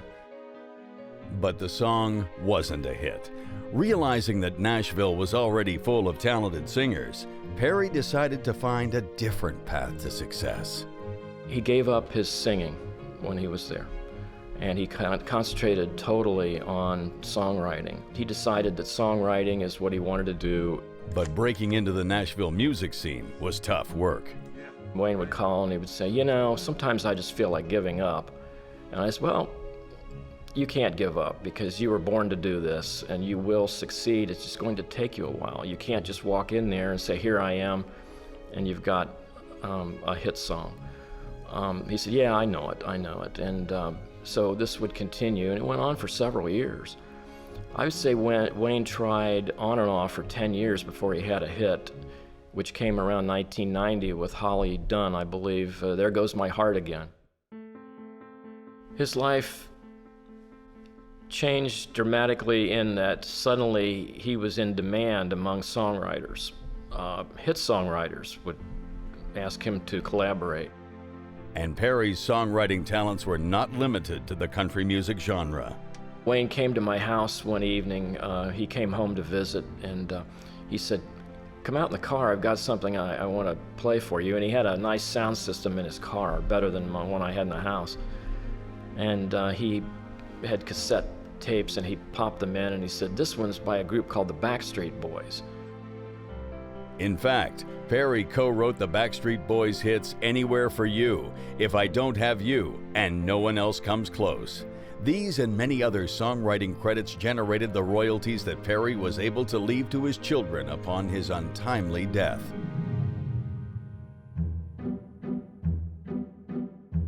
His funeral is presided over by his sister Darlene at the Solid Rock Church in Monroe, Ohio, a massive place of worship that she co-founded with her husband. All of his family members are present, save one. The absence of his eldest son, Brian, marks the beginning of his family disintegration. Brian claims that his father's sister and brothers openly threatened him. I wasn't able to go to the funeral because they told me that if I showed up, they were going to take me out. This threat stems from a dispute over Perry's care during the final weeks of his life.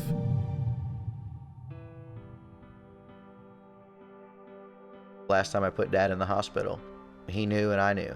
This was it. And the nurse came in and said, do you have a living power of attorney? And he said no.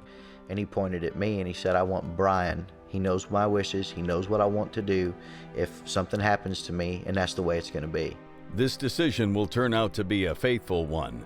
Brian will be responsible for the treatment Perry receives in his final days. Justin is still bitter about how it occurred. Brian waited till my dad signed that document, making him power of attorney over his living will, and then called me and said, Dad's up here in the hospital. You need to get up here. And that was it. Perry then slips into a coma. 3 days later, acting on medical advice, Brian exercises his power of attorney. My father's wishes were that there'll be no resuscitation. There'll be no tubes shoved down my throat. I don't want an oxygen mask on. I don't want IVs stuck in me. I don't want vitamin bags. I don't want any of that. When I slip into a coma, I'm gone. Leave me alone. And that was the hardest thing that I ever had to do. Perry is removed from all forms of life support. Overwhelmed by the situation, Brian leaves to try and pull himself together. But when he returns, he discovers that his aunt has arrived and things have changed. I come in the room and there's candles lit in the room and there's people standing around the bed. They're all hand in hand and there's a vitamin bag hanging off the IV rack and the IV's in his arm. And I went down to the nurse's station and I said, "You've got a vitamin bag in him." I said, "I'm going to call a lawyer and I'm going to have you shut down tomorrow." Brian's threat works, but it leads to a showdown with Darlene. The nurse came in to throw Darlene out and made everybody leave, and they told me that I was killing my father, that I was heartless, that I was going to burn in hell with Satan, and that I'm the reason that my father's lying in that bed dying, because I didn't want him to have help, because I had no faith, no heart, and no soul. Brian claims that at this point, things turned ugly. It started World War III. In fact, Brian took the threat very seriously. I drove to my mother's house and got a gun and loaded it. Put it in my pants, picked the kids up from my aunt's house, and I flew out that night. I left. I flew back to Washington State. Justin supports his brother Brian's decision to remove Perry from life support. He remains by his father's hospital bedside for the next 11 days as his father slowly dies. But Darlene is not done. Several days into Justin's death watch, his aunt arrives with a fellow evangelical minister. Darlene and Rod Parsley came in his room and said, "We're taking him out of here. Your brother's letting him lay here and die, and we're taking him out of here, and we're taking him to a Baptist hospital in Nashville." And at that point, I can tell them that I'll kill somebody if they touch my father. He's not going anywhere. The conflict between Perry's children and his sister Darlene reaches boiling point just before his death. After Wayne Perry passes away, Justin and his siblings decide to file suit against their aunt for misappropriating the estate's funds and, far more controversially, for wrongful death. They claimed that she killed her brother. If he hadn't listened to Darlene, I think, where would he be today? Led by oldest son Brian, Wayne Perry's children band together to pursue their aunt through the courts. Among their many accusations, they allege that she misappropriated the estate's funds. Brian lobbies Christian's mother, Janet, to join the suit. One day, Brian called me and said, "Do you know she took $100,000 from that life insurance policy and she gave it to her daughter to build this house, this $2.2 million house they're building?" To me, that's mishandling funds. That's my son's. She's not using her money, she's using his money. So that's when I joined with them in this, the lawsuit. And Justin believes that Darlene mishandled other funds as well. I witnessed her and her attorney walking down the stairs with two buckets. One was full of silver, the other one was full of gold. I flat out told Darlene, "I want to hold on to that because gold is going to triple its value." "Oh, honey, gold ain't going to do nothing." And they went and sold it anyway. She started doing things her own way. Darlene's attorney was also the lawyer Wayne Perry hired to help him draft his will and create the family trust.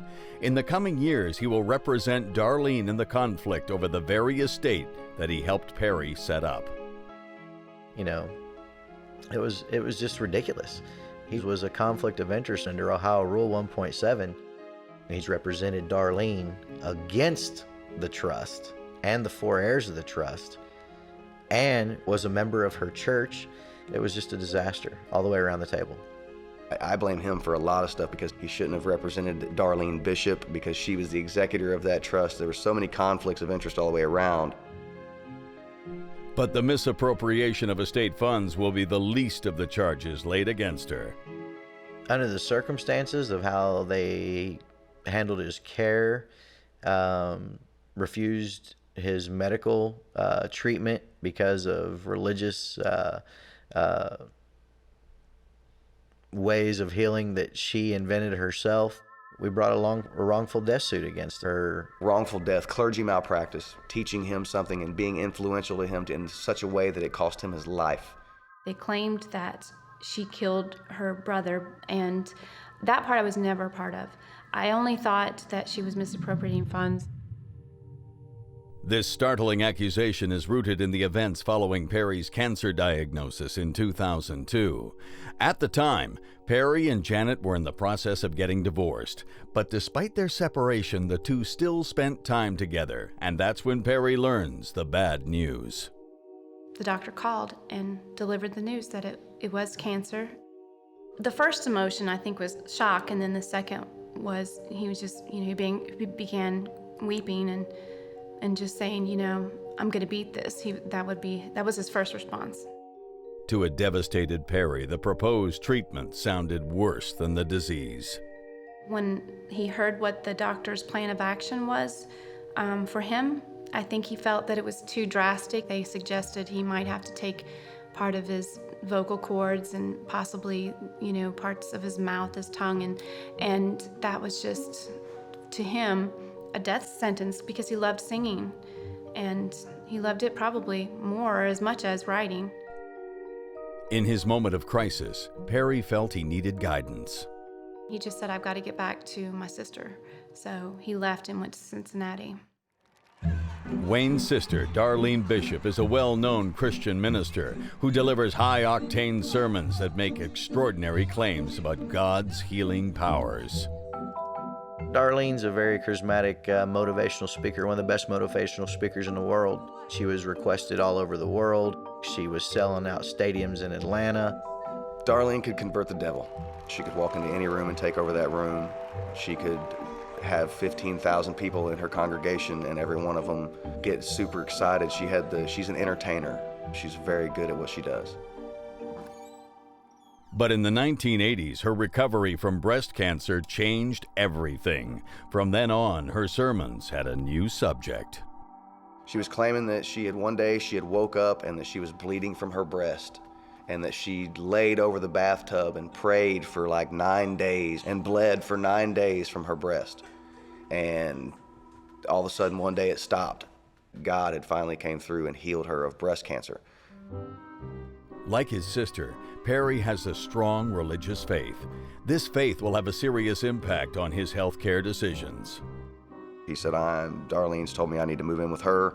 She's going to help me. She's going to help me get better. She's going to help me get through this. And he ended up selling his log home that he worked his whole life for, 25 acres of land, auctioned off everything he owned, and moved to her house. I was completely disagreeing with that, of course. I told him that I don't think that's a wise decision. Nashville has some of the greatest hospitals in the United States. And then that's when he came out with the fact that he said that he wasn't going to receive surgery. He was not going to receive chemotherapy, that he was going to rely on God and the prayers of Darlene's church to heal him. Prayer is great because it gives people faith and hope, but our Creator made us intelligent enough to create medicine. It's there for a reason. There's no cure for cancer, but survival rates are increased dramatically by going through what your oncologist tells you to do. So I think it was a joke, and I tried to explain that to him. He's like, well, Darlene's working on healing me. And I was like, no, she's not either. You need to get your butt to the doctor and get your chemotherapy, get your radiation. That was the biggest mistake of his life, was allowing her to come in and take him to Ohio. He was up there and she wanted to be in control of everything. No one told Wayne what to do. He was his own person.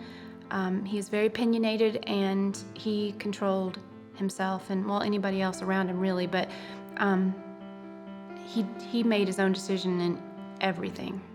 He, I think, felt like she had beaten cancer, according to her, and that he thought, if she beat it, I can too. Realizing that he can't change his father's mind, Justin decides to take on the role of caregiver and moves into Darlene's as well. I didn't want my dad to be by himself. I wouldn't want nobody to be by themselves during that time period. And Darlene goes on tour all the time. She's never there, and they needed someone there, and I'd rather me do it than a stranger. Relying on prayer alone, Perry's condition steadily worsens.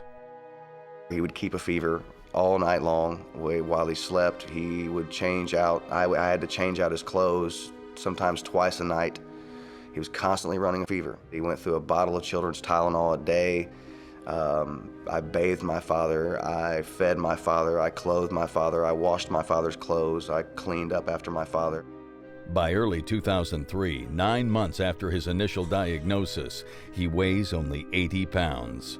And as he grows sicker, he grows angrier. He got a point one time, and this was the biggest memory of my father. He was just running like 104 fever. And he all of a sudden just stood up in the air and said, "Where are you?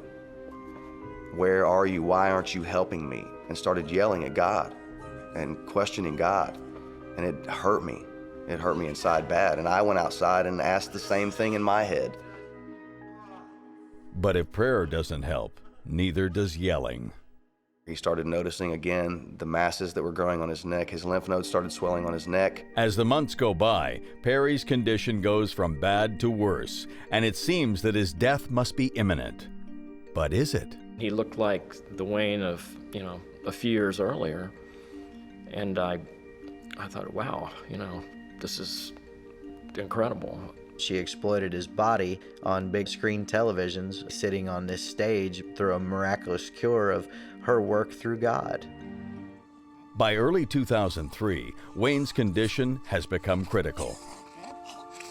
All of a sudden, my dad fell out entirely. He started suffocating. His throat had closed up on him entirely to where he couldn't even breathe. And they had to do an emergency tracheotomy. At last, fearing for his life, Perry is willing to try conventional medical treatment. After that point, he did begin radiation, he did begin chemotherapy, and began getting blood transfusions and everything that was necessary to keep him alive a little longer. I guess he found a little bit of energy and hope left, to will to fight, to want to live, and he got better. His body reacts extremely well to the treatments, and within several months, Perry has gained back 50 pounds. His recovery went well. I had him drinking Ensures every day and broths, and he got better. He woke up on Christmas Day and said, "I feel like I can eat some biscuits and gravy." And Darlene made him biscuits and gravy, and we all sit there scared to death because I thought he was going to choke. And he sat there and ate that whole plate of food. And of course, Darlene was, thank you, God. Soon, Perry is feeling well enough to invite his old friend Randy McNutt out to dinner. I was shocked to see him walking towards me at the restaurant. I mean, he looked like the Wayne of, a few years earlier. And I thought, wow, this is incredible. And his spirits were good. He was positive and making plans to write more songs, and it made me feel good to see him talking about music again. He had a new CD album that he'd recorded, a gospel album, and he gave me a copy, and he said, "I just went to give my doctor a copy." And he talked briefly about what his doctor had done for him, and he also told me that he had been praying, and he thought that helped. But to Justin's dismay, Perry takes his recovery one step further. He had quit his treatments entirely, had stopped radiation, stopped chemotherapy, stopped taking antibiotics. I mean, he stopped everything because he felt, again, that he was healed completely. And then Perry and Darlene begin to make plans that trouble Justin even more. Him and Darlene set me down and asked me if I would go with them on a ministry tour to exploit my father's healing and that they wanted me to be there for him in case he has any issues. And I said absolutely not. The doctor had told him he's not able to travel. But Wayne is in no mood to hear Justin's warnings. Well, under the influence of Darlene was like, I rebuke that. I'm able to do anything. I'm healed and I'm gonna go live my life. Justin feels that at this point, Darlene was exploiting Wayne and endangering his health. She wanted to take him to every church she possibly could and use him as a pivot to somehow further her ministry. She went through this whole story about how he suffered and how he did all this, and then now here's my brother, and the camera panned over and there's my dad, standing there. She used him as a pawn. She exploited his body on big screen televisions and showing how much weight he had lost and where he's at today, sitting on this stage through a miraculous cure of her work through God. My father, in all reality, you could tell by looking, and I watched it several times just to make sure he really wasn't down with this, to make sure surely he's not in agreement with this whole process. And he was crying every time that they did show him. Rather than being exploited, Janet thinks that Perry was acting out of self-interest. That whole time he was going on this tour, he believed his healing was tied up in how much he professed that he was healed. I really believe that they thought it was a miracle. And so she was speaking and proclaiming his miracle. According to Janet, for Perry and Darlene, going on tour was a religious act. Their whole faith base is tied up in their mind and what they think and what they profess. So they had to profess it. They didn't have a choice. Darlene decides to profess her faith in print. She writes a book titled Your Life Follows Your Words. In it, she talks about Wayne's remarkable recovery, which she attributes to the power of prayer. And as soon as he got a little better, as soon as he put his weight back on, and he actually ate a food about it, she released a book that said he was healed. She wrote the book, Your Life Follows Your Words, and she thought, well, I'll tell the world I've cured him of cancer, and that more will come. They'll come by the millions. They'll buy this book because I created a miracle. Despite Perry's apparent recovery, Justin knows that it can't last long. Back when Perry received his first treatments, the doctor pulled Justin aside. She said, your father's dying, and he's gonna die. This treatment's not gonna help him, it's not gonna keep him alive, it's only going to extend his life a little bit longer. She said, you need to know that. You're the one taking care of him, you're his son, you need to know that. A few months after Perry chooses to halt his treatments, his condition begins to worsen again. You could kind of tell a little bit that it came back because he started losing weight again, and I could see it in his eyes, and I told him, I said, you feeling okay? And he would say he wouldn't say otherwise. Because again, doubt. You can't doubt your faith, and you can't speak things into existence. I think to speak about the fact that the cancer was not really gone would also allude to the fact that he was not really being healed by God, and somehow that would taint his faith. But Perry can only avoid the truth for so long. In the spring of 2005, doctors give him the bad news. His cancer is back, and this time it's too late to save him. Within a couple weeks, he had gotten to the point where he could no longer control his bowel movements. He could no longer get up and feed himself. It is a tragically ironic coincidence that Darlene's book launches on the same day that Perry's kids receive some very bad news. The day that the book was released to the world was the day that we received the letter from Dr. Malcolm stating that Wayne was terminally ill with cancer and that there was nothing that could be done for him.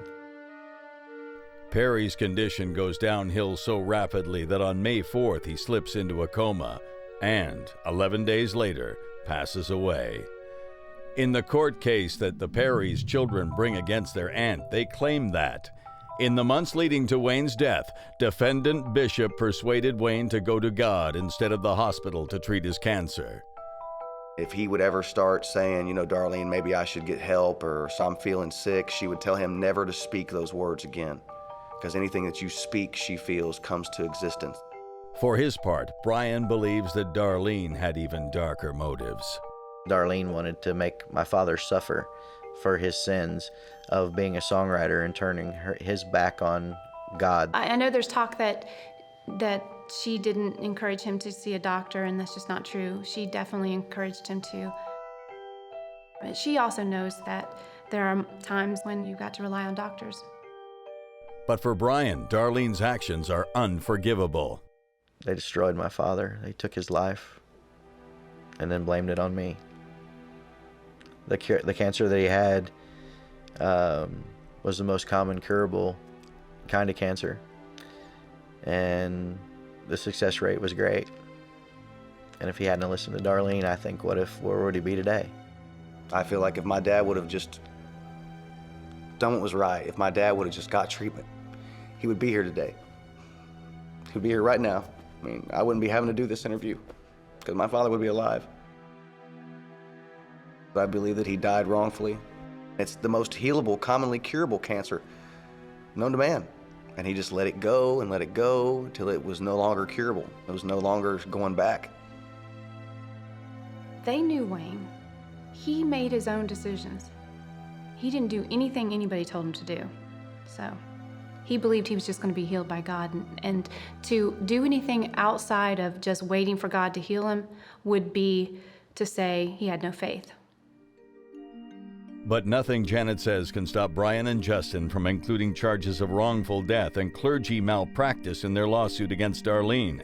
And the legal proceedings will generate a stunning revelation. Her book claims that she cured herself of breast cancer. Her deposition sings a different tune. The wheels of justice grind slowly, and nearly 2 years pass before the case finally begins to make its way through the courts in early 2007. All those involved are deposed, and to the amazement of Perry's children, during Darlene's deposition, she makes a startling admission. Her book claims, Your Life Follows Your Words, states that she herself cured herself of breast cancer. Her deposition sings a different tune, says that she never was told by an oncologist that she had cancer. She was never diagnosed with cancer. And that was even more fuel to the fire for me to stay on board and be like, this woman's wrong and she needs to be shown to the world. It took me into an anger frenzy at that point, because here she is out on the road lying and deceiving all these people. It was a fraud. I believe that she had an illness for sure. And I believe God healed her of that illness. And it was in her breast. In any case, Darlene's revelation has little effect on the court's final decision. On February 12, 2007, after 2 days of hearings, the court renders its judgment. The $100,000 Darlene used to help build her daughter's house came from Perry's life insurance policy. According to the court, this money belongs to Darlene and is not part of Perry's estate. Therefore, she is free to do what she wants with it. Darlene also took $20,000 from the sale of the gold coins, claiming that she was repaying herself for a loan she had earlier given to Perry. Pointing out that the coins made up part of the estate, the judge deems this a misappropriation of funds and orders her to pay back the sum. But all other arguments put forth by Perry's children are summarily rejected, and Darlene is left in charge as executrix of the estate. Basically, the judge just said, yeah, that wasn't right, but I don't believe she's, out to take the money or steal it, so we're going to keep her as the executor still. Frustrated, Perry's children prepare to appeal the decision. Dropping all claims of wrongful death, Brian, Justin, and Nikki focus on what they believe to be Darlene's misuse of the estate's funds, especially Perry's $260,000 life insurance policy. We appealed the fact that the estate had awarded her the sole beneficiary of that life insurance policy, because the trust actually said that all life insurance policies are to be placed in the trust. By this time, Janet and her son Christian hesitate to take part in the suit. Janet believes Perry had a very different plan for his life insurance. It was always intended for the life insurance policy to be Christian's. It was actually in my name. And, in case something ever happened to Wayne. But he switched it to Darlene. He should have switched it to, to Christian. But doing that would make me, because he's a minor child, be in control. And following their recent divorce, leaving Janet in control was unacceptable to Perry. I was the ex-wife, and I'm assuming he thought that anything that I was going to be holding in trust for Christian was suspect. I don't know why. I mean, my goodness, ain't nobody loves my son more than me. So, and I just think he didn't trust me because I was the ex-wife. But Justin doesn't agree that Christian was meant to receive the entirety of the life insurance policy. It was supposed to go to all of us kids. My dad was a guy that liked to avoid taxes, avoid the man, okay? So he signed that life insurance policy as Darlene is the sole beneficiary. That way it didn't have to run through probate. I was in the room when the conversation took place, and she signed off as beneficiary of that. She said, each one of your kids will get their money. Wayne, you know me. I'd never do your kids wrong, ever. But Darlene told Janet something different. He had put the life insurance policy in her name, and was instructed to give that all to Christian. She said, Janet, Wayne wanted Christian to have the life insurance policy. Wayne wanted Christian to have the money. He didn't even want the kids to have anything. The confusion over Perry's life insurance policy may be rooted in the different relationships he had with his children. For most of his life, Perry had put his career ahead of his family. In fact, he was absent for most of Brian's childhood. Well, he left my mom and I when I was 2.5 to pursue his music career, and I didn't end up seeing him again until I was 16. In 1978, the pattern repeated itself when Perry's relentless drive to succeed in the music industry took him away from his second son, Justin. When I was young, we didn't see that much of him. It was more of a summer and Christmas holidays type thing, because he was always, in Nashville working his music as much as possible. I always believed that he did feel that he spent too much time away from his children there in the early years. But he was driven to do this, to be in the music business. All this changed in the early 90s when, having settled in Nashville and established himself in the industry, Perry finally settled down. Whenever I would talk to him, it was just always about music. I wrote this song, this is going on with the music. But then after a while, when he remarried, and when he would call me, he would talk more about the children and his wife. Perry's new wife is Janet McCormick. When she gives birth to Christian in 1994, Perry is at last ready to be a father. He thought the sun rose and set in Christian's eyes. His kids that he had before, he didn't actually have a hand in raising them, and I think he felt like Christian was his second chance to kind of right all the wrongs. He lit up when Christian smiled, and sometimes I would see him just looking at Christian play and he would cry. Over the course of their marriage, Janet would gain unique insight into Wayne's relationship with his other children. That, I think, is one of the demons that kind of haunted him. He didn't want to be known as a father who didn't really have much to do with his kids. And she would develop sympathy for their experience. I've never been abandoned as a child, and I don't know what that's like as an adult. I don't think you ever forget, pain that you've gone through as a child. I believe he loved them, but I just believe he always questioned whether or not they were interested just in him or in his fame or his money. And I mean, personally, I believe those kids loved him, and I believe they wanted his affection and his attention, but I mean, the family was just very, very emotional, uncontrollable emotions.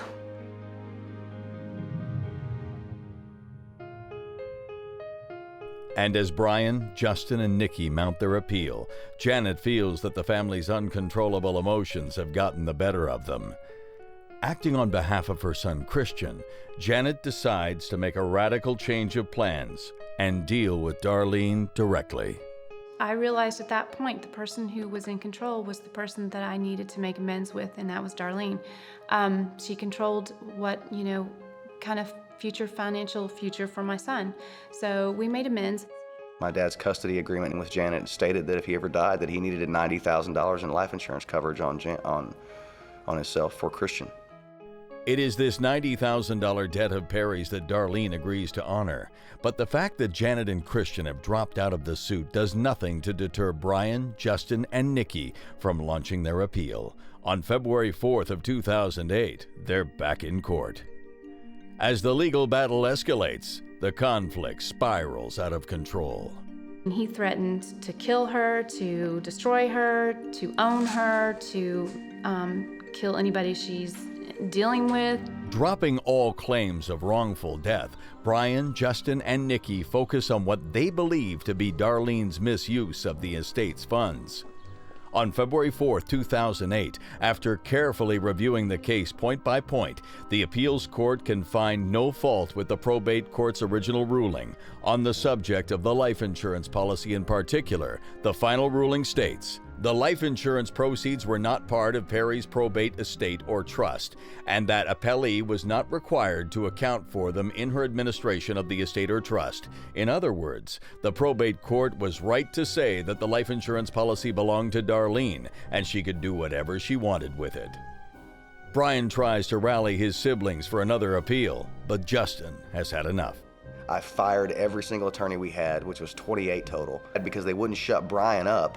Brian kept costing us money, would not leave Darlene alone, kept harassing her every day, was posting things online about her, and he was ruining the lawsuit by defaming her. You don't win a war by dropping bombs and then apologizing. You win a war by dropping bombs and continue to drop bombs until the enemy surrenders. And she was an enemy. Justin's decision to drop the lawsuit is swiftly rewarded by Darlene. She said, you know, you're the only kid that's been here for your father. You're the only one that's showed up and has actually, you know, done this and proved to your father you loved him and all this other stuff. And she said, I'm going to sign over everything to you. When Brian learns the news, he grows angrier. Although all four of the siblings will receive an equal share of the estate and the royalties generated by Perry's songwriting catalog, Justin is now the administrator of the family trust. Darlene had told the newspaper media that she had turned the trust over to Justin, and I was furious. I left home and I was in Washington, and I drove around for like 13 hours and decided that I had had enough, and I was going to come to Ohio and take care of the problem and resolve it once and for all, because the legal system was letting me down. I basically threatened to destroy her congregation, destroy her as a preacher, destroy her as a person. I love my brother at this point. He needs help mentally, in my opinion. He still dwells on it every day of his life and still wants to persecute her. And he's threatened her life several times. He threatened to burn her church down with everybody in it. He threatened to assassinate her. He called her at one of her things. She was all the way in another state somewhere, and he said, I see you, and was threatening her. I lost grip with reality.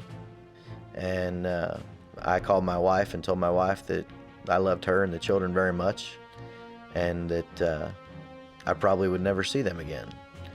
And she beat me home, and she hid all my guns, and she called the police because she was concerned about my welfare at that point, because I had snapped.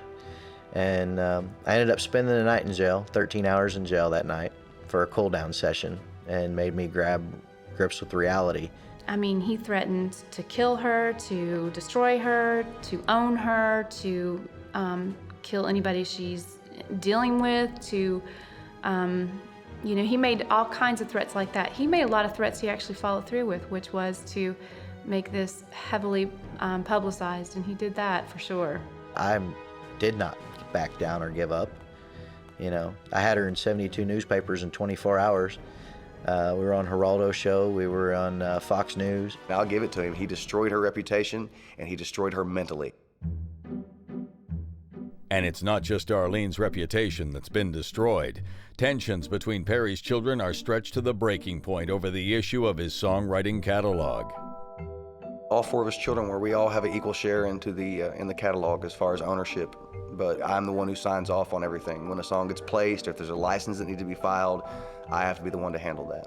Justin has to be in control of everything. He thinks he's in charge of everything. I wish him the best of luck on everything that he is doing. But we all have to be in agreement with whatever it is that he wants to do. for the catalog. I don't think Justin being in charge is any better than Darlene, if you want to know the truth about it, because we knew prior to Justin taking over that there was about $30,000 to $35,000 of income being generated, and now we haven't seen anything. I don't trust Justin. I'm sorry, but I'm not an idiot. I want bank records that tells me exactly what has transpired in my trust. Still a mess. I count on nothing. Everybody's still making $15,000, $20,000 a year in the trust, and it's working it. I'm working it every day. The catalog's still generating money to this day. Everybody gets their equal share of what happens. I don't take anything extra for doing what I do. I have to deal with my brother, and that's, I should get paid for that, but I don't. The royalties generated by the songwriting catalog amount to one part of the trust, but the rest of it is a tiny fraction of what Perry's children expected to inherit. When we received the trust, there was $58,000 in there. I think we received somewhere in the ballpark of $14,000 total. Ironically, almost all of the estate funds have gone to pay for Darlene's legal fees. I asked her, I wish you would have just split the money between the kids. And I think she said they probably would have sued me anyways. And you know what? They probably would have. The trust states that if any of the heirs come against the trustee, that she's allowed to use the funds in the trust to defend herself. If I were in that same position, I would have used the money too to defend myself. I really would have. And it remains unclear how much money Darlene did end up using. My father had $1 million estate when he died. And that's what it was $1 million estate, including his home and his assets and his catalog and everything like that. It was $1 million estate. To this day, we still do not know how much money was in the trust, how much money funded the trust, how much money was taken from the trust. In June of 2010, a strange event takes place at Darlene's church, an event that some choose to link directly to the story of Wayne Perry's estate. The statue of Jesus standing in front of the solid rock church is struck by lightning and burns to the ground. You know, God works in mysterious ways. Our Creator is very, very, very funny. He's got a sense of humor. God struck that Jesus with lightning and burned it to the ground. I felt like for the first time in my life that God was actually paying attention. That there was really somebody out here watching and said, you've gone far enough, Darlene. You've taken advantage of too many people's lives. But for Justin, this event does nothing to repair the damage that's been done. I forgave Darlene 100%. I don't forget anything. I forgot none of it. No, I don't go to her house on Christmas like I used to. No, I don't go over and have dinner and hang out with the kids and go to the church, nothing like that. So it's completely changed. My father's death changed everything. It destroyed our family. And Brian remains deeply bitter toward both Darlene and her attorney. Me knowing my dad, me being a lot like my father, if he could get out of that casket and get his hands around Darlene in his neck, he'd probably choke them until they were both dead. Because that's not what he wanted. Didn't want that for Christian, didn't want that for Nikki, didn't want that for Justin. He sure didn't want it for me. I mean, it's been a life of hell. Janet believes that the responsibility for the estate battle does not rest with Darlene. I think she didn't want this position either. She did say, Lord, Wayne, please give it to somebody else. I don't want to have to deal with kids. But I think at the time she was also very torn with, wanting to do what her brother wanted. So yeah, I think she was thrown in a difficult position, and I think she made some mistakes. I think she knows she made some mistakes. But I look and try to put myself in her shoes.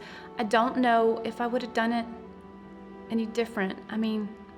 And so I can't blame her. I have to blame Wayne. He set it up that way.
Rock and roll sensation Ritchie Valens, singer of the smash hit La Bamba, dies in a tragic plane crash at the age of 17. Because he was still a minor, his estate goes directly to his mother. The cause of the tragic crash that took Ritchie's life remains a mystery, and for some, highly controversial. Were there shots fired in the plane? Was there an argument? As Ritchie Valens' fame grows in the decades following his death, a legal battle begins. He goes, "When are you gonna stop suing me?" And new information is revealed about a cross-country bus trip that ended on the day the music died.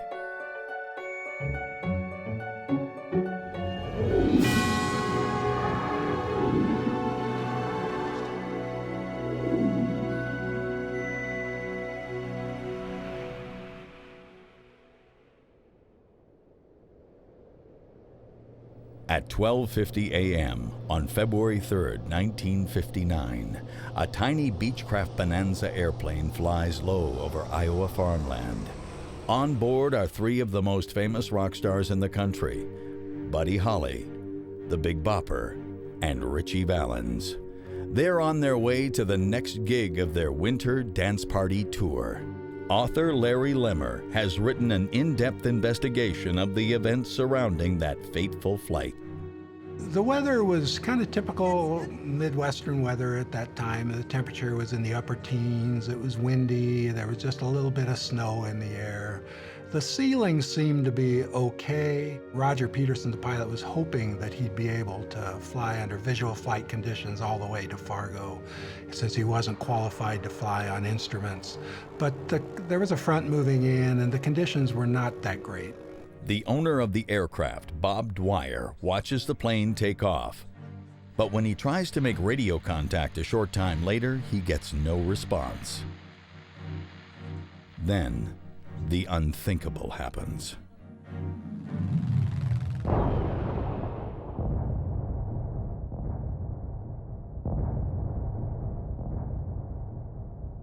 The plane went down 5 miles from the airport, killing everybody on board, including Roger Peterson, the Big Bopper, Ritchie Valens, and Buddy Holly. Ritchie's sister Connie was 8 years old. And I remember running in the house and seeing Mama sitting in a chair. And I thought, why is my mom sitting in the chair in the middle of the living room?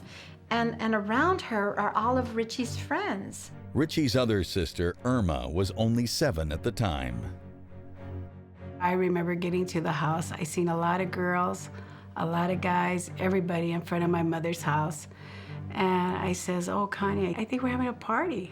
Ritchie's older brother, Bob, also rushed home when he heard the news. And I got to the house, opened the door, and there were 2 of Ritchie's friends, one on each side of my mom, and they were walking down the hallway, and she looked at me and she says, "We lost your brother." Perhaps hardest hit by Ritchie's death is his mother, Concepcion. And when people would come over to the house, Mama had a beautiful stereo Ritchie had bought her, and she'd be playing his albums, his music. And they would say, "Concha, why do you have music on?" And she'd say, "If I don't listen to his music, I'll die." She would say, "I'll die." Ritchie's youngest brother, Mario, was only 2 years old at the time, but he remembers how his mother honored the memory of her dead son.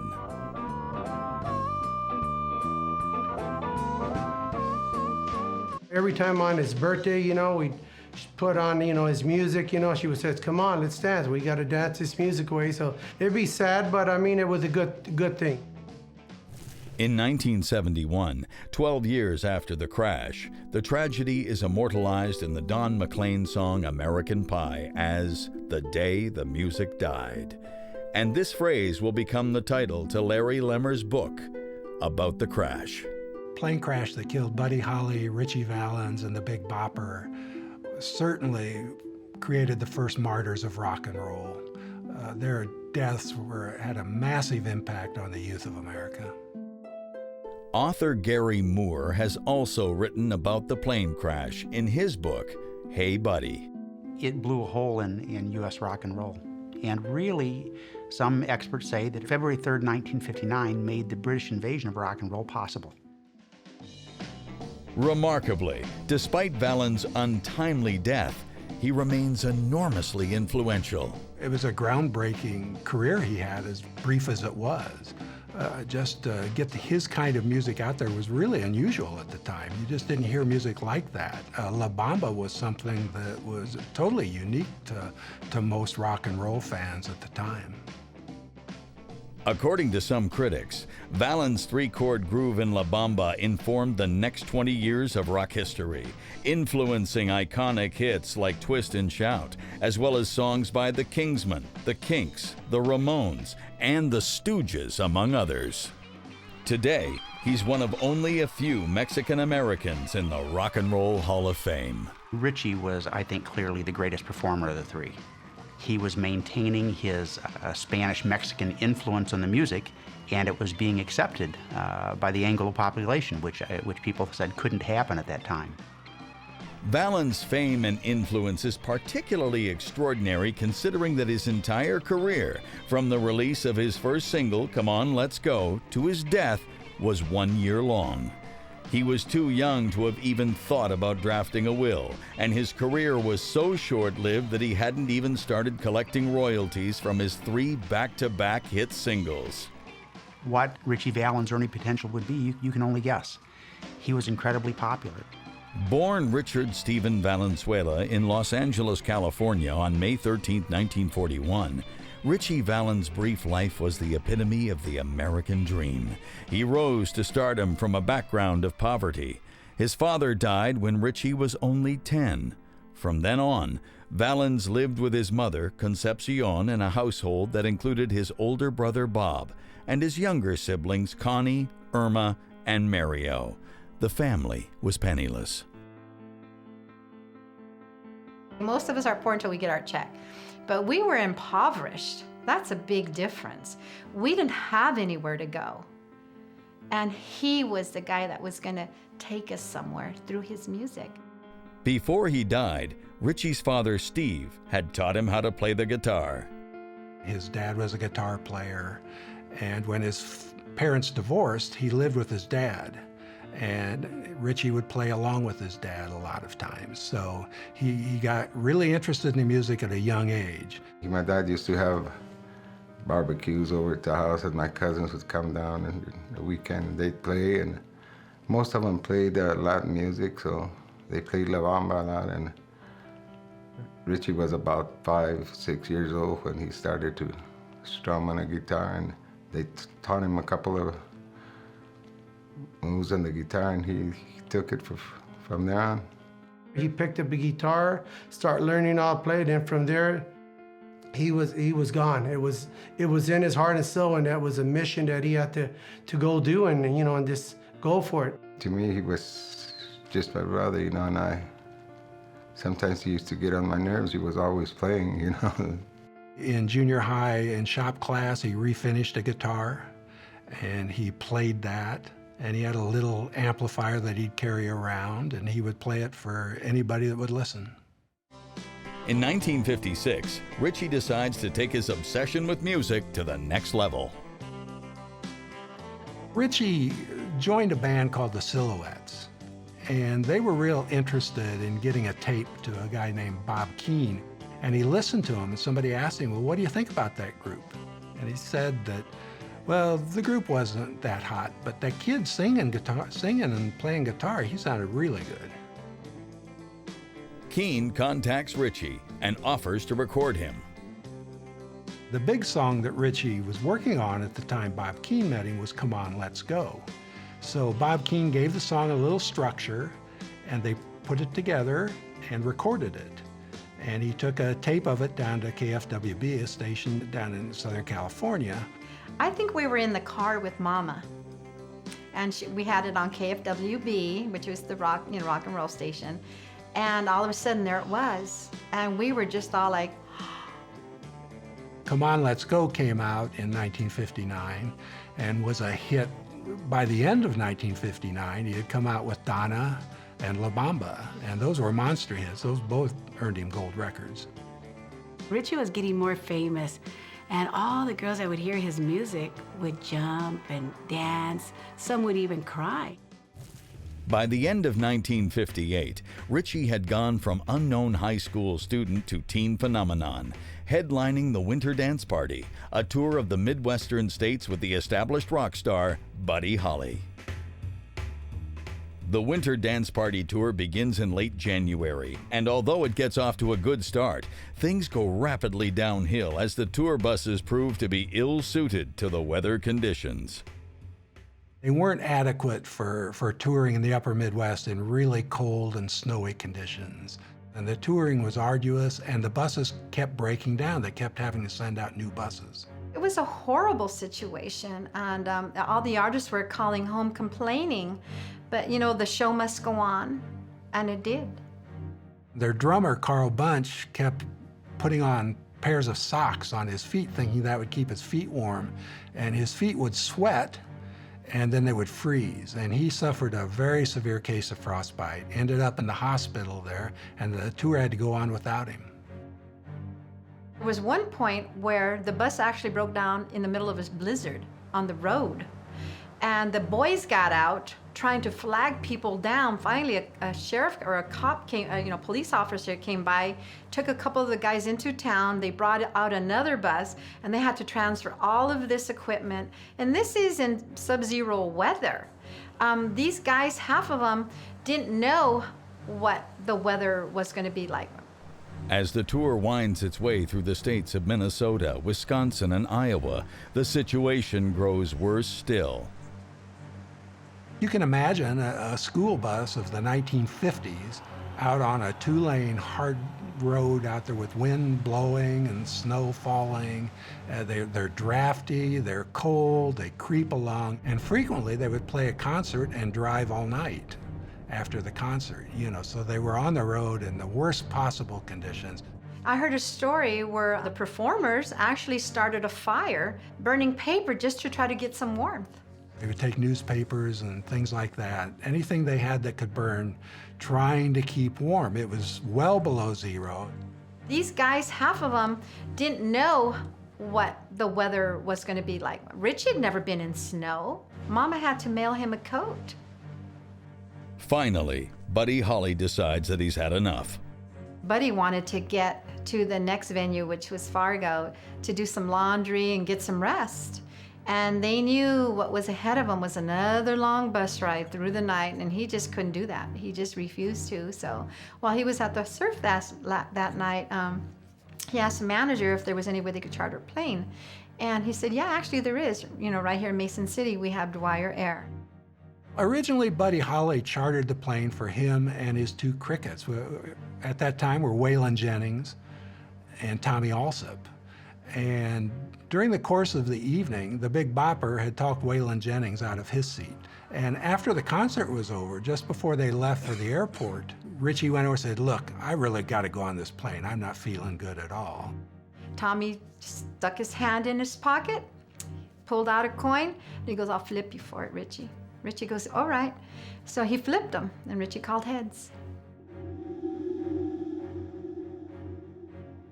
It came up heads, which would normally be a winning coin flip, but in this case, it turned out to be disastrous.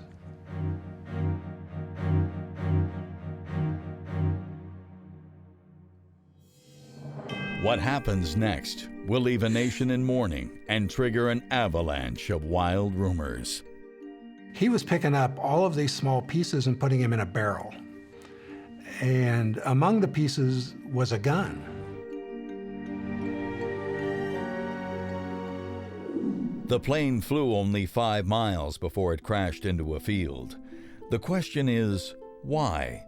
The sudden death of 3 rock idols cries out for an explanation. Friends of the pilot, Roger Peterson, can't believe that pilot error caused the crash. In their minds, there must have been some other element.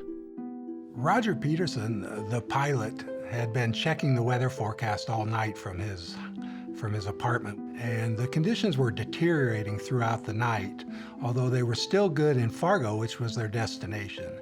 And at the time they were ready to take off, I think he was a little bit concerned about the weather in Clear Lake as well. But the singers were insistent, I'm sure, that they get there. Their bus had already taken off. They had no other way to get to Fargo. We've heard a lot of stories, you know, that it was pilot error. Author Gary Moore has also written about the plane crash in his book, Hey Buddy. Roger Peterson, who by all accounts was a wonderful young man, but he had recently failed his instrument training and his test. There are flight instructors on record saying that he became confused easily and suffered vertigo. And so even if the weather was perfect, it would have been a dangerous flight for that young man to make, but the weather was not perfect. There's a lot of conjecture as to why Roger Peterson would fly under conditions that he deemed less than satisfactory.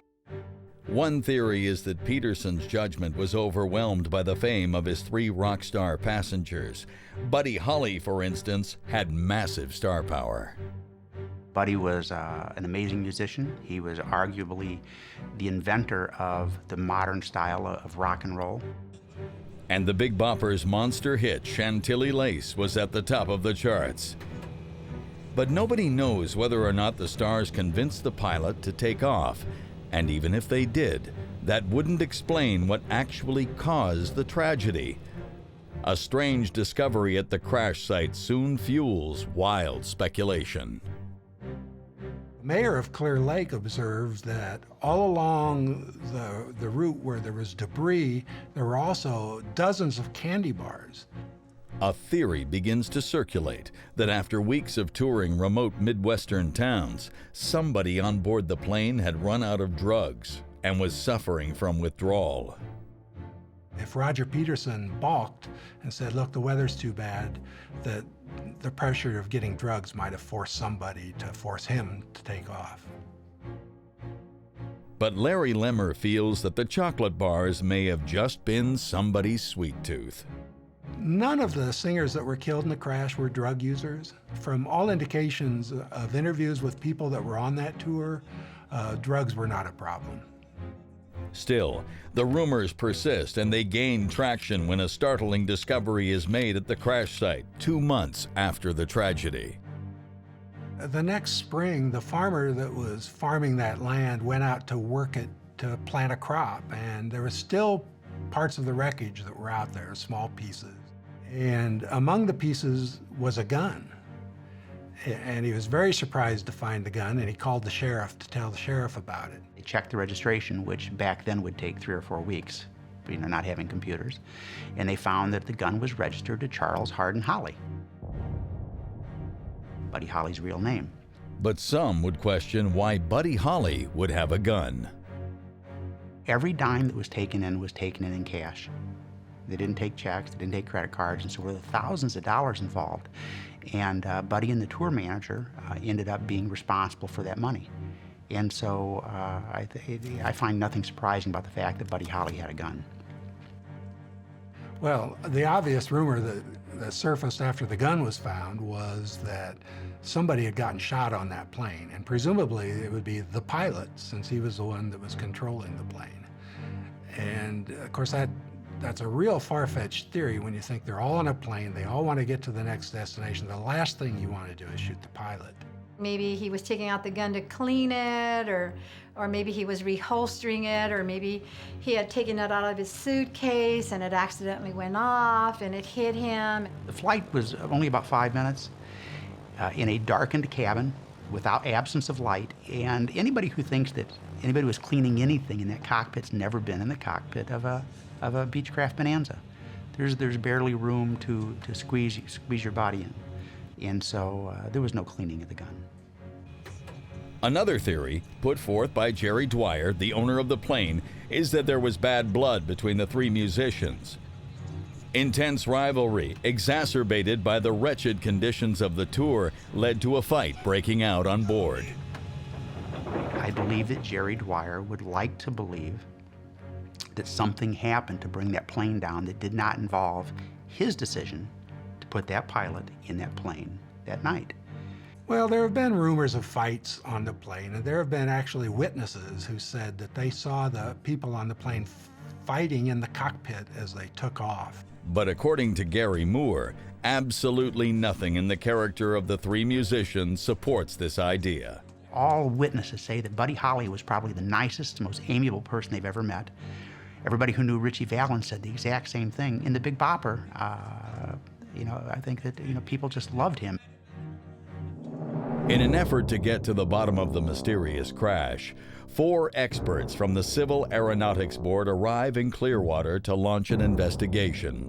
They begin an exhaustive inquiry, interviewing all those involved and touring the crash site as well as the airstrip. But although their investigation wraps up on February 7th, it will be several months before the report is released. In the meantime, Ritchie Valens' mother, Concepcion, devastated by the loss of her son, decides to pursue legal action against the owner of the aircraft, Jerry Dwyer. After the crash, Ritchie's mother filed a lawsuit in Cerro Gordo County against Jerry Dwyer for $1.5 million, which was, at that time, the largest civil suit ever filed in the county. As aircraft owner Jerry Dwyer readies for legal battle, his lawyers warn him to prepare for the worst. Somebody needed to be held accountable. Jerry Dwyer was worried. And all you have to do is look at his action. On June 26, 1959, Concepcion Valenzuela files a $1.5 million wrongful death lawsuit against Jerry Dwyer in Cerro Gordo County, Iowa, alleging that Dwyer let the plane take off on a very stormy and snowy evening. The lawsuit claims that Dwyer's negligence led to Ritchie's death. It was the largest lawsuit filed in the county at that time. And presumably they came up with that figure based on what Ritchie's future earnings would have been. Indeed. Concepcion's lawyers point out that had Valens lived, he would very likely have earned millions of dollars. Crash took away just a huge financial engine from the family. Ritchie's future was wide open at that time. Whether he would have stayed in music, gone into movies, who knows what he would have done. But he would have likely been huge. Somebody needed to be held accountable.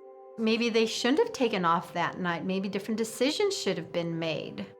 This was the first real big accident that Dwyer had ever had, and they were operating, without being incorporated in the state of Iowa.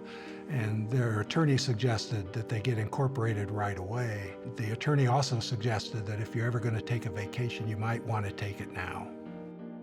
As the two sides prepare for legal battle, the investigators from the Civil Aeronautics Board question Jerry Dwyer about the events leading up to the crash. They quickly established that he was present at the airport when the plane took off.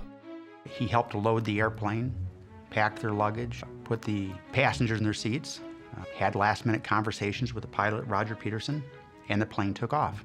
And he watched the lights of the plane going off to the northwest. And as the plane got further away from the airport, it appeared to be going down. Jerry Dwyer said to the tower operator at the time, says, "I think the plane went down." And the tower operator said, "No, it's an optical illusion. As it moved further away from you, it just looked like it was moving down." I believe Jerry went home at that point and called Fargo, called the tower, and asked if the plane had arrived, and they said no, it had not. There hadn't been any radio communication for Roger. Jerry Dwyer was worried. And all you have to do is look at his actions. And in all the years that I owned an aviation service, I never went out to the airport at 1 o'clock to watch a departure when the weather was incredibly cold, stood outside and watched the plane take off till it was out of sight. Jerry Dwyer himself said, the little taillights looked like they were sinking. And when I heard that, it's sinking, the first thing that came to my mind was, it's too heavy. The plane was loaded pretty heavily for a plane of that size, and it's a kind of a skittish plane anyway, so it has a rather delicate flying conditions. And when they did the weight and balance report, they had the weights of some of the singers wrong, they had them in the wrong seats, and they had quite a bit of luggage in the back of the plane as well. This was a small plane. These were big guys. I mean, Buddy was a big guy, JP was a big guy, and Richie was no featherweight. What happened next is a matter of debate. For his part, Larry Lemmer believes that the pilot lost sight of the horizon and, not properly trained to rely on his instrument panel, became confused. Roger Peterson flew the plane into the ground when he thought he was climbing, and that he had undertaken a flight that he was not equipped to handle. But Gary Moore disagrees with this version of events. When you're in an airplane going 150 miles an hour, and you have even just a little bit of snow, it looks like you're Han Solo in the Millennium Falcon going warp speed because the snowflakes are coming by you so quickly. So we have no horizon. Pilot's disoriented.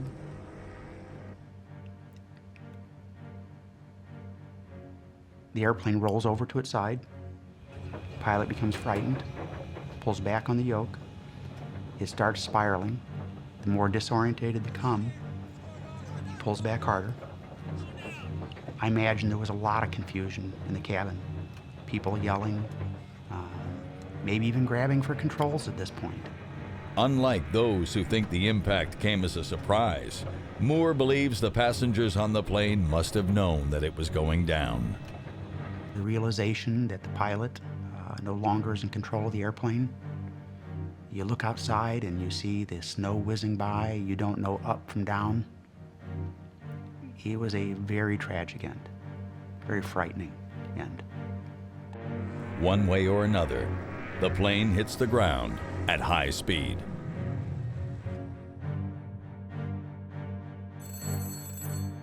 The Fargo airport was expecting the plane to arrive at a certain time, and when the plane didn't arrive, they called back to Mason City to find out what was going on. And Mason City called Dwyer at home to tell him about it.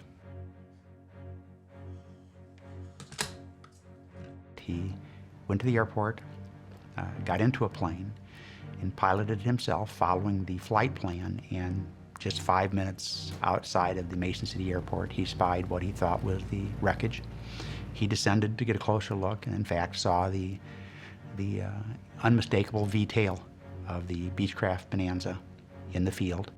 He came back to the airport, got out of the plane and said, "They're out there, they're all dead." I've been told that Dwyer received a lot of death threats, and through the years he has kind of suffered the angst of a lot of angry fans, family members. It must have been a very terrible time, and I think it's also something that you never get over. Buddy and Richie were thrown to the right and left of the airplane, about 20 feet from the plane, but the Big Bopper was found 40 feet on the other side of the airplane, and no one can really understand still to this day how that happened. As a matter of fact, it was a few hours after the crash was found that they even found his body, because they weren't looking on the other side of the fence. So it would be the worst roller coaster ride that you can imagine times 10. As the investigators for the Civil Aeronautics Board write up their report on the accident, lawyers for Dwyer and Concepcion negotiate back and forth. Finally, just days before the CAB report is due to be issued, they come to a decision. A settlement is reached. I guess back in the 50s, I was considered a large sum of money. And a new legal war begins. If he knew that Bob King was hurting my mom, Richie would have went over there, got that guitar, and busted it probably right over his head. On September 11th, 1959, a few short days before the CAB report is finally issued, lawyers for Concepcion Valenzuela and Jerry Dwyer reach an agreement and settle out of court. I don't think she felt that he was responsible, but something happened that shouldn't have happened. The plane crashed. Somebody needed to be held accountable, and it was his service, so he was held accountable. In the settlement agreement, Dwyer's insurance company agrees to pay out the maximum liability amount for each passenger, $25,000.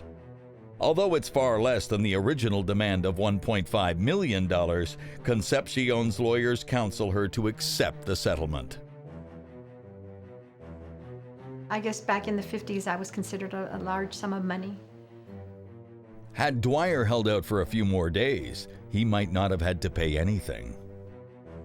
The CAB report came to the conclusion that the crash was caused by pilot error, that Roger Peterson misread the instruments, and instead of climbing, he flew right into the ground at full speed. But many of those connected to the story continue to doubt this conclusion. We heard that this guy could have driven this plane, you know, blindfolded. In the report, they made a simple 1 or 2 sentence addition that should have never been made. The artificial horizon that was used in that plane was different than the one that Roger Peterson was trained on. And so they believed that Roger may have thought that he was climbing when he was descending. But the logbooks show that Roger had over 300 hours with this new piece of equipment. And so I don't think there's any chance of that at all. Although the CAB report absolves him of responsibility, Jerry Dwyer never agrees with its verdict.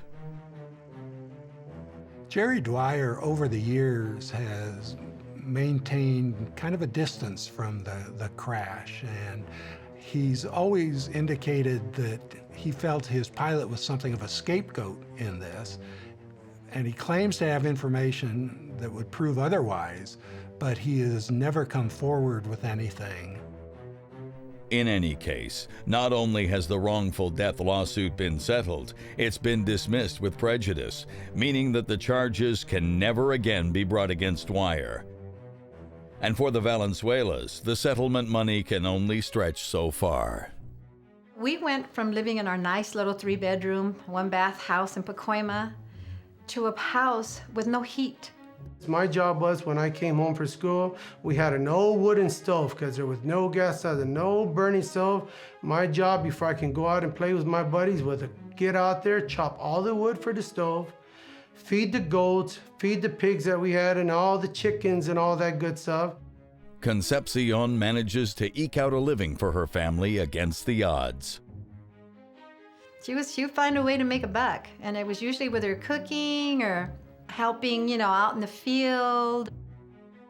And despite the fact that trade magazines had projected $100,000 in earnings for Valens in 1959, the Valenzuelas are having trouble getting royalties from Richie's manager, Bob Keane.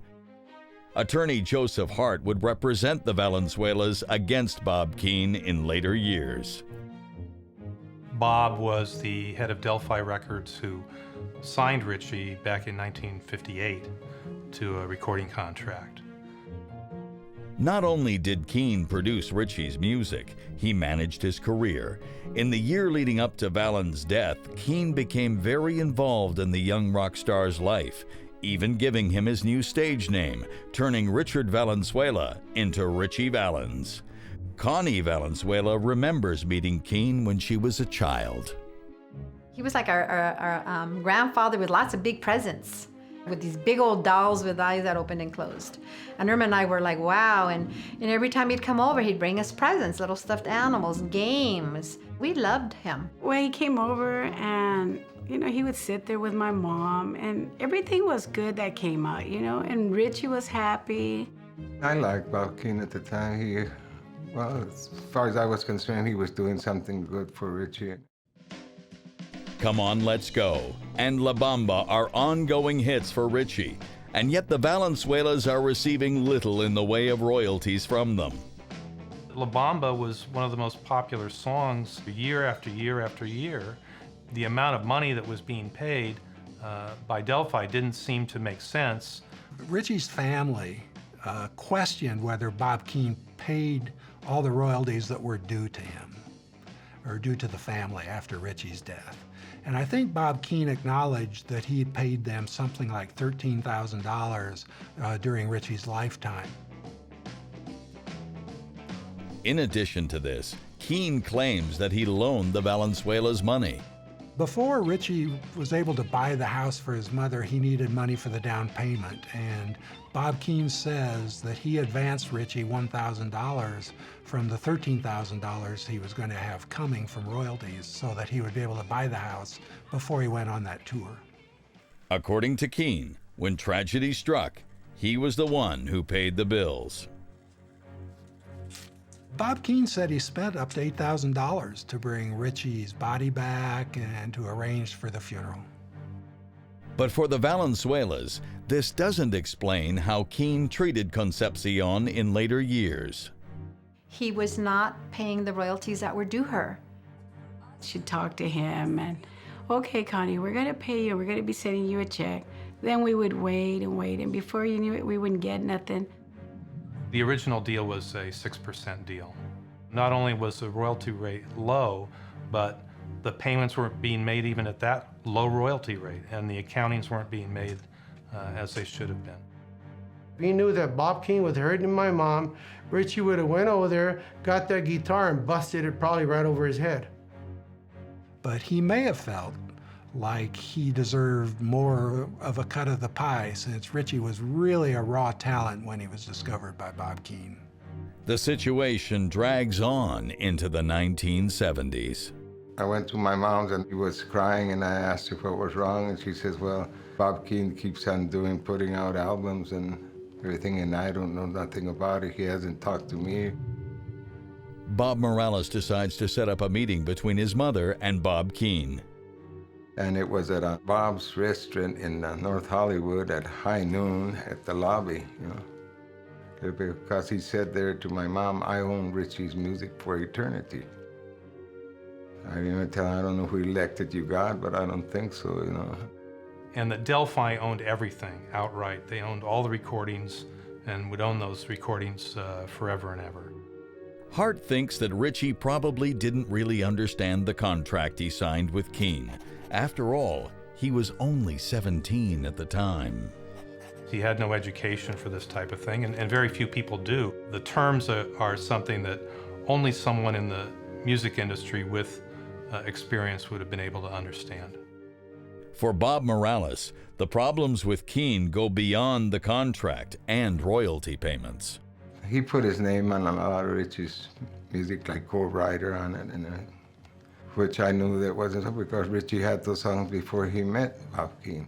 Bob Keane said that he could have taken a lot more credit for the songwriting than he did. He gave a lot of it to the Valens family. I think he felt that was part of being fair with the family.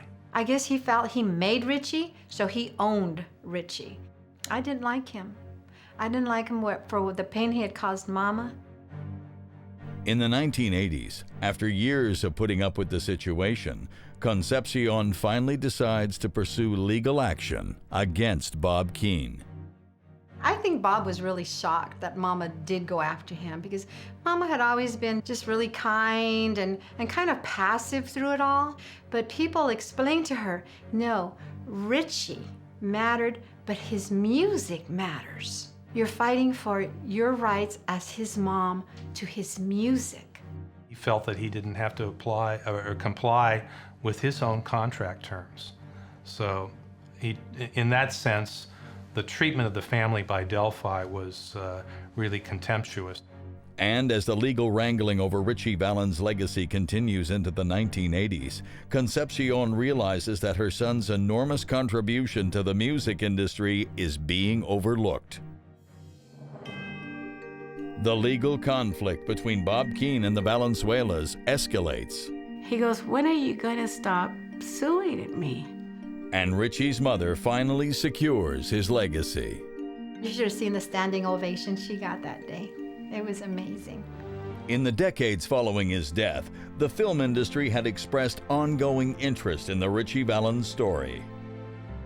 Through the years, there had been a couple of people that had approached Mom, but nothing ever came of it.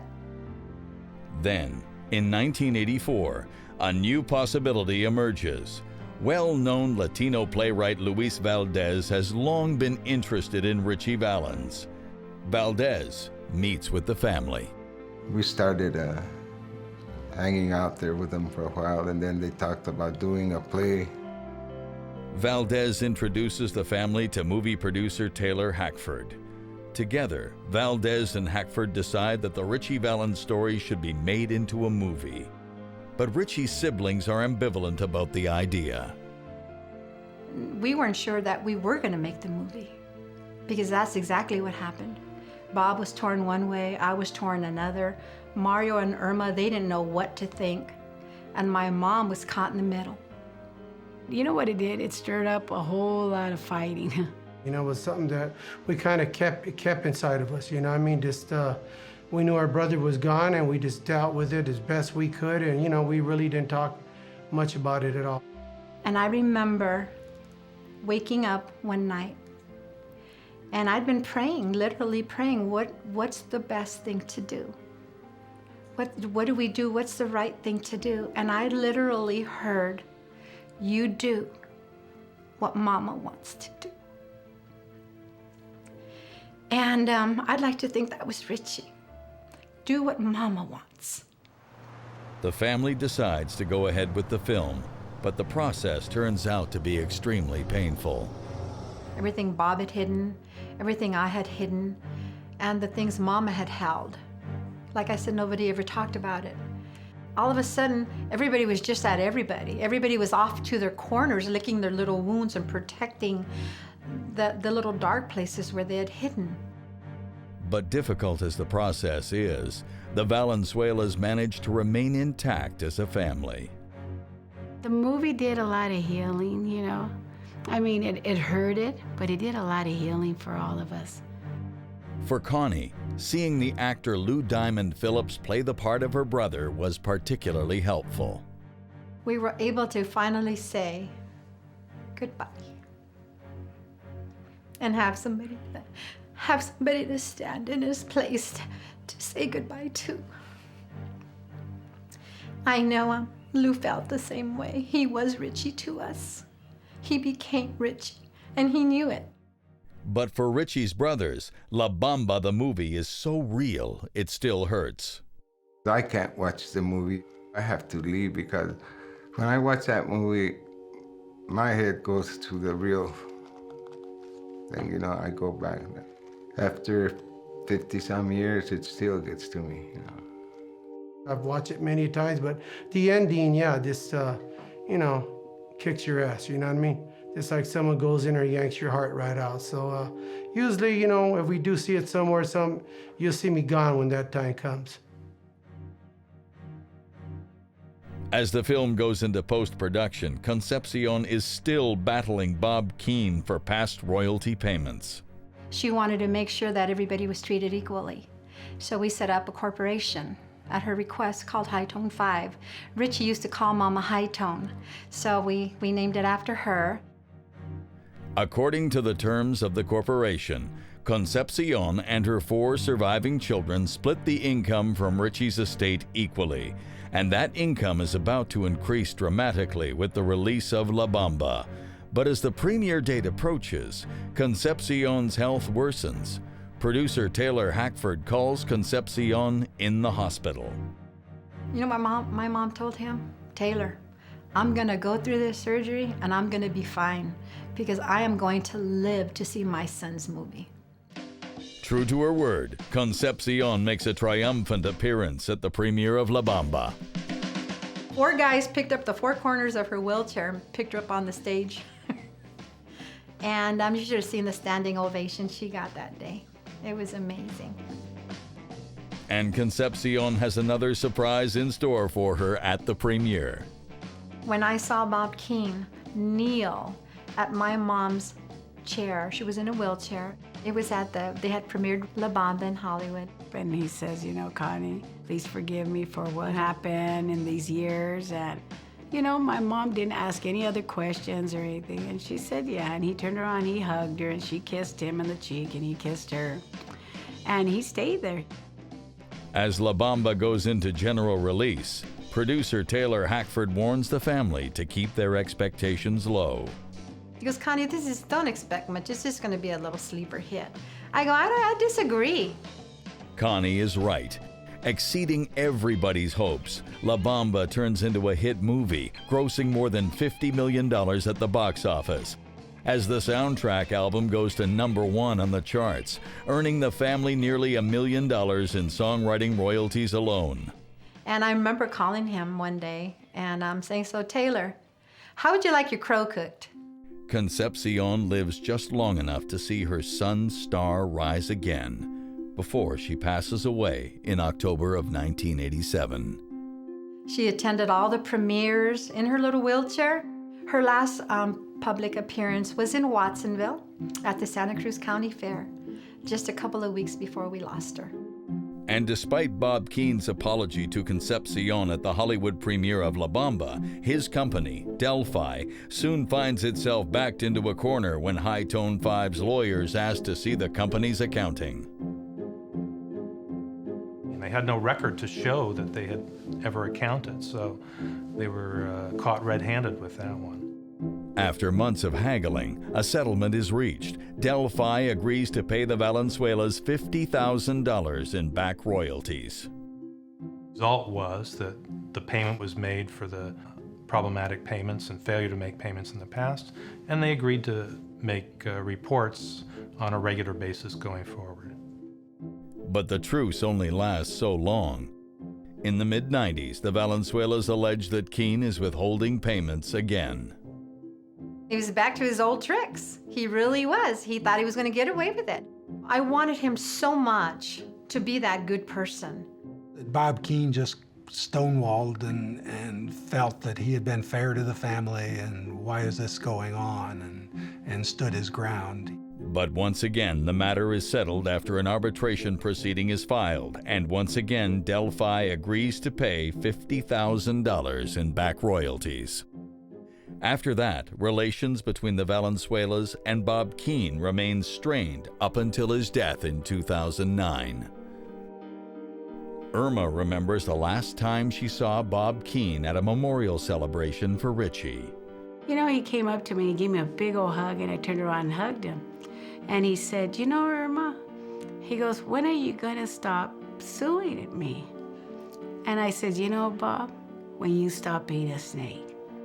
The last time I talked to Bob Keane was at Richie Valens Memorial Park in Pacoima. I sat next to him and I sort of nudged him. I said, "Hello." And he turned around and said, "Are you here as my friend or my enemy?" I said, "What do you prefer?" He said, "My friend." I said, "Well, for today, I'm your friend, okay?" I'm sure that Bob felt at least hurt, possibly betrayed.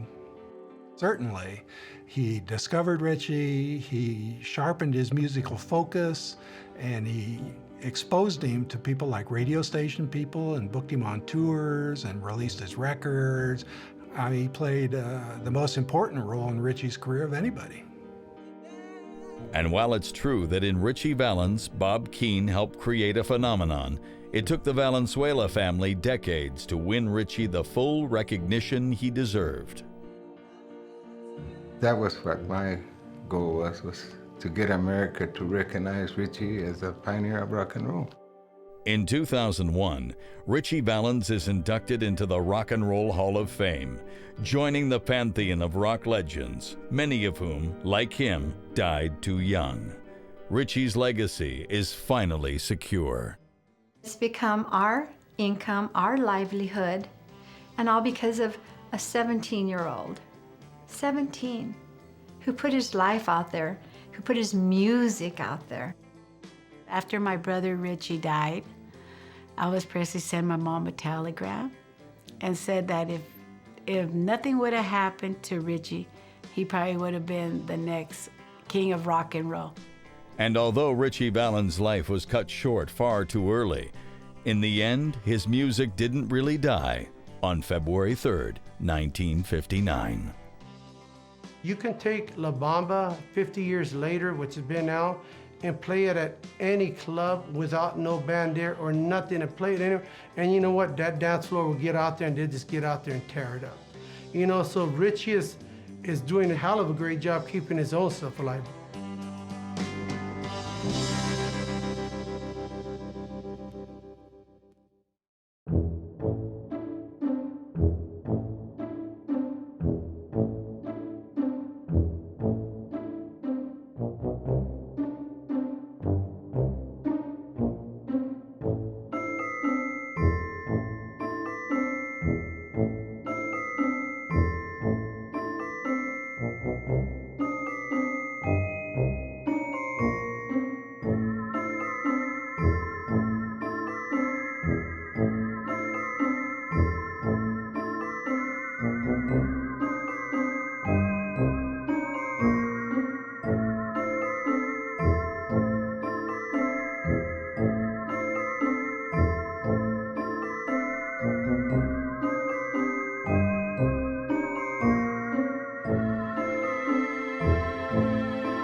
Norman Otto Heipel dies in 1953.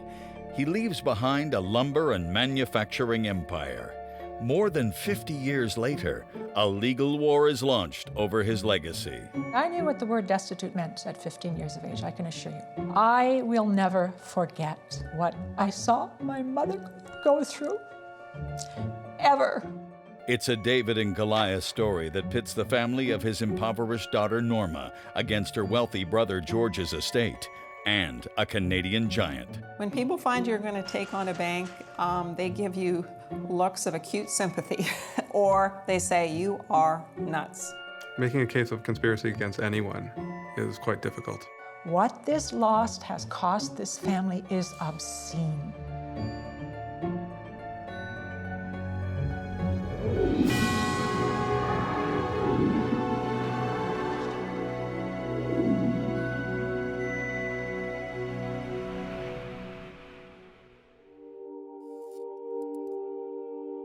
May 8, 2004, at the age of 84, Norma Jakes collapses. It's a stroke, and it will set off a chain of events that unearth extraordinary revelations about her past. Barbara Watson is one of Norma's 7 children. I picked up the phone and I heard my mother's voice, and I instantly knew she was in trouble. And I knew she'd stroked. I just knew it. Norma needs round-the-clock care. Her eldest daughter, Barbara's sister Nancy Decent, cleans the condo to make room for nursing support and digs up an astonishing family secret. I opened an envelope and took out an original newspaper article that I realized virtually immediately was an obituary, and it was an obituary of our grandfather. Their grandfather is Norman Otto Heipel, a blank spot in the family history. His obituary tells a tale Nancy and Barbara have never heard, and it calls into question every aspect of their lineage. In the late 1960s, Norma lives in a remote Ontario town with her husband, David Jakes, and their 7 children, including Nancy and Barbara. It is a life of abject poverty. I knew what the word destitute meant at 15 years of age, I can assure you. I knew what extreme poverty meant. Food, I can remember being hungry. There were no amenities at all. There were no extras. We literally did struggle from day to day to simply survive. I can't make it any more clear than that. Growing up, the Jakes children know little about their mother's side of the family, the Heipels. They have more pressing concerns. When you are focused on survival and behind you there are 6 other brothers and sisters, you are not searching for your roots. Only decades later, when Nancy discovers her grandfather's obituary, will the Heipels' startling history come to light. This extraordinary description of this man, it was a total shock. On February 16, 1953, Norman Otto Heipel dies of a heart attack. He's risen from the shanty where he was born to be founder and president of N.O. Heipel Limited, a massive lumber and manufacturing firm that builds barns and arenas all over Canada. In Preston, Ontario, where he lives, Norman Otto Heipel is known affectionately as N.O. N.O. is elected mayor of Preston and soon wins a seat in Ontario's provincial parliament, where he serves as Speaker of the House and as representative at the coronation of King George VI. This man who developed this extraordinary business from nothing by sheer work and intelligence and grit and determination was my grandfather. N.O. Heipel is a self-made man and a family man. He and his wife Olive have 2 children, a son, George, and 6 years later, a daughter, Norma, who shares the same passion for hockey as her father. By the time of his death at age 62, N.O. Heipel is a leading industrialist and politician at the pinnacle of his career. He leaves behind N.O. Heipel Limited, one of the largest companies of its kind, of which he is president and 88% shareholder. All this comes as a great surprise to his grandchildren, including Barbara and Nancy's brother, Barry Jakes. It was amazing what he had accomplished and the kind of person that he was. I wished I'd have known him. It was a shock on a number of levels to hear for the first time that your grandfather was a minister in the government and an accomplished man as well, and had done so much in his life. I mean, it was a shock, but the other part of that equation is that's your heritage, those are your roots, that's where you come from. Beyond pride, there's confusion. The siblings can't reconcile the poverty they knew growing up with this account of a well-to-do grandfather. I was very, very sad for what my mother had had to go through her whole life. And us children too, for the opportunities that we could have had that we didn't have. After I digested the contents of that obituary, I contacted my lawyer in Calgary and I asked him if there was any possible way that a will from 1953 could be retrieved. In June of 2004, Norman Otto Heipel's will is recovered from the archives of Ontario. Its contents leave Nancy dumbfounded. I was reading a document that clearly said that my grandfather's entire estate was to be held in trust, that Olive, my grandmother, was to get a life interest, and that at her death, his entire estate was to be divided equally between my mother and George. Their uncle George Heipel is another unknown quantity. George and Norma have been estranged since 1962, and he lives more than 2,000 miles away. Nancy then asks to have her grandmother Olive's will recovered. Grandmother's will arrived about a week later, and second shock. Like her husband, Olive wants her estate split 50-50 between her children George and Norma. We have two inheritances here. They were to be divided equally between George and Mother. My mother did not receive either one of those inheritances. This did not occur, not with just one estate, but two estates. So 25 years after Grandpa died, Mother should have inherited half of her mother's estate, and she should have been beneficiary to half of her father's estate. So you can imagine the shock. I'm sure Nancy just sat there with her mouth open for 10 minutes. Nancy and her lawyers are left to wonder, did George Heipel inherit both estates? There's also the question of what happened to the company, N.O. Heipel Limited. N.O.'s will says all his assets are to be split equally between George and Norma. I did not see a sentence that said, George Heipel inherited N.O. Heipel Limited from his father. N.O. Heipel Limited did not belong to George Heipel. It was at that moment that she realized that our mother was to inherit half of her father's company. That was a pretty big shock. That was, the sucker punch to the gut, as they say. In 1953, hundreds of people attend N.O. Heipel's funeral. For the moment, the family stands united in grief. But that will change. Glenna Cross was Olive's neighbor for 15 years. She used to come and have coffee with me just about every other day. And she was very, very reclusive, had no friends, not a happy lady. One person brings Olive out of her depression, her son, George Heipel. George, when he came to see her, it was like somebody brought out a shining star. She would light up. That was the time when I would see her the happiest. She just absolutely idolized him. And she would do anything he said was absolutely wonderful, and it was law. In 15 years, Glenna never meets Norma. Olive doesn't say why. I knew there was a problem with her daughter, but she never ever verbalized it to me as to what the problem was. Growing up, Norma and George are not at odds, but they have separate friends and lives. So what happens to sour their relationship? From her perspective, her relationship, she felt, was very good. There was a 6-year age difference between these two children, so their worlds didn't actually cross. The source of the family split is believed to be in 1950, when Norma marries David Jakes. The union may have raised a few eyebrows. It wasn't just that my father was Catholic, it was worse. He was a French-Canadian Catholic in a German Protestant town. Like many small towns of the era, Preston in the 1950s is divided along religious lines. Back in the 1950s, when I attended the Protestant school, it was right across the road from the Catholic school. And it was kind of an unwritten law that the Protestants walked on their side of the street and the Catholics walked on their side of the street. We didn't venture across. Norma's marriage to David Jakes is held in a side room of the Catholic Church because Norma is Protestant.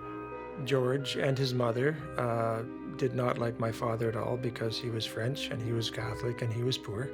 And so when my grandfather passed away, that's when the problems for my father began. Without N.O. Heipel to keep the peace, Norma and David Jakes leave Preston. They buy a small home and store in the remote town of Macy's Bay. They sell gas and groceries to support their growing family.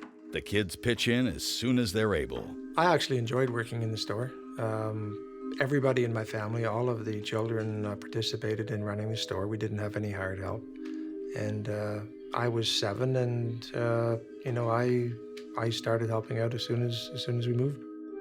Well, I have 2 sets of memories. It's kind of like one life and then another life. Life in Macy's Bay is fine for a while, but in August 1966, the family suffers a tragedy from which it will take decades to recover. I had no idea there was anything wrong until this gentleman ran in the store. I needed him to let go of me so that I could go into the house to retrieve the cash deposits from the store, which I knew was the only money that we actually had. And he was screaming at me, not because he was upset, but so that I could hear him over my screams, that the building was on fire. We had gas tanks where we sold gasoline and oil as part of our general store in the business, and I was well aware that those tanks could blow. And I remember seeing my father running frantically, trying to find out where his children were. When I got to the edge of the property and stopped and turned around, the building exploded. The building was gone in 15 minutes. The tragedy leaves the Jakes family destitute, but the worst is yet to come. George was very busy making money. George was very busy taking money.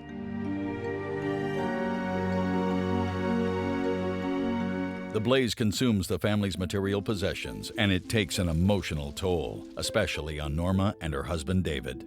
My father was having a complete and total breakdown in the cottage in which we were staying. My mother was in shock. My mother was literally numb. I remember thinking, thank God I didn't lose my glasses. I remember thinking, I have one shoe. I remember thinking, how are we going to eat? Where are we going to live? The children help to rebuild the store. It's a race against the coming winter. It was hard. We worked like slaves. I mean, we had nothing. I mean, stop and think about this. Family of 9, 7 children to feed, clothe, and shelter. And not only does your house burn down, your entire source of income is gone as well. And I know that my parents didn't have adequate insurance to deal with the situation. And we were destitute. And from that point forward, we just worked 16 hours a day, 7 days a week. Left homeless, the family splits up in borrowed accommodations. There was no electricity. There was kerosene lamp. There was a wood stove for heat. We had no bathroom. We had no way of having a shower. I had a shower at school in gym class. We lived on Georgian Bay.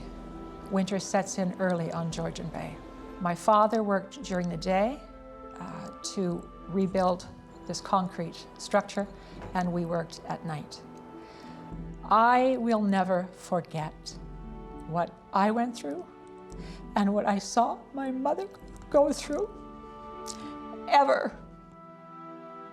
News of the fire reaches Preston. In a rare visit, Norma's mother, Olive Heipel, arrives with a carload of clothes for the children. My understanding is my grandmother came up to Macy's Bay with clothing for the family. I don't remember that happening.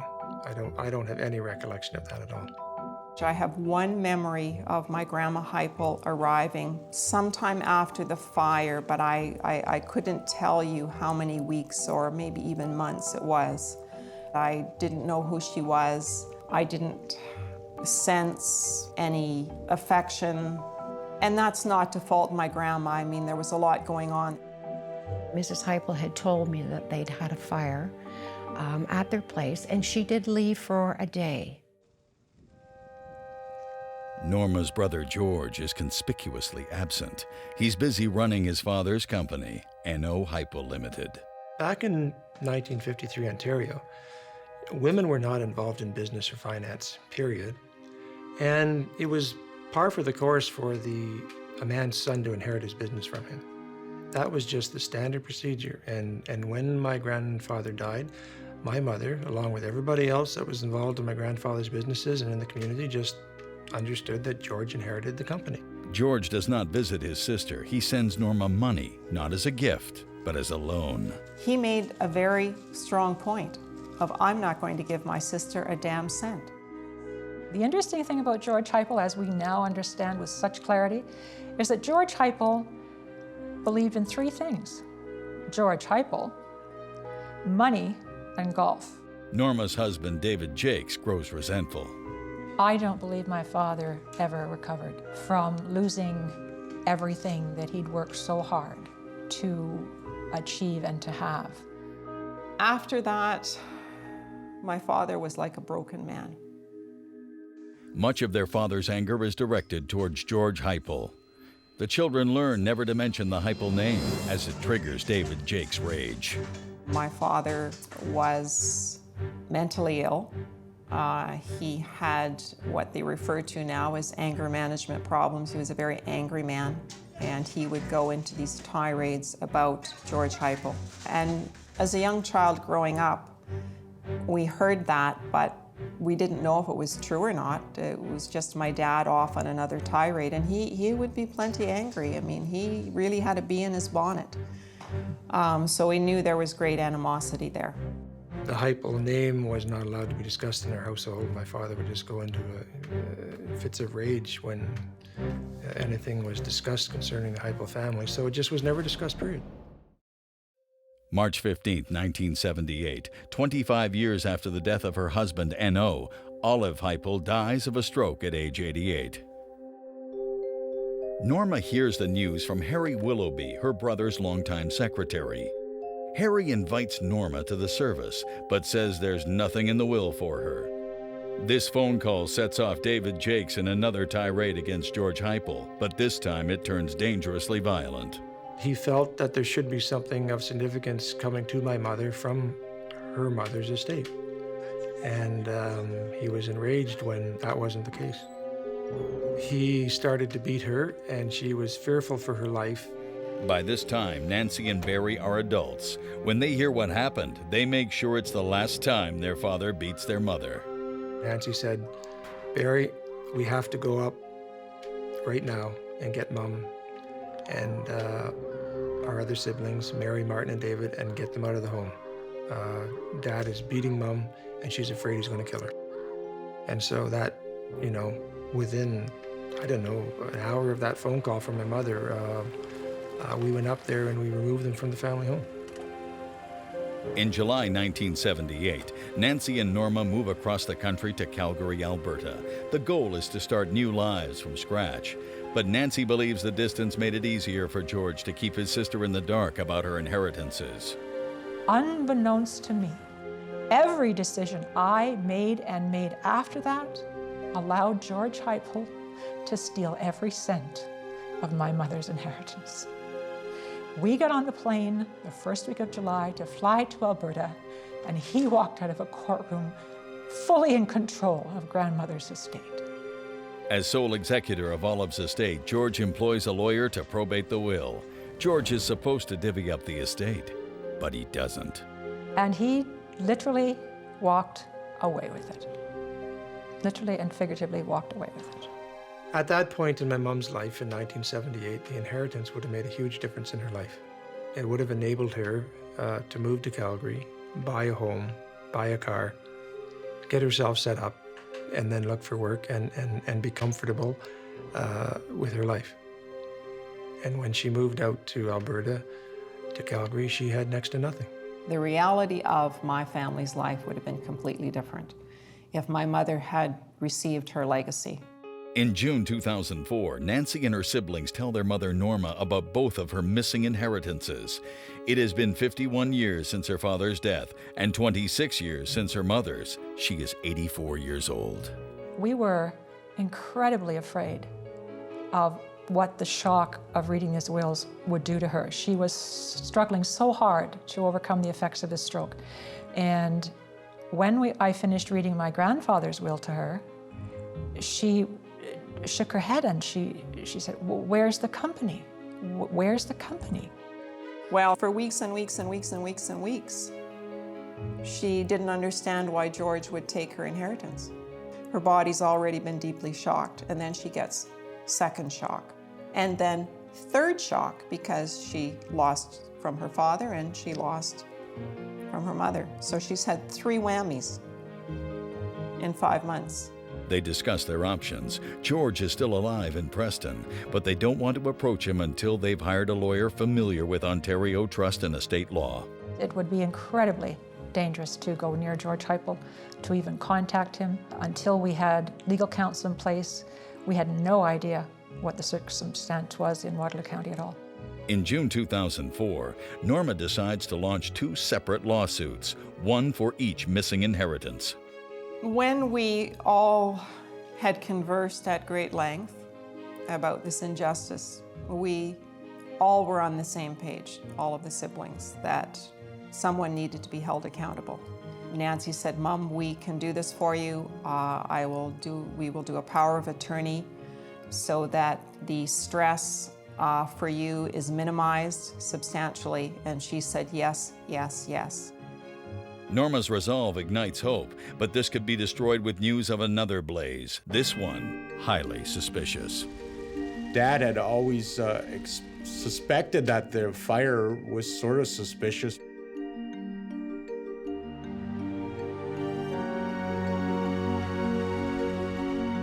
In his will, Norma's father, N.O. Heupel, names a company called Waterloo Trust as co-executor of his estate. In the 60s, Waterloo Trust is acquired by Canada Trust, now a division of Canadian banking giant Toronto Dominion. When people find you're going to take on a bank, they give you looks of acute sympathy, or they say, you are nuts. But if we didn't take on this institution to right this wrong, who's going to do it? The difficulty in locating a lawyer was the conflict of interest that so many law firms in Toronto had with TD Canada Trust. They had done work with them in the past, they were working with them in the present. They simply could not help or assist us with our lawsuit. While they search for legal counsel, the family keeps quiet about their pending lawsuit. Then, in November 2004, Norma hires David M. Smith, a partner with Hull & Hull, an estate litigation firm in Toronto. Working with David Smith was actually a pleasure. He believed in us. He believed our story. That was huge. That was absolutely huge. Coming from the background that we came from, to have someone say, I believe you, was 50% of the battle. They are ready to move forward. But George never learns about the pending lawsuit. 1 month after hiring David Smith, George Heupel dies. He's 90 years old, still a wealthy man. His motives die with him, so the family never hears his side of the story. In early 2005, Norma files suit against George's estate for her share of her mother's estate. She files a second suit against Canada Trust for her share of her father's estate. We ended up with 2 lawsuits. George Heupel had obviously been unjustly enriched by whatever debacle had occurred with grandfather's estate. But George Heupel's estate also owed money to Mother because of her missing inheritance from her mother. George leaves a handsome home in Preston. His wife Mabel is dead, and he has no children. So his 3 main beneficiaries are acquaintances and colleagues, who also happen to be his estate executors: his lawyer, his accountant, and his golf course manager. We were very concerned. I was very concerned that his assets would be dispersed to the beneficiaries of his estate, and then we in turn would be in a very difficult position of recovering those assets because we did not know what he owned at his death. We did not know how much wealth there was. To avoid a conflict of interest, Scotia Trust, a neutral party, is appointed as executor in their place. Now the family can focus on gathering evidence to fight 2 legal battles. They believe the estates could be worth several $1 million, but they don't know for sure. Nancy reaches out to long-lost relatives in Ontario for help. Tracy Heupel's father, Jack, was N.O. Heupel's nephew and driver. My father was very close to N.O. to the point where I think that George didn't like the fact that he was closer to N.O. than basically he was to his own dad. Gordon Heupel is N.O.'s nephew. His father, Arthur, ran company operations and was a shareholder in N.O. Heupel Limited. There were originally 5 shareholders in the business to make it a limited company.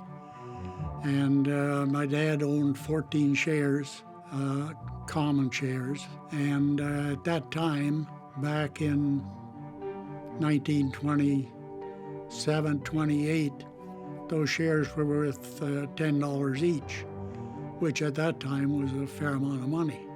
Gordon and Tracy have insight into George Heupel to offer Norma's family. George seemed to always want friendship, but the only way he could get friendship was he would buy people stuff or do stuff to get people to like him.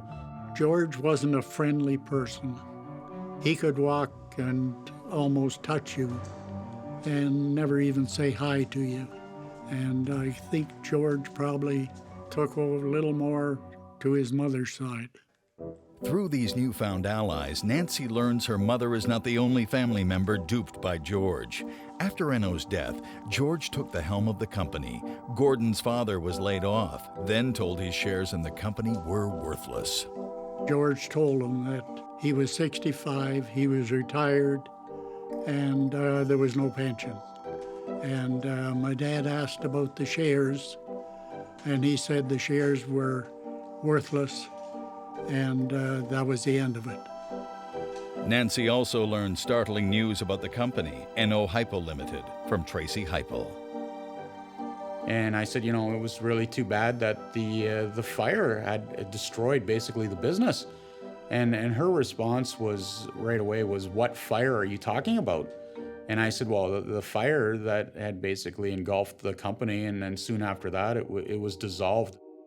In the mid-60s, a series of 3 suspicious fires destroy all but one building belonging to N.O. Heupel Limited. In fact, there were 3 fires there. I remember the big fire, yes. I was working in Guelph at the time, and on my way home from work, I spotted the glow in the sky and went down, and of course, the closer I got to the shop, I could tell exactly where it was. It was a big company. It employed a lot of people. I knew the people. My dad worked in a building just down the street from him, from the Heupel company. So when it burnt down, it was pretty devastating for a lot of people. As many as 5,000 spectators watched the third and largest blaze. In news reports, George points the finger at a so-called firebug, but around town, people have their own suspicions. Dad had always suspected a certain individual that George might have used to do it. The word I heard was that they were pretty sure it was set, but nobody could prove anything. That was the unfortunate part of it.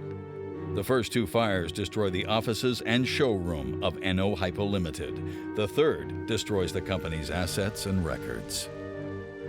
The land was sold and apartment buildings were put up on that land. And a strange thing that Harry Willoughby developed a pension up until he retired, but with all the years my dad was there, he never received a cent. My dad had always said George really didn't want to run a company that size. He didn't have the financial skills or managerial skills to run a company like that, and basically just wanted to get out of doing the business. His plan would have been to collect the insurance after the fire and then sell the land and take whatever he could. For now, George's possible motives are mere speculation, but Norma's family is about to uncover incriminating evidence. We knew when we read those letters that we had a solid case against the estate of George Heupel. In June 2005, Norma's lawyer puts 13 requests in front of an Ontario judge. The goal is to obtain all existing records for N.O. Heupel's company and estate. I said to David, this lawsuit is deadly serious. This loss is staggering. What this loss has cost my mother is beyond description. What this loss has cost this family is obscene. After N.O. Heupel's death, his estate is managed by Waterloo Trust, which in the 60s is acquired by Canada Trust. By 2005, Canada Trust is unable to locate estate records. They didn't have a single piece of paper for an estate that they were responsible for 25 years. Ludicrous.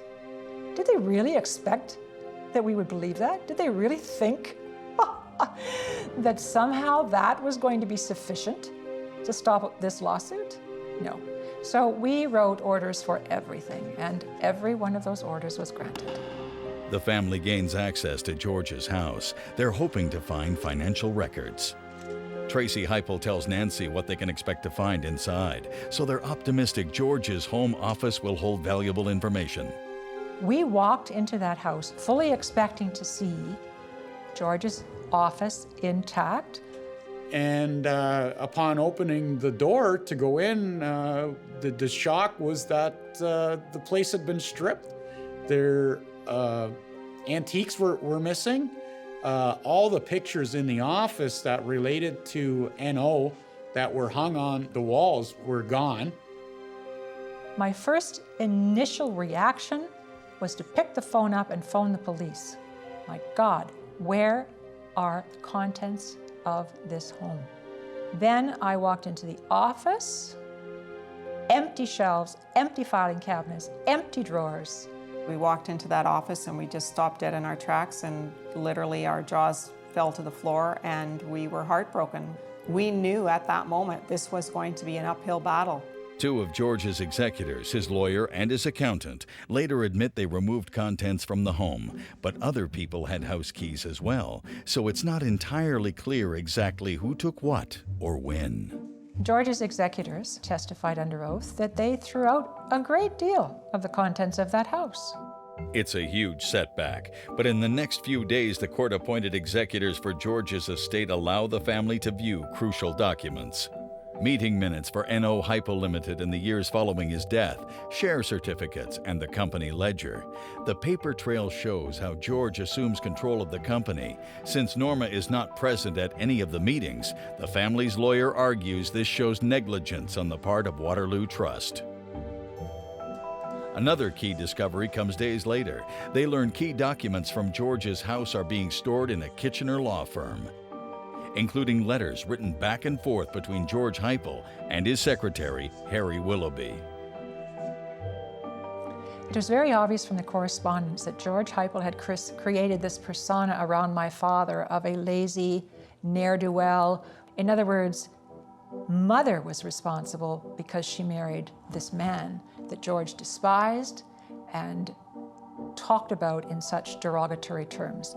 What they find is damning. And the correspondence clearly paints George Heupel and Harry Willoughby trying to figure out how to ensure Mother never saw the will, how to ensure that she never knew what grandmother's estate was actually worth, how to ensure that she never really understood what she was actually entitled to.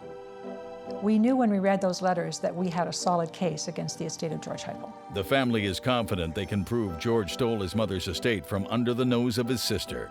But to pursue Canada Trust in the second lawsuit, they need money. They use the new evidence to push for a settlement with George's beneficiaries.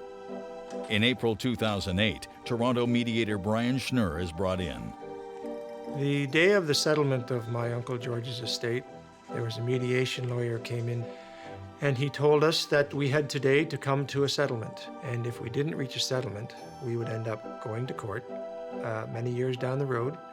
And it was most likely that the legal fees and expenses would take away all of the money that was left in the estate.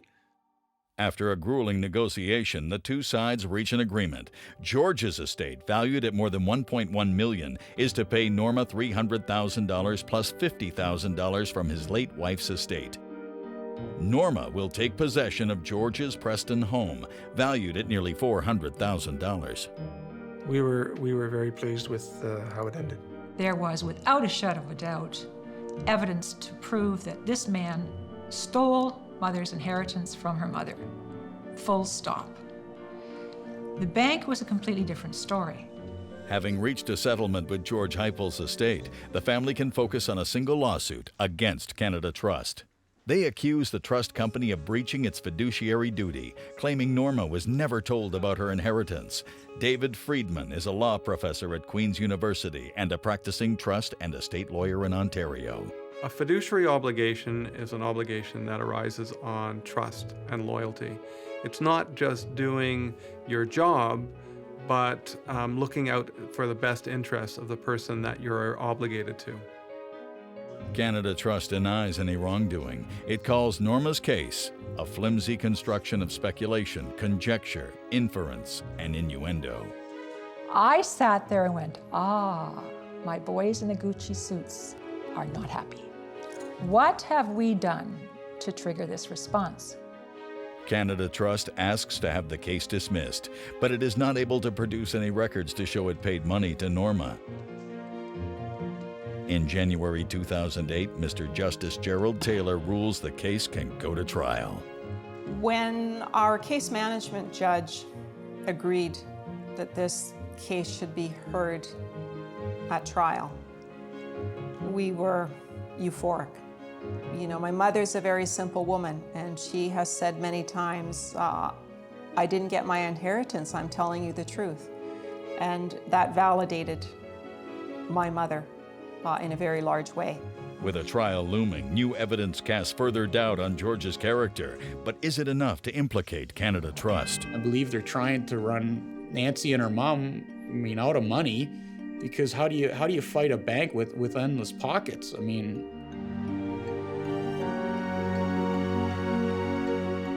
It's a victory for Norma, but her family's legal costs are mounting. The cash from the settlement helps, but it's not enough. To save money, the family takes on the bulk of the investigative work themselves. We met up with our brother Barry in Toronto, and we would hit the archives, we hit the land title offices, we hit museums, we hit multiple newspaper offices, we hit libraries. I was a regular up at the land title searches building up in Kitchener.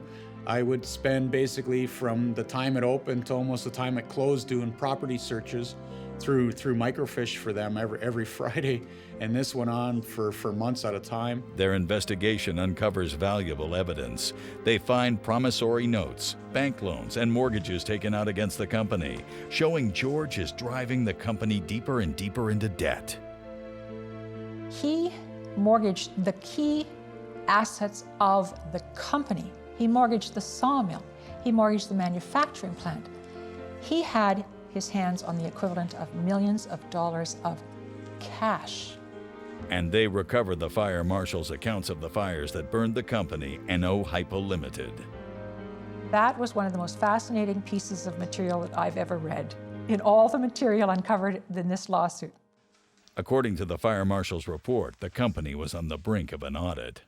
And within 2 to 3 days, at the most, of being told he was going to be audited, the office burnt to the ground. Well, the office burnt to the ground. In December 1964, the inventory sheets are gone and destroyed. We can't help you with your audit. The fire marshal remarks on the convenient timing of the fires, and he even implicates George Heupel and Harry Willoughby by name, stating that a failing business has been liquidated in the most financially advantageous manner possible. When I read that sentence, I actually laughed out loud. He was absolutely right. George had systematically, intentionally, and knowingly destroyed that company, step by step, year by year. 3 months after Norma's 89th birthday, the trial with Canada Trust begins in Ontario Superior Court. The plaintiffs have an independent business valuation that suggests Norma's share of her father's estate could be as much as $12.5 million before punitive damages. They seemed very optimistic that everything was going their way. And at one level, this was a great adventure. It really was a great adventure, and we threw ourselves into it wholeheartedly. The trial, held in December 2009 and January 2010, is 17 days long. It's full of drama. In his opening address, the lawyer for Canada Trust says there's circumstantial evidence to show Norma actually got her inheritance in 1966, after the store burnt down. It looks like she came into some money in the 60s, and perhaps that was in a release for certain rights she had in her father's estate.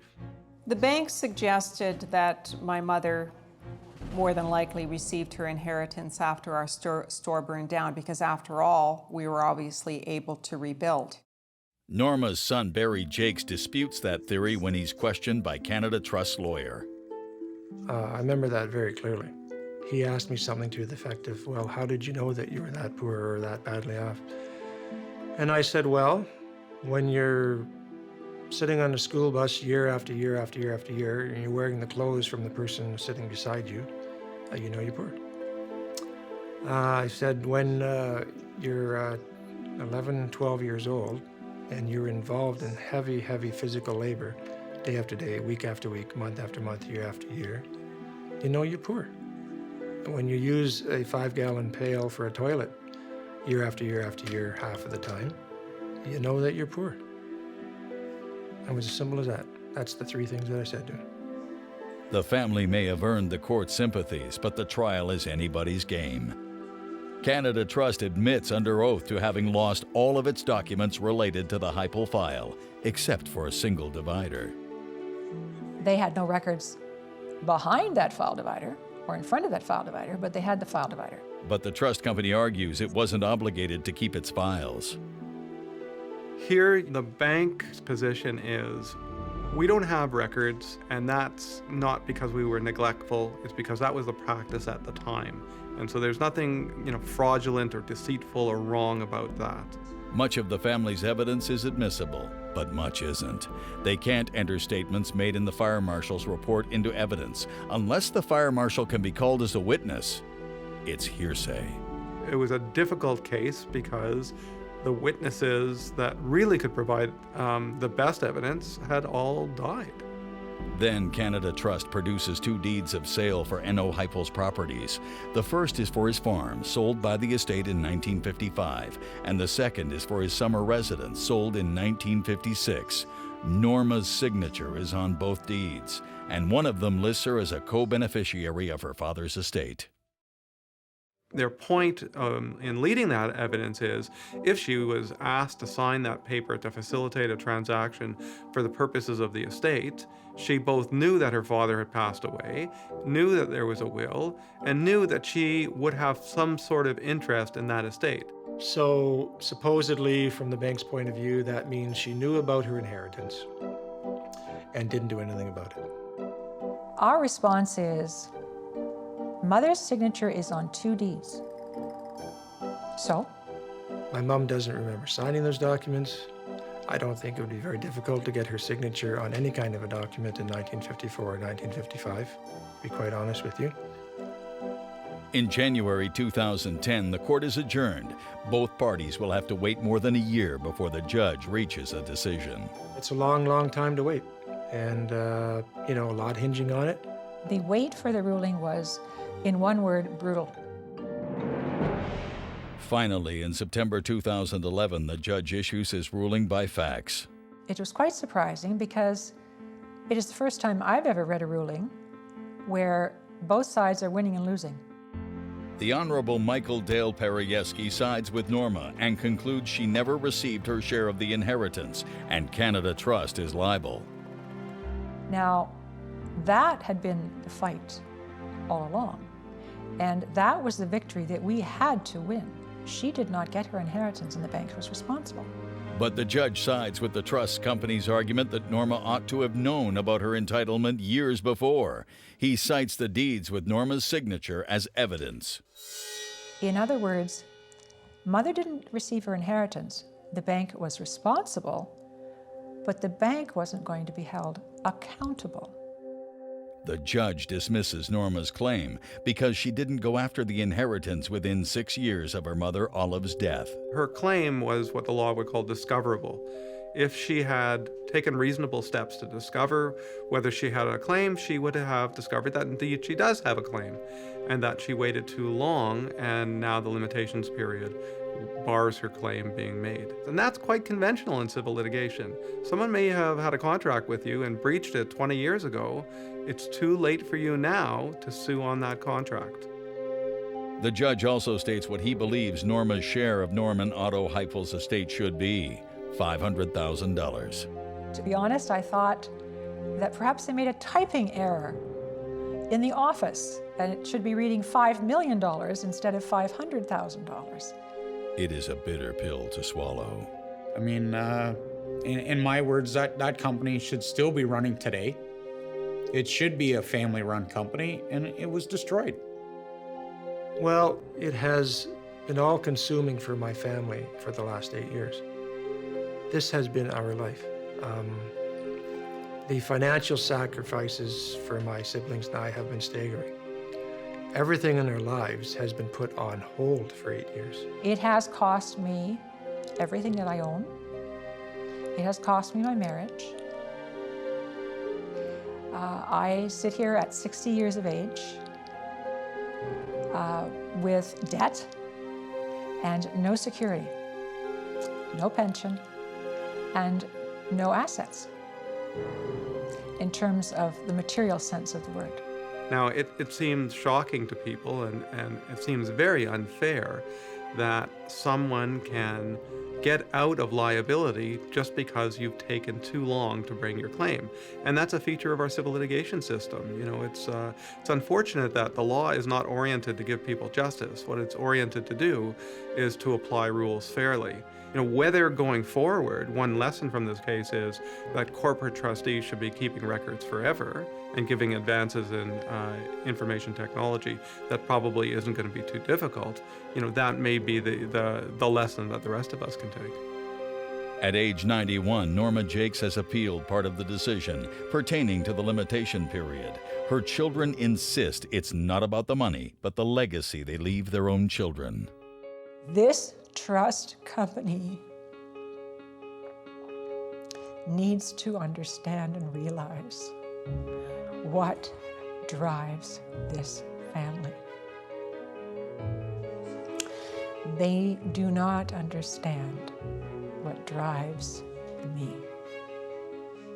and why we are still standing and why we are here 7 years later fighting an appeal based on principle. Why can't a corporation own their responsibility? Do they feel good about this? That's the question. I feel good at night. I'm proud that my daughters and my nieces and nephews have seen us do this. That's the legacy I leave for my children. Maybe we won't recover financially, but I'm incredibly proud of my siblings. And the legacy that we've left these great-grandchildren would be the legacy my grandfather would want left, I can assure you.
February 22nd, 1987, Andy Warhol, the Prince of Pop Art, dies unexpectedly at age 58.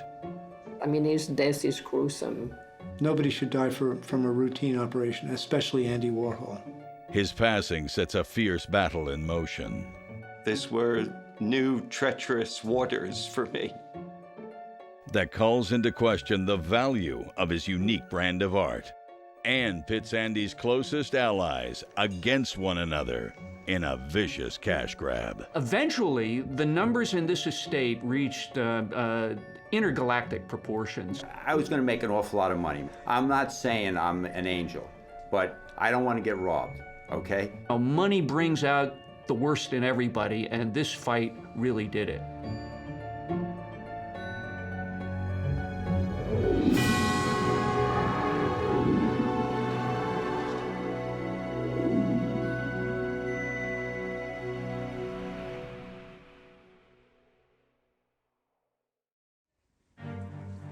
February 1987, Andy Warhol, the iconoclastic painter and filmmaker, dies in New York hospital before sunrise. Andy's good friend Stuart Pivar knows something is wrong when Andy doesn't call to go on their usual Sunday flea market outing. Concerned, Pivar phones the advertising director of Andy's magazine. Interview. I called Paige Powell early in the morning, and I said, how come Andy didn't call? And she said, of course he's dead. And that was the way I received that devastating news. Just 58 years old, Andy Warhol is known for creating some of the most enduring images of our time. Warhol once said, "In the future, everyone will be world famous for 15 minutes." But he stayed in the limelight for far longer. He lived like a superstar, but in the end, he dies humbly from a heart attack after routine gallbladder surgery. Jeffrey Warhola is Andy's nephew. I never seen my father cry until February 22nd, 1987, when he got the news and Andy had died, you know. And I remember him just turning to me in tears and saying, that's my younger brother, you know. That was my younger brother. Hospital staff call Fred Hughes, Andy's longtime business manager and the executor of his estate, and perhaps the most important figure in Andy Warhol's life.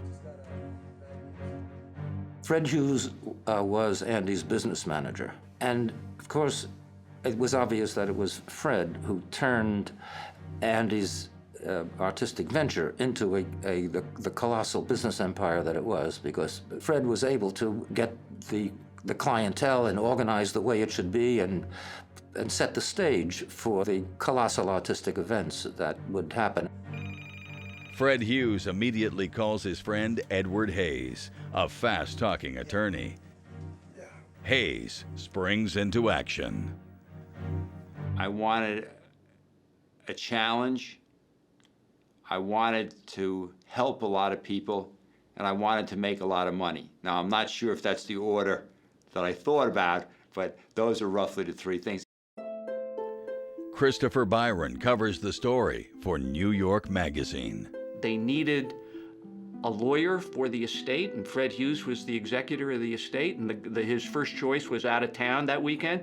So he said, well, you know, there's always Eddie. So they went for Ed Hayes, and the next thing you know, he was collecting millions, and that's how that happened.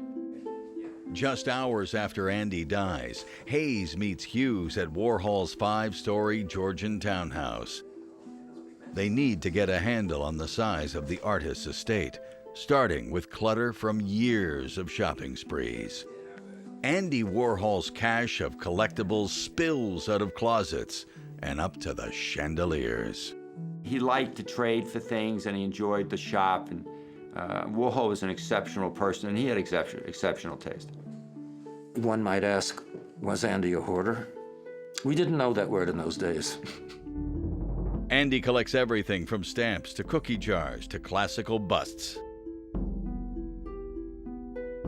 His home was, for the time, a completely unique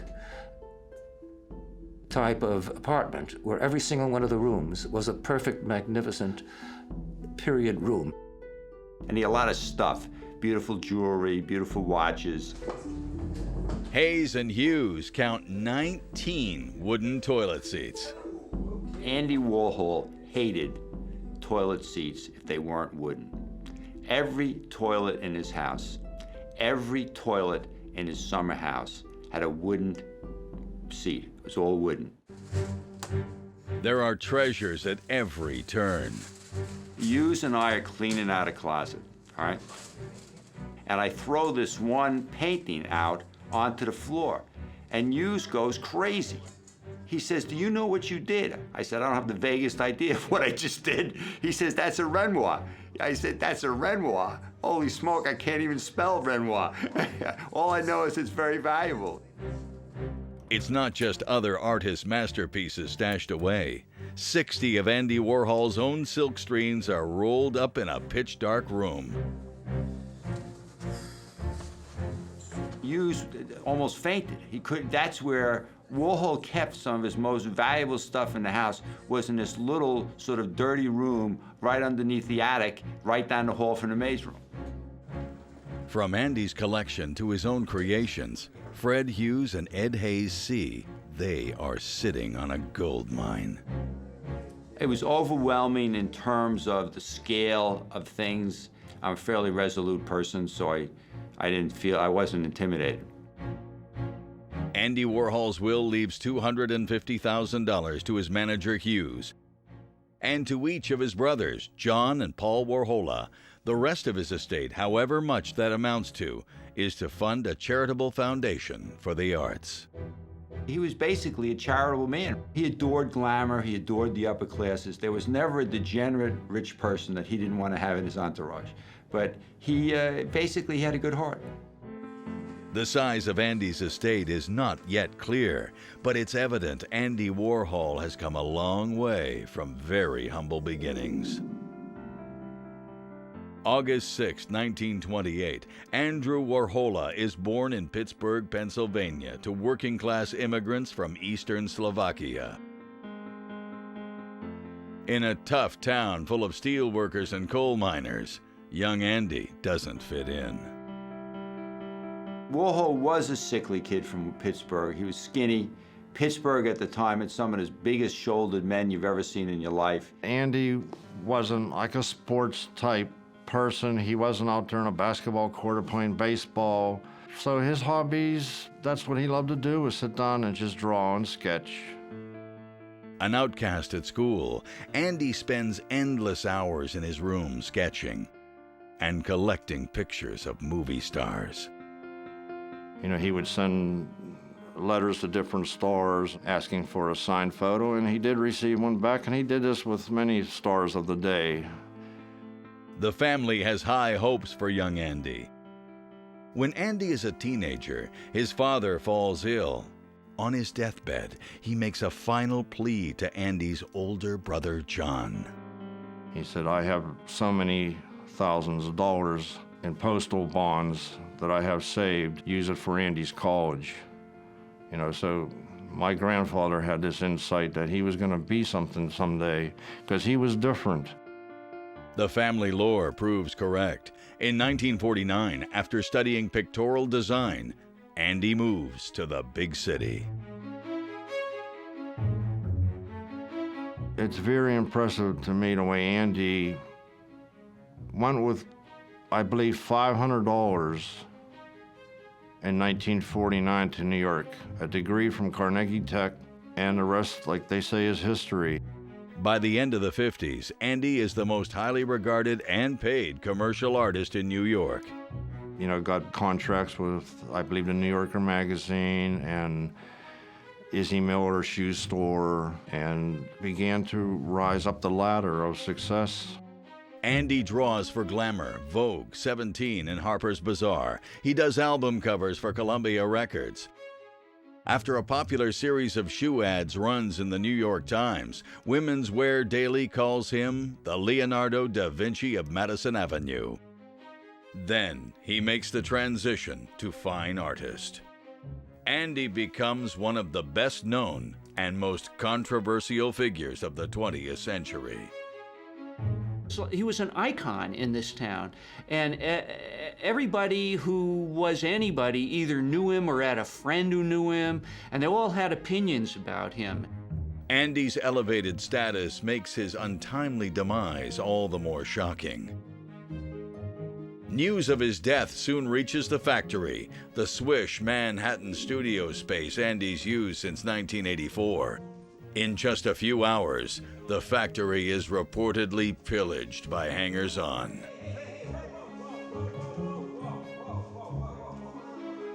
I wouldn't say there's thousands, but there was at least hundreds of people who claimed that they knew him at some point or another, and he had promised them a teacup, and they were there to get it.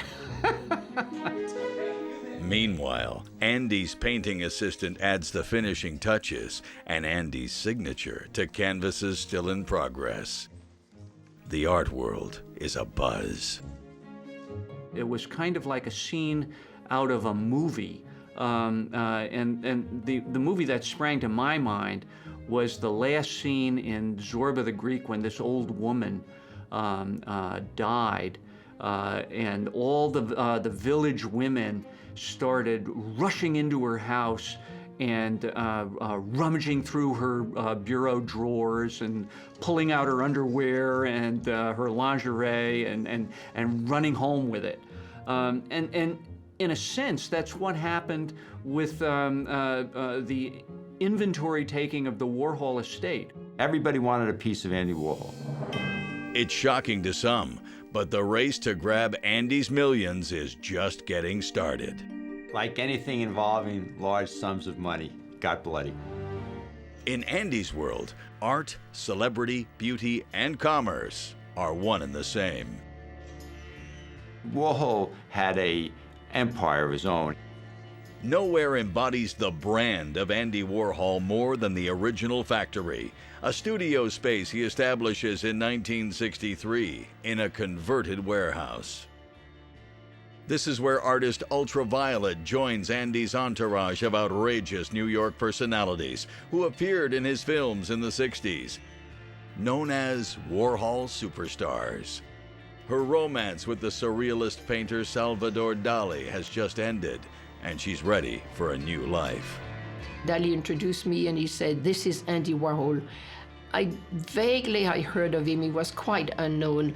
And Andy said to me, "Oh, you're so very beautiful. I'd like to do a movie with you." I said, "Fine, tomorrow." So the next day I went to the factory. Andy's original studio is called the Silver Factory because every imaginable surface is spray-painted silver or wrapped in aluminum foil. And the door was open, so anyone could go in, whether they were collectors, socialite, drug addict, artist, superstar. Celebrity sightings are just as common as discarded syringes. So I met at the factory Tennessee Williams, Judy Garland, John Lennon, the Rolling Stone, Bob Dylan. I mean, the list is long. Anyone in the 60s that were a celebrity came through the factory. If I have one regret, it's that I wasn't a few years older, that I could have popped in and surprised Andy at the factory and say, "Hey, Uncle Andy, what's going on?" You know, and met some of his cohorts. And I missed this period. You know, I was all of 10 years old, you know, during this time. One of the regulars starts to call it the factory. Andy likes the idea so much that he calls all of his subsequent studios the factory, a place that manufactures art, ideas, and people.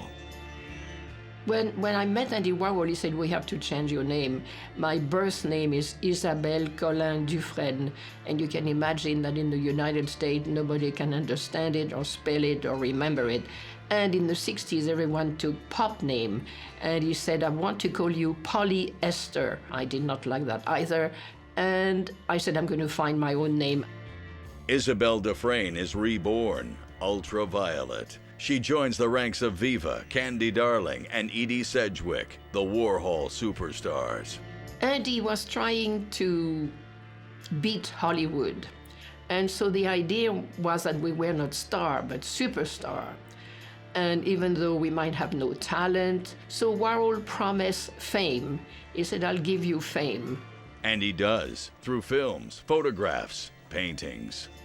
So to be a superstar and to be photographed, we would go out, and the next day, we would go to bed at about 8 a.m. and buy all the newspaper, and we were in the front page. So, we said, what for? What have we done? Well, really nothing, but just being there, being beautiful, sometimes few scandals.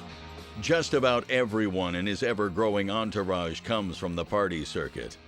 Whether it's his business manager, Fred Hughes, or the lawyer, Edward Hayes. I first met Andy Warhol because I followed a woman. I had seen her in the street and I wanted to meet her. And she went to a party that Andy Warhol was at.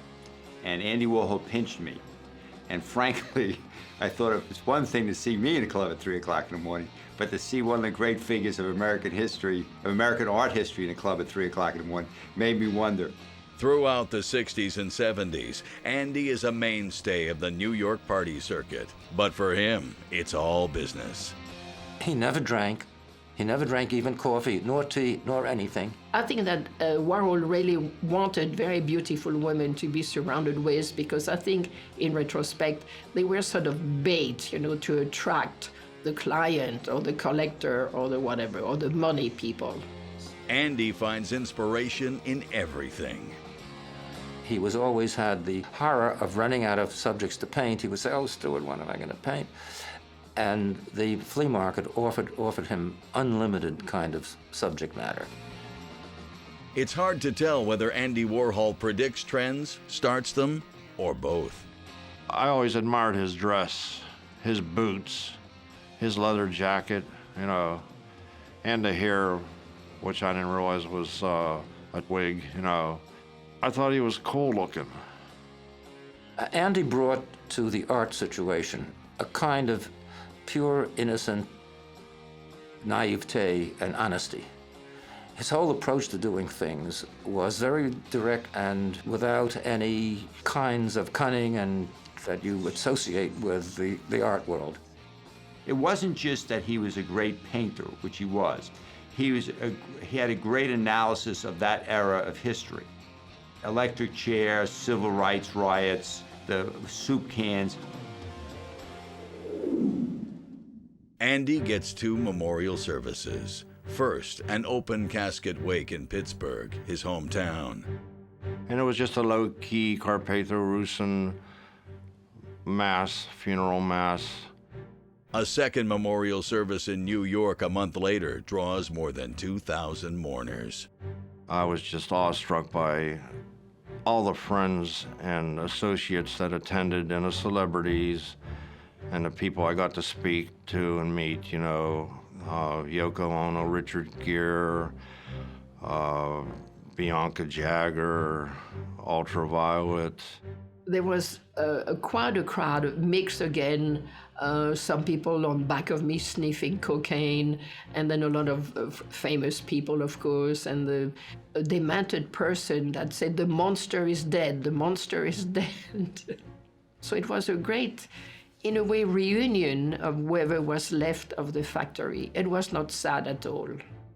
He didn't attend Mass regularly because he didn't want to be, a celebrity in the crowd. He would go after the Mass and kneel in the back and say prayers.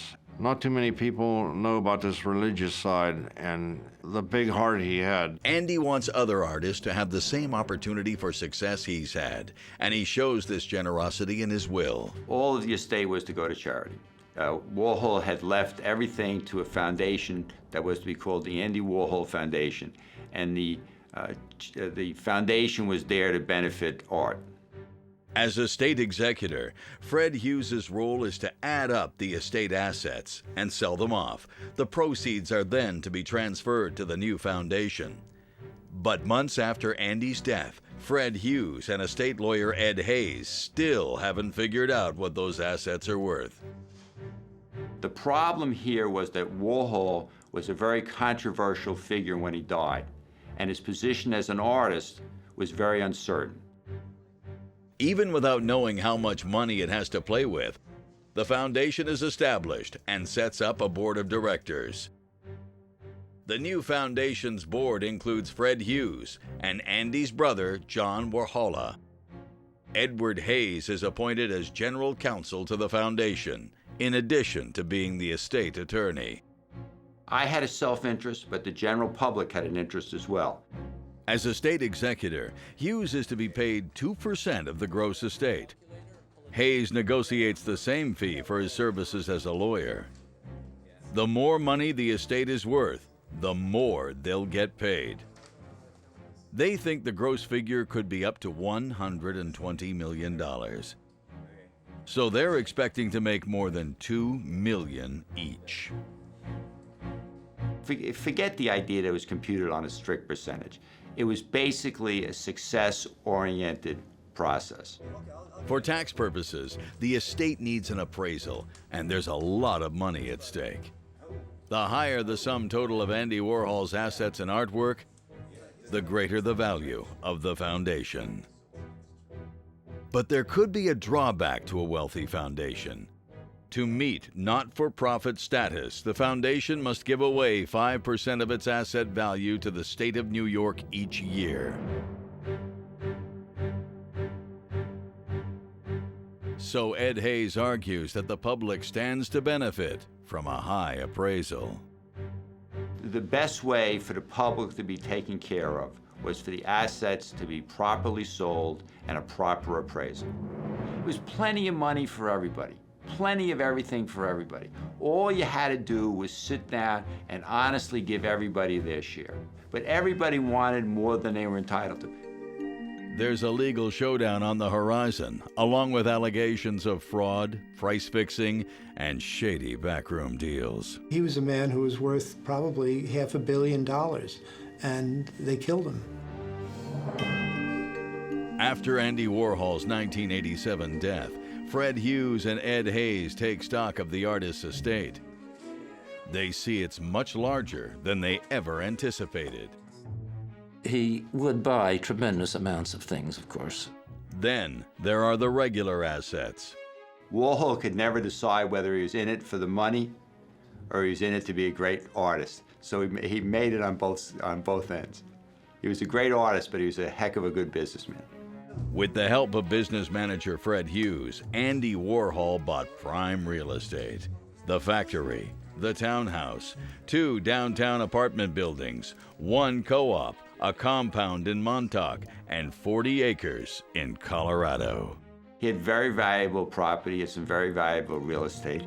He had an ex-garage that John Paul Basquiat lived in.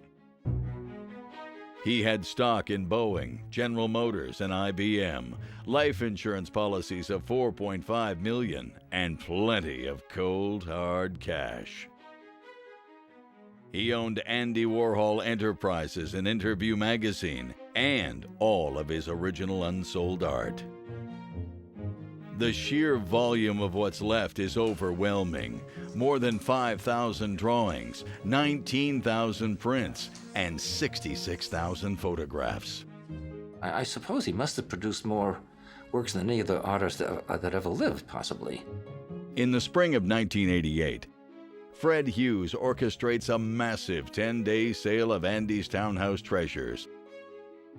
That's just the collectibles, not his original art.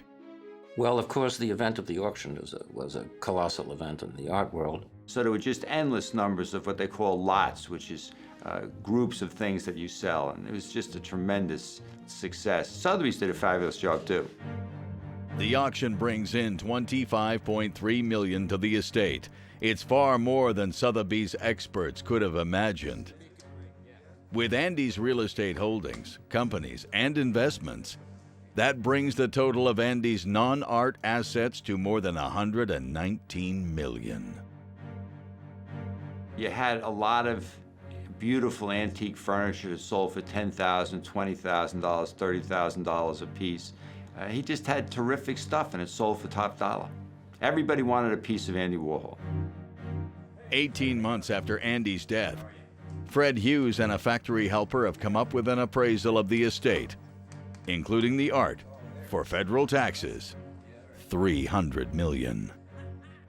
If that appraisal stands, the foundation will be expected to give away 5% of its total asset value. That's $15 million.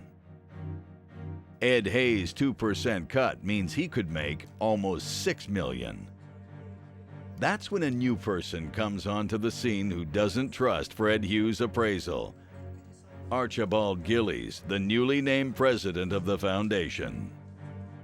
He was kind of part of the foundation world in this town. He ran it.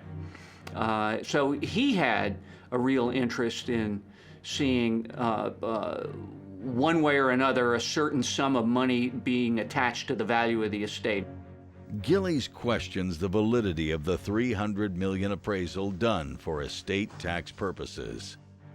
And he's concerned about the 2% cut that Ed Hayes is supposed to take home, which amounts to almost $6 million.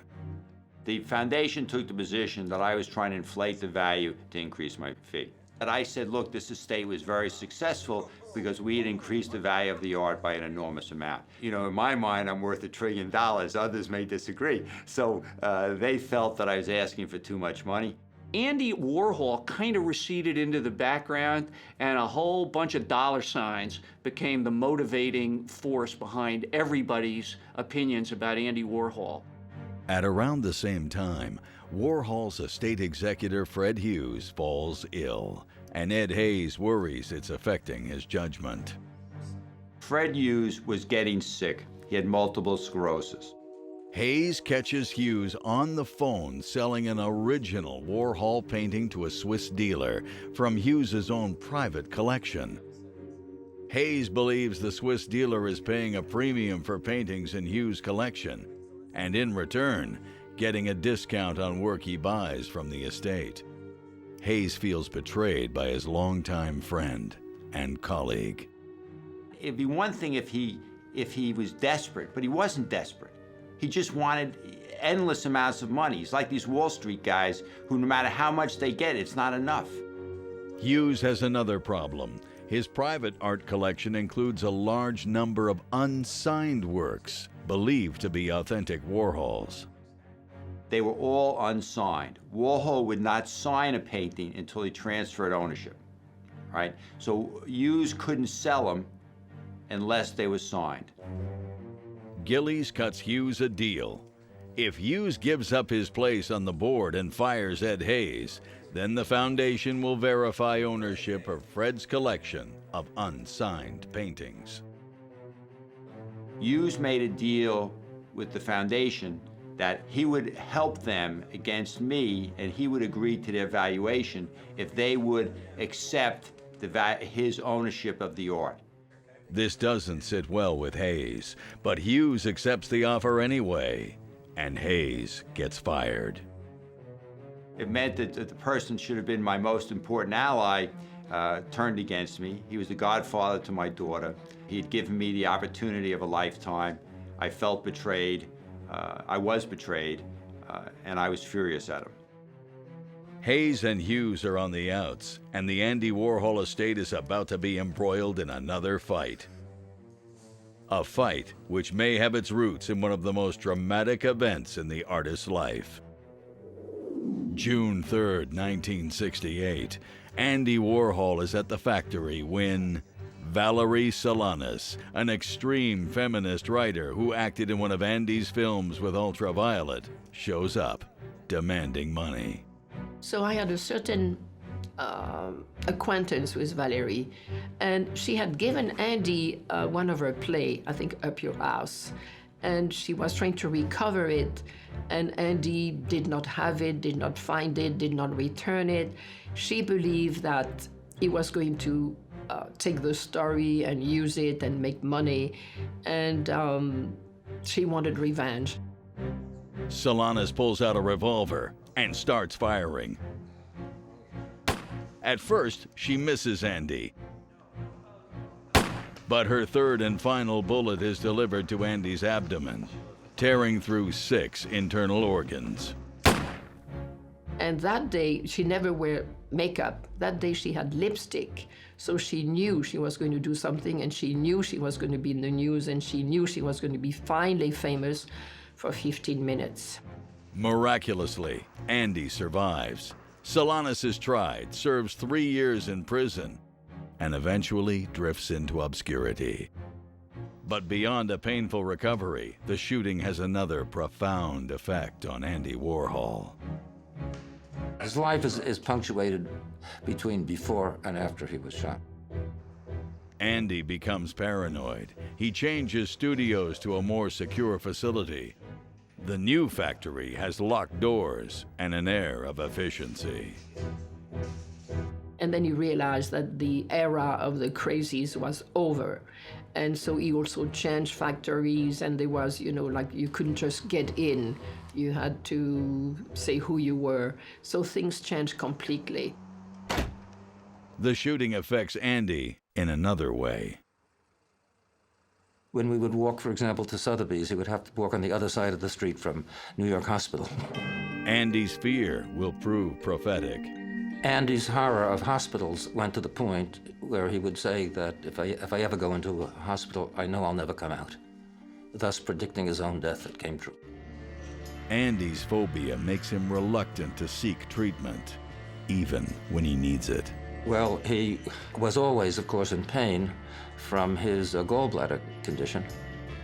Andy's doctor urges him to go to the hospital. He visits a crystal healer instead. Give Andy little crystals, and Andy would put them in a little pocket near his gallbladder, thinking that it was going to help him. The pain from his gallbladder becomes unbearable for Andy in the middle of a fashion show. Andy was a Ford model, and so there was a fashion show in a sort of a nightclub called The Tunnel, which was an old subway tunnel, as a matter of fact, way downtown there. And the moment it was over, he said, "Stuart, get me out of here." And we practically dragged him out. Andy Warhol finally checks himself in to New York Hospital. When Warhol entered the hospital, he asked the nurse, are there any famous people here? And the nurse said, "No, Mr. Warhol, you are the most famous." Andy's gangrenous gallbladder is removed, and he seems to be on the mend. But at some point in the early hours of the morning, he has a heart attack. By 5:45 a.m., when his private duty nurse calls for help, he's blue. On his death certificate, in the space for cause of death, it says unclassified. Just, a heart-wrenching time in my life, And my dad was a little upset that Andy didn't let him know, because he would have been right there at his side. But maybe that's something he didn't want. In 1990, the Foundation's board members launch a wrongful death suit on behalf of Andy's brothers. They allege the doctors, nurses, and interns were negligent that night at New York Hospital. Meantime, the Foundation, with Archibald Gillies at the helm, hires Christie's auction house to do a second, more professional appraisal. Their experts devote more than 600 hours in its preparation. A lower appraisal will mean that the Foundation will pay out less to the state of New York every year. They came in with a new estimate that cut the value of the estate dramatically. There's so much art that Christie's applies what amounts to a bulk discount. Jeffrey Hoffeld is an art historian and appraiser. The theory is that if you were attempting to sell the works on that one calendar day, you would have to apply a discount to them in order to have them pass smoothly into the market. With the discount, Christie's says Andy's work is worth only $95 million. Nobody, except an absolute cretin, right, would do it that way. You sell the art over time to maximize the value, and you sell the art every year in order to make the next year's art more profitable. The new figure stands in stark contrast to the previous $300 million appraisal, and lawyer Ed Hayes, who's already been paid $4.8 million, faces the prospect of having to give some of the money back. I am not the good fairy. I did not work like an animal for 5 or 6 years and want to watch somebody take it from me. Hayes suspects the foundation and Christie's could be in cahoots to keep the art's value deliberately low. He hires Jeffrey Hoffeld to do yet another appraisal. Ed had been promised that he would receive a percentage of the value of the estate, and Ed wanted to make sure he was getting a fair deal. Hoffeld takes into account a larger volume of Andy's work than the Christie's appraisal and applies a different methodology. I've never done a valuation of this scale, and I hope never to have to again. When Hoffeld is finished, he contends all those Marylands and Jackies and Campbell's soup cans are worth a staggering amount of money. Hoffeld came in and said, Ed, if I tell you what I really think this is worth, even you won't believe me. I think that Warhol is the American Picasso. This art is worth 5 or 6 times what they say it's worth. In contrast to Christie's $95 million evaluation, Jeffrey Hoffeld and his team say Andy's estate is worth more than $500 million. With the regular assets, that could bring the total estate value to $708 million. The difference of valuation was just a gaping, cavernous hole. As the gap widens, Andy Warhol's estate lawyers get ready for court in the wrongful death suit launched against New York Hospital.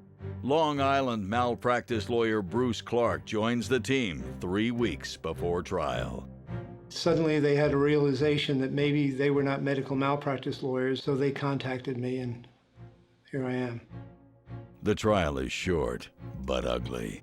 We learned that there was a physician who was from the New York hospital, the hospital in which Warhol died, who was present at the autopsy. Now that's a really unusual thing. In my entire career of 30 plus years, I've seen a physician at an autopsy once who was not affiliated with the medical examiner's office. Estate lawyers allege Andy was pumped with an IV solution and morphine and left with a girdle around his abdomen, then left unsupervised all night long. The final straw of this perfect storm is that he hired a private duty nurse at the advice of his private physician. The private duty nurse came on duty at 8 o'clock and looked in at him, took his record and wrote in the record, 8 p.m. to 8 a.m., slept all night without problems. Andy dies at 6:21 a.m.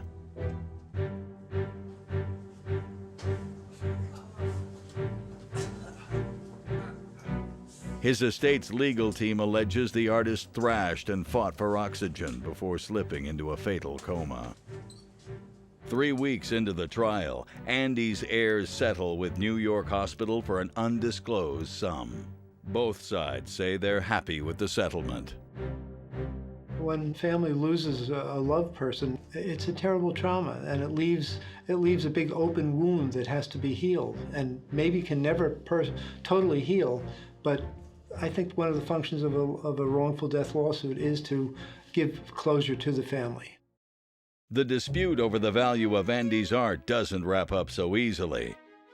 By the spring of 1992, negotiations break down, and Ed Hayes files a lawsuit, alleging the foundation is price-fixing Andy Warhol's work and robbing the public. They essentially said, well, you didn't do that good a job. The value of the art did not go up that much. You're not entitled to that money. But that was not the real issue. The real issue was how the charity was going to be run. The New York State Attorney General sides with the foundation and files suit against Hayes, accusing him of fraud and demanding an outrageous legal fee unrelated to the necessary legal work. Seemed a kind of specious argument to make, because the greater the value of the estate, the greater the tax revenues that would flow to the federal government and to New York State would have been. So what was he doing arguing against it? Whether it was political influence, whether it was the AG offended by the amount of fees that Ed would earn. It was bewildering at the time. In November 1993, the valuation hearing begins in New York Surrogate Court. Judge Eve Preminger decides the trial will be heard in two parts. First, the value of Andy's estate will be determined. Then the court will decide on Ed Hayes' fee. Yeah, look, I'm like most lawyers, I'm a maniac for publicity, and I made sure to dress up and talk as much as I could, so I'm no saint. Both sides hire appraisers and economists to support their positions in the first part of the trial. And the difference between a little and a lot was the difference between $90 million and $500 million. The foundation lawyers argue that the court should accept Christie's appraisal of $95 million. They say Edward Hayes is guided entirely by greed. Edward Hayes' team counters that it's the foundation that's greedy and that its legal team is ruthless. Before being deposed for the trial, I became aware of the fact that a private detective was gathering information about me and asking around town to various people and perhaps trailing me. And I come from a scholarly academic background, and this were new treacherous waters for me. Jeffrey Hoffeld testifies on behalf of Ed Hayes. His testimony has a powerful effect on the court. He exposes some very shady dealings. I discovered, looking at the estate's own sales records, an enormous gap in value between what Christie's had attributed to works and what the estate was actually selling similar in-kind works for. Then Hayes presents proof that Christie's was in talks with the foundation to sell Andy Warhol's art. At the same time, that it was supposed to be giving an impartial appraisal. The foundation went to Christie's and said, if you'll give us a lower appraisal, we'll give you the right to sell the art. Unfortunately, they did some of that in writing. And at some point we discovered those documents, and of course, that ended up with some people having a bad day. Judge Preminger's decision states that the evidence does not rise to collusion, but demonstrates a conflict on the part of Christie's. Christie's was striving for a lower appraisal because of the marching orders it received from the estate and foundation. Journalists who cover the trial seem to relish in the hypocrisy of the millions paid to lawyers to argue against other lawyers' fees. Like anything involving large sums of money, got bloody, right? At some point, they just lost sense of the comic value of what this thing that they were participating in. A verdict is imminent, but the fight over Andy's millions isn't over yet. Isn't that what lawyers do? They try and weasel some dough out of the guy who's not around to object. They succeeded. Andy Warhol's artwork is worth anywhere from $95 million to almost $600 million. And a judge is about to decide which figure is right. In April 1994, Judge Eve Preminger takes the middle ground. It was a very unusual experience for me to find myself in and to be playing what turned out to be such a pivotal role in the final determination. The judge rules Andy's art was worth $391 million on the day of his death, less than Jeffrey Hoffeld's valuation, but far more than Christie's. We absolutely rejoiced and felt great when the judge's opinion came in. It was clearly supportive of our findings and highly critical of the approach used by Christie's and the endorsement by the estate and foundation of the Christie's appraisal. The ruling on Ed Hayes' fee comes a year later. The court rules Hayes' 2% demand is unenforceable and deems his services are worth $7.2 million. I was going to make an awful lot of money. My mother never made more than about $4 an hour, all right? I'm not saying I'm an angel, but I don't want to get robbed, okay? The foundation appeals, complaining that Hayes is too cozy with the judge, and Hayes's fees are reduced to $3.5 million. I had given a couple $100 to Premige's campaign. In the first place, she didn't even know. I mean, it was stupid. The woman is from the Premige family. You think she cares about $200 or $250? Ed Hayes and the foundation fight to a stalemate in 1999. Both claim to have won. How long did this thing really go on? In a way, it was kind of like a Dickens novel. It was like Bleak House. I think of myself as a hard man, and I said, I can handle this problem, and I would handle it. And I swore I would get revenge. I think that Ed got a very raw deal in this situation, but I continue to believe that it had to do with wanting to come out with a lowball valuation for the estate in order to reduce the obligation to charitable giving by the foundation. I felt I had been embarrassed in front of my mother. And my mother had worked as a minimum wage employee at Macy's.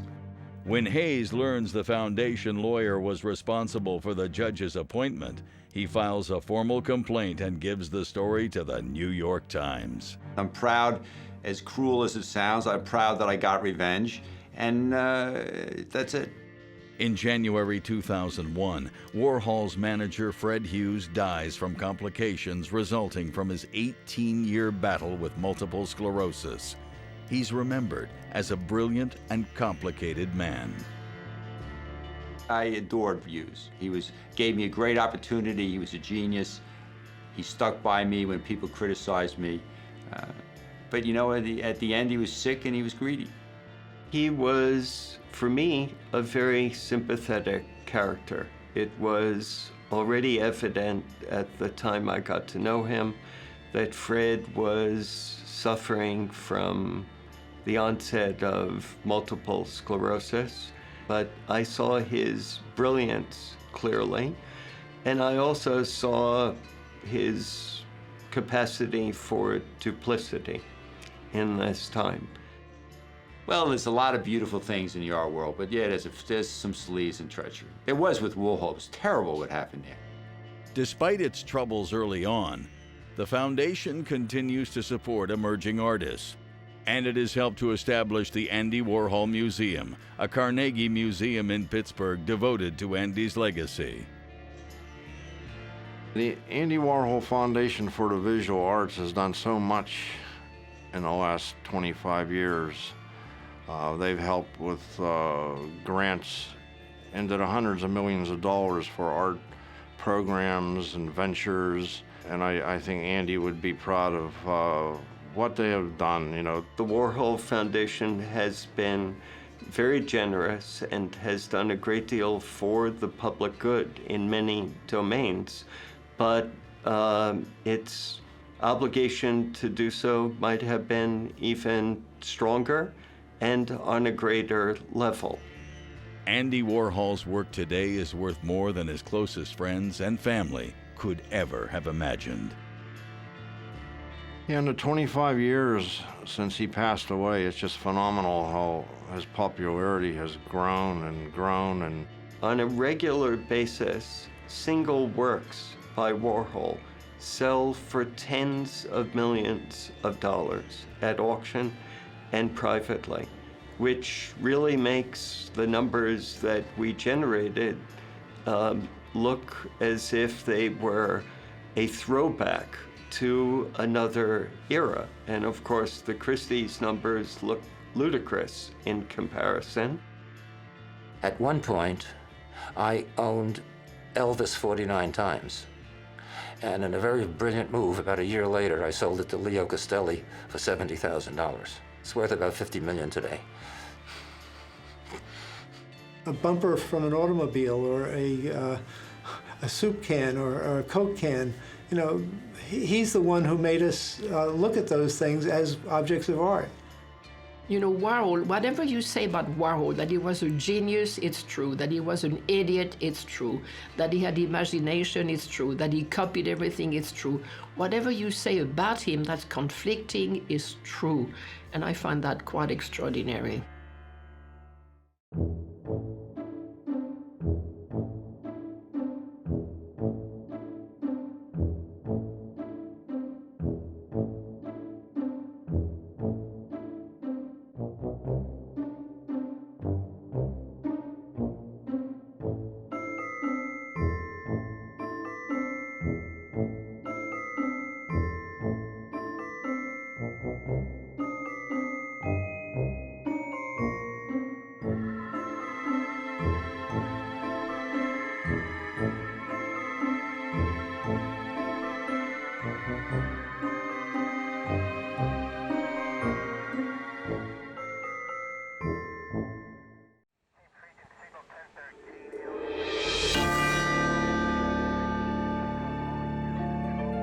In June 1999, 26-year-old LaTanya Haggerty dies from a gunshot wound. Her life should have never been taken away. This young lady should be alive today. Her untimely death sparks the largest lawsuit the city of Chicago has ever seen. She said, well, tell him $95 million. But instead of helping the family heal, the record-breaking payout sparks a family feud.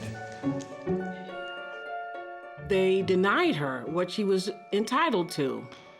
That was unfortunate because they could have probably been a close family today.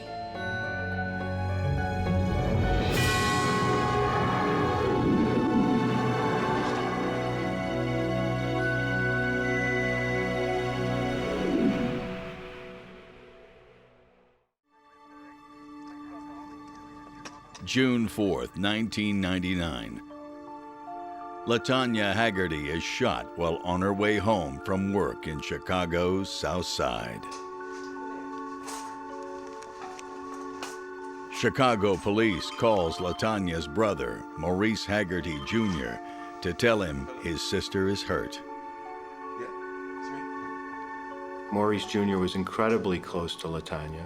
They lived together. He did everything for her in terms of what a big brother would do for a little sister. He was very proud of his sister.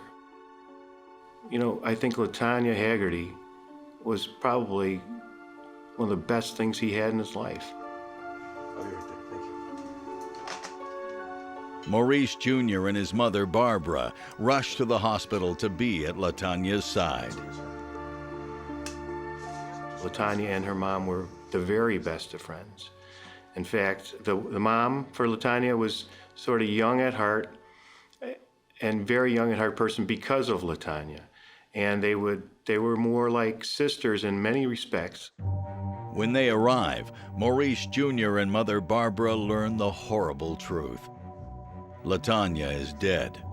She's been shot, and no one can explain why. I recall the police were not straightforward with answers to the family. They knew they had a bad shooting on their hands, and they were not forthcoming with information about what happened. And I know the family was very frustrated with that. In fact, she dies before even reaching the hospital. Her family will never see their beloved daughter and sister alive again.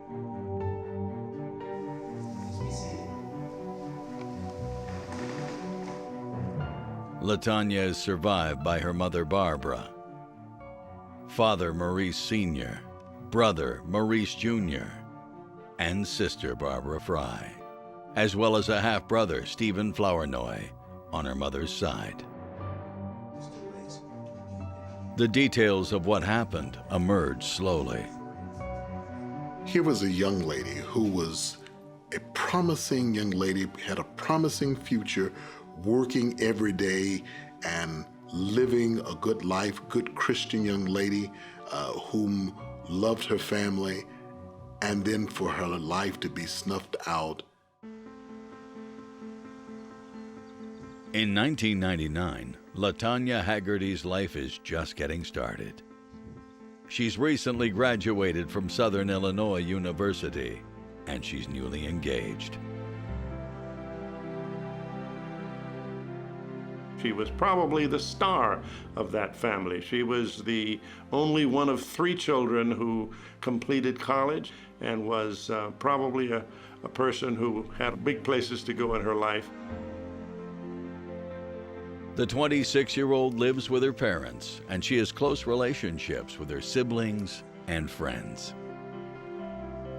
She had a terrific personality. She had tons of friends from all different walks of life, and she was working at that time for the Encyclopedia Britannica, sort of a startup job for her out of college.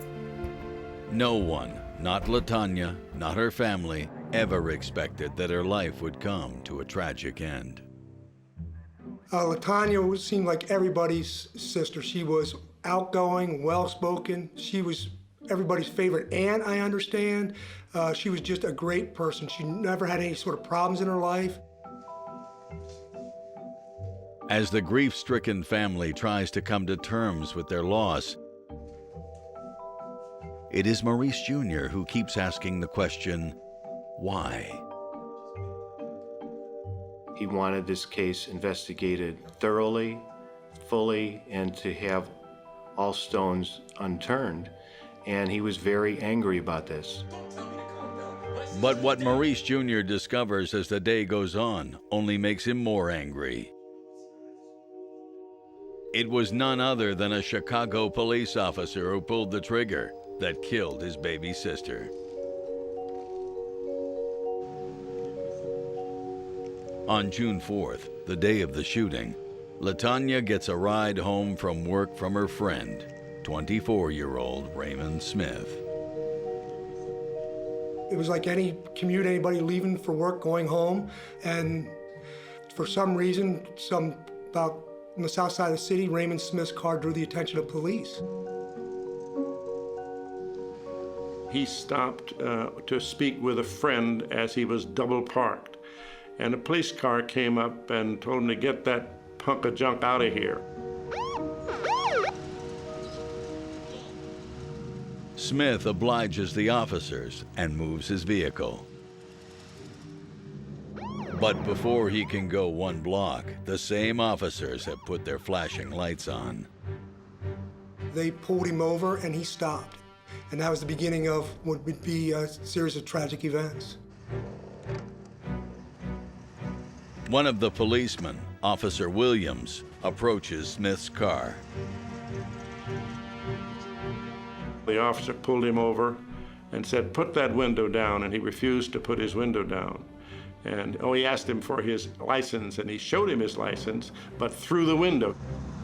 I said, "Put your window down." He says, "Put the window down before I break it," whereupon the young man took off running in the car, and they chased him, calling other officers to cut him off at another corner. For Officer Williams and his partner Daniels, there is no logical reason for Smith to run. Their suspicions are immediately aroused. I can't get into Raymond Smith's mind, figure out why he drove off. Did he really fear that the police were going to beat him? Did he really fear that this was going to escalate? And Smith's split-second decision to run is the first in a chain of events that leads to tragedy. The police sergeant told the officers in pursuit, stop the pursuit. Yeah, they got out of their vehicles and they were opening fire on the car.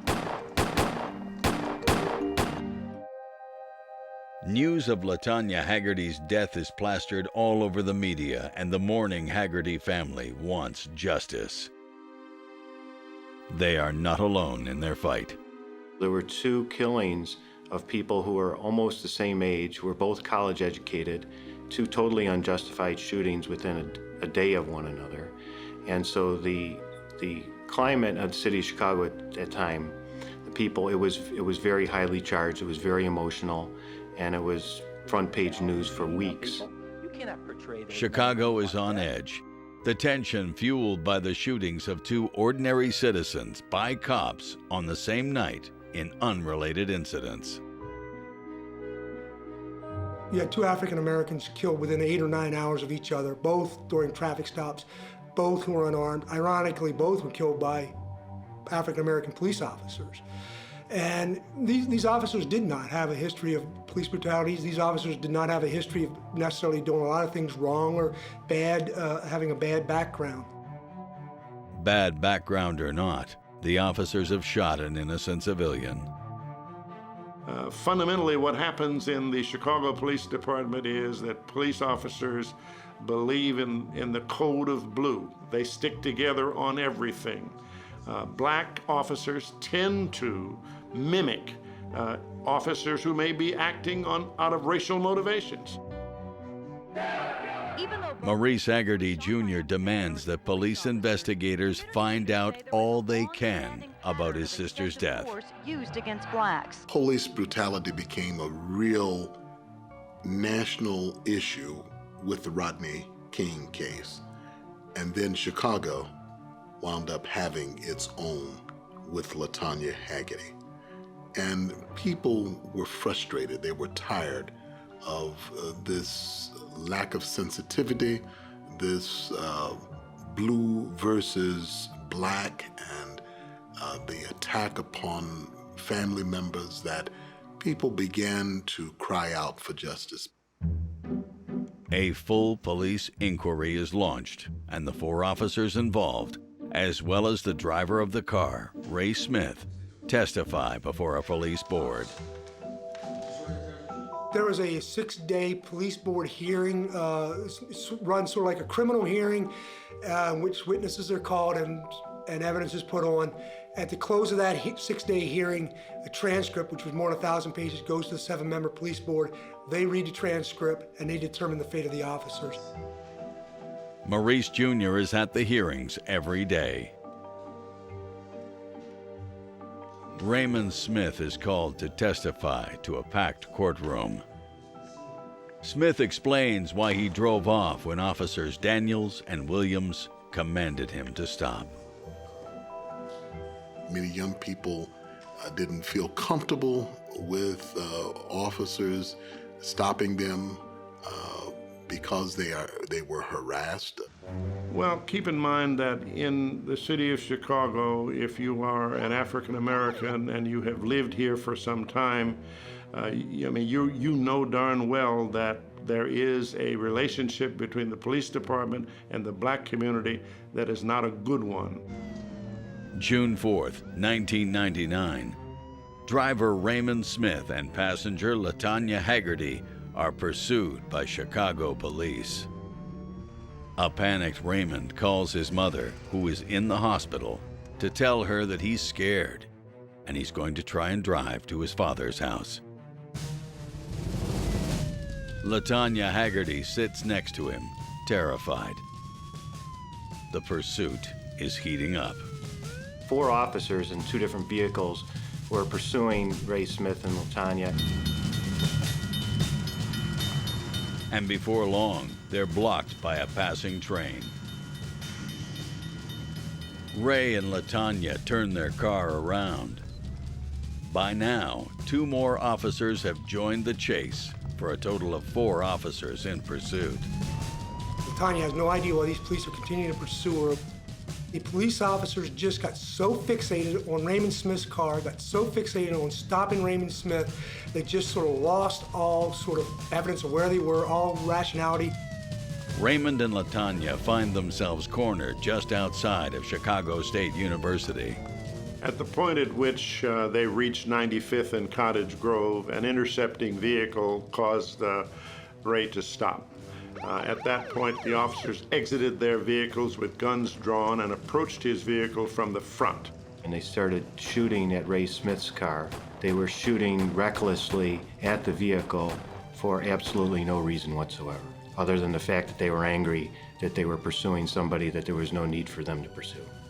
Ray, being afraid again, put his car in reverse and speeded away from them, during which they fired a volley of shots at his car, striking his car indeed. Of course, it put other people in danger who may have been in the line of fire. Fortunately, no one was struck, just the vehicle. At that point, there was a sergeant who was listening to the pursuit. And as they got back into their vehicles, as Ray Smith continued now going northbound to try to get away from these officers who were shooting at him, and the officer said, if they're wanted for traffic, terminate the pursuit. And these young officers said 10-4. 10-4. They nonetheless continued the pursuit in violation of police practices and police general orders. Ray and LaTanya head off at full speed. About 6 minutes later, Smith pulls over in front of the Chicago Crusader. He went and drove to 64th and Cottage Grove, where his uncle John Smith owned a small community newspaper. Raymond Smith was in fear for his life, thought the police were going to kill him or something would happen to him, so he was trying to get a witness, trying to get somebody else involved, somebody who could help him. But the officers are right behind him. The police officers jumped out of their car, went over to the driver's side of Raymond Smith's car and began to wrestle with him and pull him out of the car. LaTanya Haggerty is in the front seat passenger on a cell phone. When the policeman grabbed him, forcibly took him out of the car and took him to the ground. Please stop! Stop! Smith doesn't fight back as both officers Williams and Carter punch and kick him. The one whom originally stopped him was a very tall, muscular officer, a professional boxer with the police league. Raymond was a very slender young man. He was tall, kind of slinky kind of a fella. And so there was already some tension, some concern, and especially for young people who have never been experienced that type of situation. But the situation is only about to get worse. A police officer by the name of Serena Daniels is at the rear of the car and has her gun pulled. Her gun is trained on LaTanya Haggerty. LaTanya's again in the front seats. Officer Daniels yells to LaTanya from the driver's side of the car. Get out of the car, and put your hands up. LaTanya stays in the car.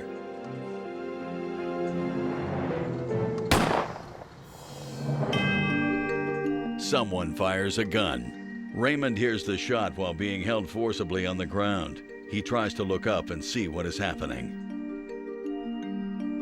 It was the classic oh shit moment. I'd made a mistake. It's the moment everyone has been waiting for, especially the Haggerty family. The officers involved take the stand to explain what ultimately led Serena Daniels to shoot and kill 26-year-old LaTanya Haggerty. And it was just very charged. There were people, LaTanya Haggerty's family was there, the Fraternal Order of Police was there, officers in support of the officers who were on trial at this police board hearing were there. As the details of the day emerge, the Haggerty family looks on with a growing sense of sadness and frustration. Forensic details explain exactly how the young woman died. Yeah, the shot came from the driver's side of the vehicle. It went through the rear driver's window in a diagonal fashion and went from an upward direction to a slightly downward direction through LaTanya's shoulder into her heart. But that doesn't explain why LaTanya was shot. What caused in those few seconds Officer Daniels to take the life of a young woman who had not even been charged with a crime? For the police officer, their position has been Raymond Smith.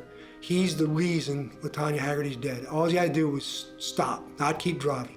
Wind his window down, hand his card over to Officer Mike Williams, and none of this would have happened. That's their position. Despite the fact that they had been ordered to terminate the pursuit, and despite the fact that they acknowledged receiving that order, they were highly emotional, they were highly charged, they abandoned the training they received, and they were using excessive force. All eyes are on Officer Serena Daniels as she takes the stand. It was a very emotional day when Officer Daniels took the stand. She was crying. She was very remorseful over LaTonya Haggerty's death. And it was the first time publicly that Serena Daniels gave her side of what happened. She shot, and she said, the reason I shot is because there was crackled glass there, and I couldn't tell what LaTonya Haggerty had in her hand. I thought it was a weapon. At some point, Serena Daniels thinks she sees a silver object, thinks LaTonya Haggerty has a gun, when in reality, LaTonya Haggerty has no gun. She's unarmed. Officer Daniels is booed and hissed at in the packed courtroom. It is obvious to everyone that the preceding days have taken a tremendous toll on her. Her version differs from others who were there. There were some witnesses there. Obviously, the area at 64th and King Drive in the city of Chicago, at that time of the day, that evening, in June, there are people out and about. It is a busy area. There was a crowd around the car. There's a public housing project right across the street from there. There were people who saw what happened. Certainly, I remember some of the conversation that was going on of what might have happened. The first rumor was that she had a lock in her hand. The next rumor was that it was a gun, but certainly it was neither one. It was a cell phone. They shot her for a cell phone. Officer Daniels' testimony is both heartrending and devastating. But parts of her account become suspect as further evidence is revealed. It turns out that John Smith, Ray Smith's uncle, had taken a photograph of the vehicle after the shooting that showed that there was no crackling glass through the windshield. During the police board hearing, the reason they were able to come up with that story is the only pictures they had were by the forensic police department doing an investigation. By the time they arrived at the scene, the glass had crackled from the gunshot. There are people who think she still belongs on the force, that Serena Daniels rightfully feared for her life. She did see this silver movement in the front seat of the car while her partners are violently wrestling with the driver, and she fired because she thought she was about to be shot at. The officers at the scene have no idea who the people in the car are or why LaTonya and Ray are running from the police.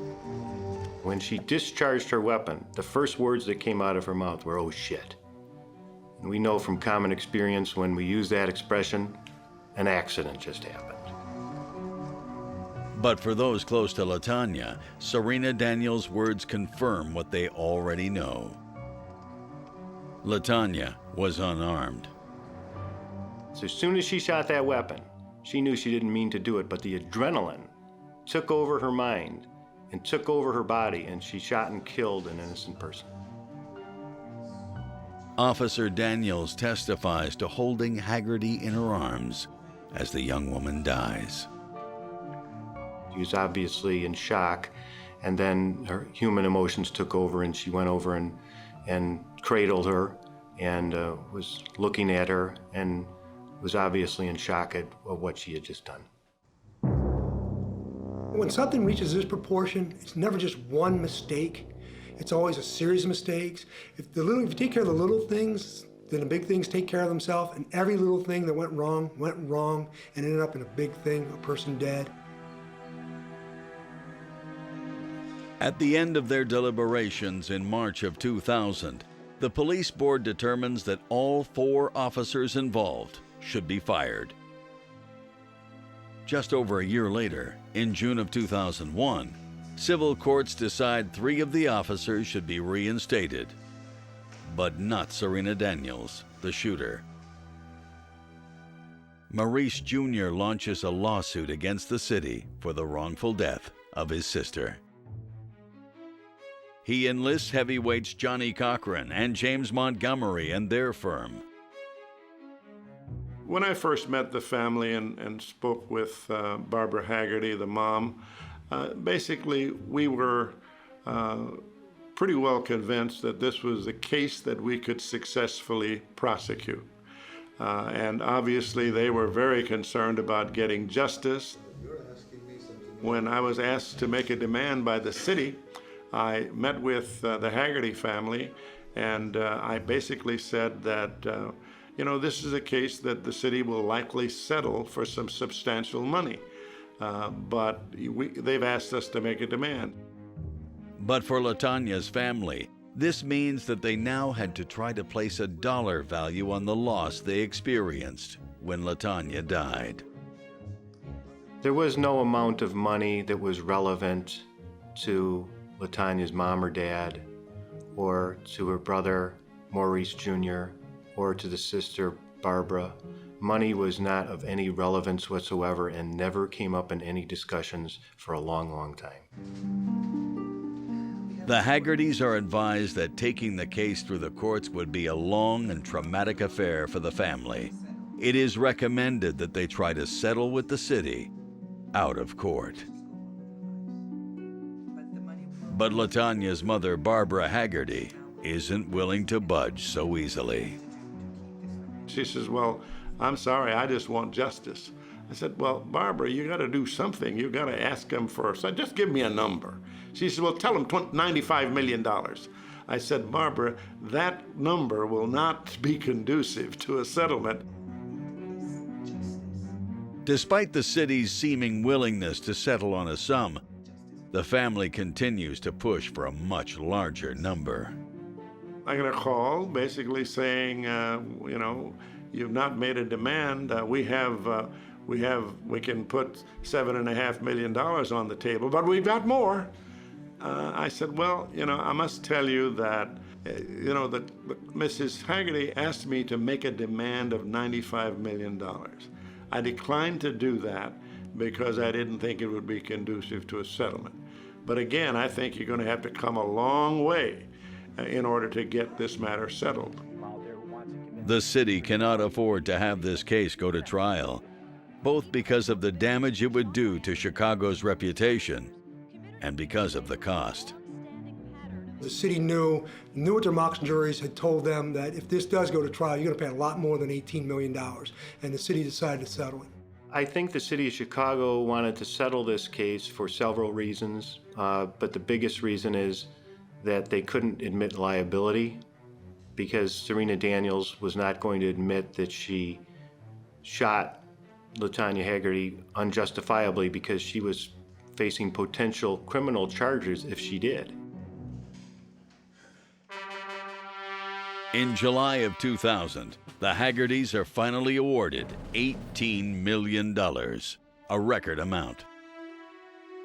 Money cannot replace the life of LaTanya Haggerty or any life, whether it's 18 million, whether it's 100 million.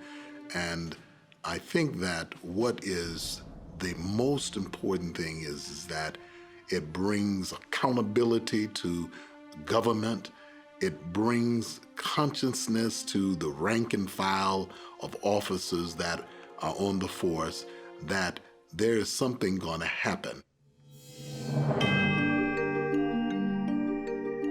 But when the settlement goes to probate, there's a hitch. To everyone's surprise, an unexpected claimant arrives on the scene. Sharon Rock was somebody who basically came out of nowhere once the settlement was announced in terms of wanting money. 26-year-old LaTanya Haggerty's untimely death leaves her family emotionally broken. The Haggertys' $18 million settlement is divided between LaTanya's parents, her brother Maurice Jr., her sister, and LaTanya's half-brother on her mother's side, Steve Flournoy. The law firm gets a third. But their battle for justice triggers yet another emotional legal feud when an unexpected claimant arrives to collect her share. Sharon Rock, LaTanya's half-sister through another mother, lives in Texas, miles away from the Haggerty family in Chicago. Estranged from her family, Rock hears about the settlement at the same time as the rest of the country on the 10 o'clock news. They let her in and then they pushed her out. They should have included everyone, all family members, in the settlement. Instead, they denied her what she was entitled to. That was unfortunate because they could have probably been a close family today. I did not know LaTanya Haggerty had a half-sister. I covered this case for several years as it began from 1999 into 2001 into 2002, for 3 years, and I never bumped into her, never talked to her. Sharon Rock was LaTanya's oldest sister. Sharon was raised in a different household from LaTanya. Sharon was born in Texas. They were related through their father, Maurice Haggerty Sr. Sharon was born outside of wedlock as the child of Maurice Haggerty Sr. and her mother. After Sharon was born, Maurice Haggerty Sr. married Barbara and had another set of children, including LaTanya, the baby. Sharon found out that she even had a natural father when she was about 10 or 11 years old. So she didn't know up until then. She met LaTanya for the first time about 2 or 3 summers before she was shot. But the Haggerdys are not so quick to welcome Sharon into their lives, and one expensive question remains. If Sharon Rock is actually entitled to a share of the $18 million, why wasn't she at LaTanya's funeral? On the night of LaTanya's death, Sharon is called by a family member at home. But in the days that follow, she is oddly not given any information.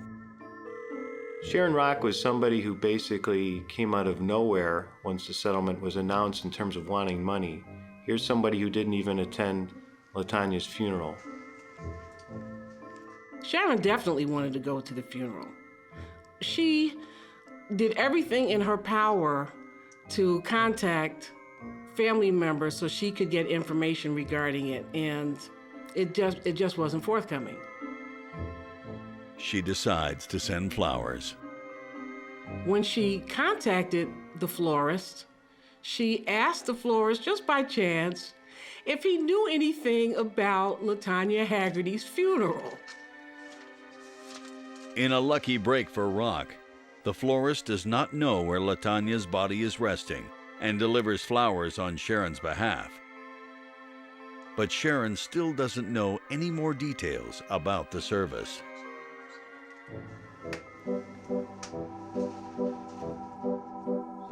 Days pass. Sharon never gets a response from the Haggerdys. She finally was able to speak with someone, I believe it was Tuesday or Wednesday of the following week. She had called the Monday and left a message with someone who was answering the phone for her sister Barbara Fry. And she asked that Barbara Fry please contact her regarding LaTanya's funeral arrangements. She never received a call back. Sharon wonders why no one has been in touch about the funeral. Maurice Haggerty did not believe the stepsister played any role in LaTanya's life, was not a factor in her life, was not emotionally invested in LaTanya's life. That I believe he felt she was opportunistic. The only explanation I could find is that perhaps LaTanya's parents had a change of heart about her. I will say that Maurice Sr. was indicating that this lady was not his daughter. And for whatever reason, I can't say. I can't say it had to do with money, because Maurice Sr. was not someone who was really that concerned about money. He had lived a decent life, worked life, and had supported his family well. After her half-sister's tragic death, Rock is contacted by attorney Thomas Marzewski for her permission to make Maurice Jr. the independent representative of the estate. Yeah, Sharon Rock was contacted by me at the very beginning of this litigation because she was listed as a next of kin in the affidavit, and therefore she's entitled to notice of a representative of an estate where she's a next of kin. And I provided her with a technical waiver of notice, which essentially means, yes, I know about this case, and I agree to him being the representative. You don't have to give me formal notice, so to speak. He also sent her a waiver of any rights in some of the personal property that LaTanya Haggerty had. So if he didn't believe that she was LaTanya's sister, I just don't see why he would have bothered to do that. Well, I was just a little surprised that Sharon Rock was claiming to be interested in part of the settlement proceeds from LaTanya Haggerty's wrongful death settlement, because she didn't have an established relationship with LaTanya Haggerty. Rock signs the paperwork for the Haggertys and faxes it back to Thomas Marzewski. No questions asked. But as time passes, she does not hear from them again. You know, two things. We are lawyers who respond to the information that's provided to us by our client. And obviously, for whatever reason, Maurice Haggerty Sr.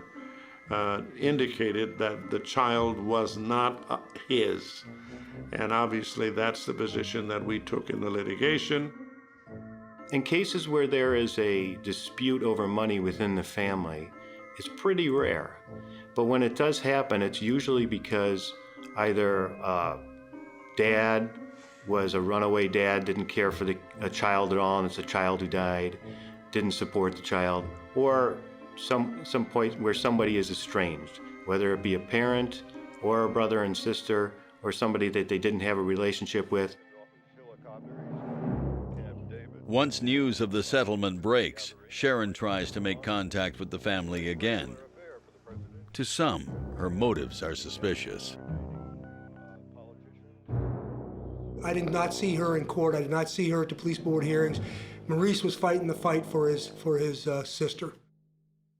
They see that there's a large chunk of money, and they decide they want some of it, and so they find representation and request part of the division of the proceeds. According to Rock, her relationship with LaTanya stemmed from a phone call that Rock placed to her father, Maurice Sr.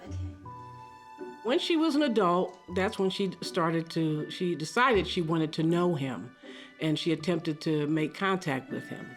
Maurice Sr. put little LaTanya on the phone. Sharon and LaTanya spoke probably for the first time when LaTanya was a little girl, about 6 or so.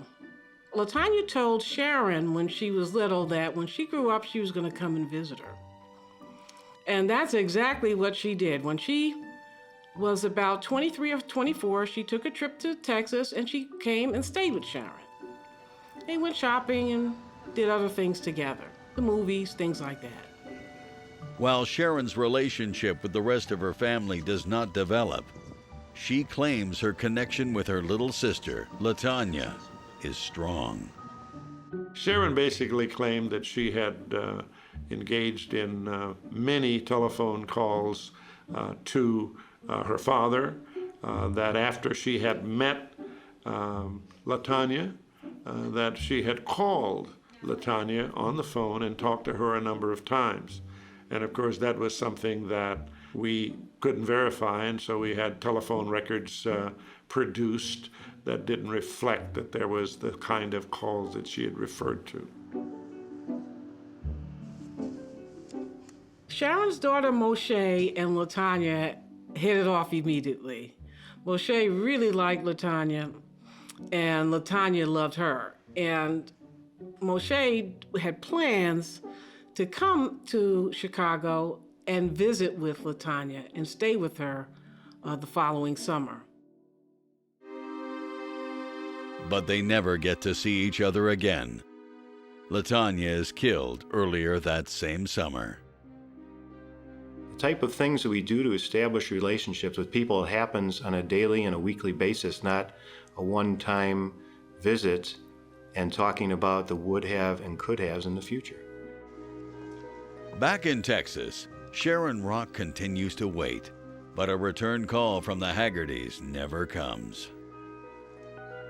When she does not hear anything concerning the settlement from her half-brother, she decides to contact attorney Diane Ainsworth. Well, initially, I explored the possibility with Sharon of a settlement.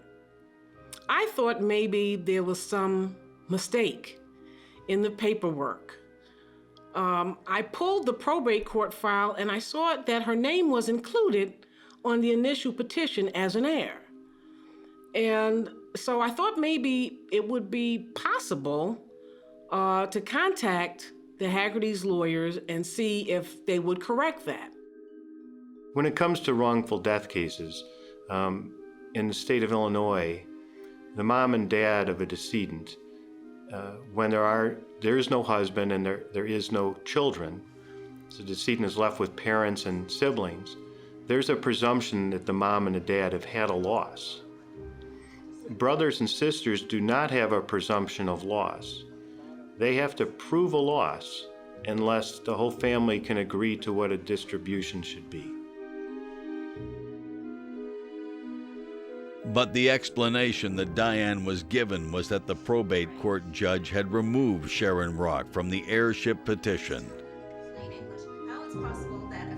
When I realized that they had decided that they weren't going to make any offer and they were going to fight about it, then I doubted the veracity of that explanation.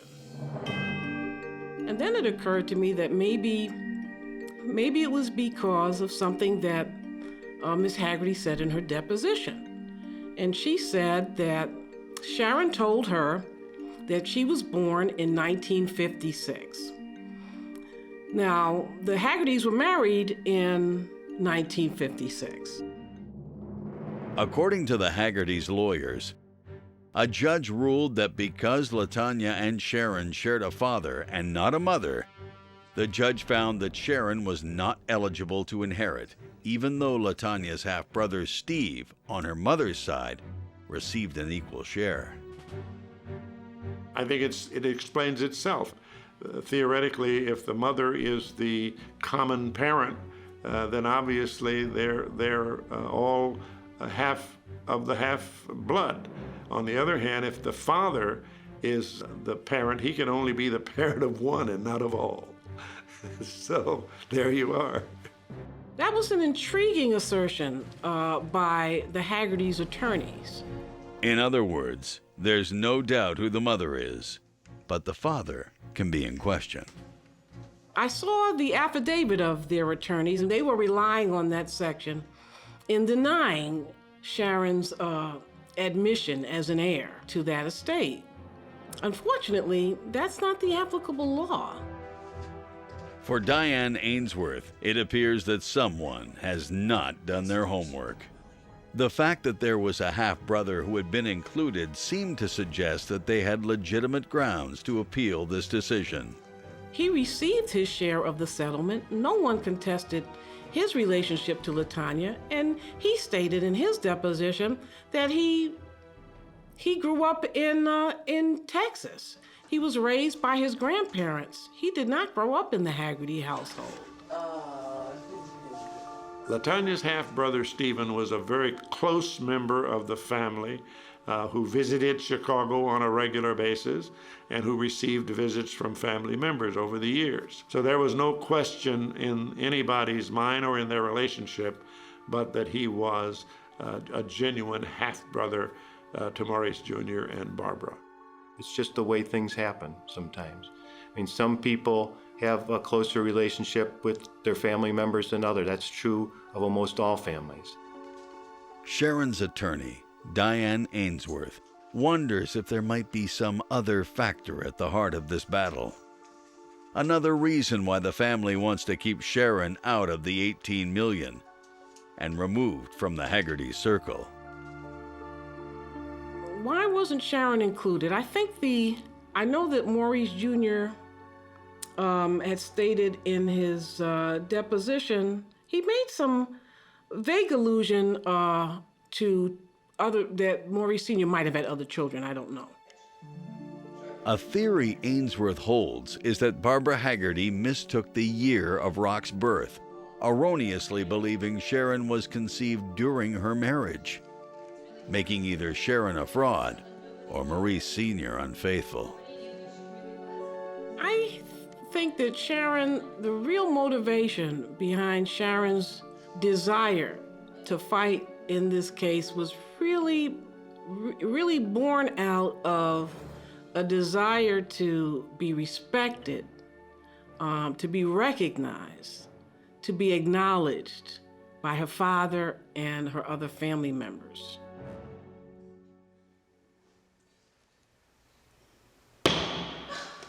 After an emotionally exhausting battle inside and outside of the courtroom, in November of 2002, Sharon Rock and attorney Diane Ainsworth finally win their suit against the rest of the Haggertys, and Sharon is awarded a small percentage of the settlement. The judge took into account the limited relationship that existed between LaTanya and Sharon, and gave her an amount of money that he felt was reasonable and fair in relation to the total proceeds from the settlement. Well, I think that a 5% settlement distribution sounds small as 5%, but this was a division of approximately $12 million. So it turned out that somebody got about $600,000 for one visit to Texas. The half-sister's relationship with the Haggerty family is more strained than ever before. Still, Sharon Rock keeps trying to connect with them. I think Maurice was not unsympathetic to Sharon. Maurice was, following the bidding of his father. And I think that if he had his way, there would not have been any issues or contests over the money. What the settlement did for Sharon, it said to her, you know what, I do count. I am a part of this family, even if there are some amongst the family who don't want to accept me. Eventually, Sharon does speak with her father, Maurice Sr. again, and in 2005, she makes plans to visit him. But Sharon's plans are delayed, and her estranged father dies the week she is supposed to be there. Sharon Rock is not listed in her father, Maurice Haggerty Sr.'s obituary. Sharon does not inquire into her father's will, and the Haggertys do not contact her about it either. LaTanya represented something very special to Sharon. LaTanya was really the key, the glue to the other side of her family, the family that she didn't know. A young woman whose absence will never be filled by an $18 million settlement that only served to further tear her family apart. I think that many times people want some public vindication in a trial, and I think that's what Barbara Haggerty had in mind. And I think that, you can never get your child back, and it was pretty clear that from our perspective that the only justice that she could reasonably expect would be in terms of getting paid for the loss of the society and companionship of that daughter. In a strange way, it seems that the legacy of LaTanya Haggerty has been a foundation for change as it relates to racial profiling, police brutality. It will take the city of Chicago a long time to recover from this shameful exposure of the racial tensions and police brutality that haunt it. A ghost that proves difficult to vanquish, the remainder of a crime that should have never taken place. Many people give reference to her case, and I believe that we now can see that her life was not in vain, but it was used in order to help thousands of others to receive justice.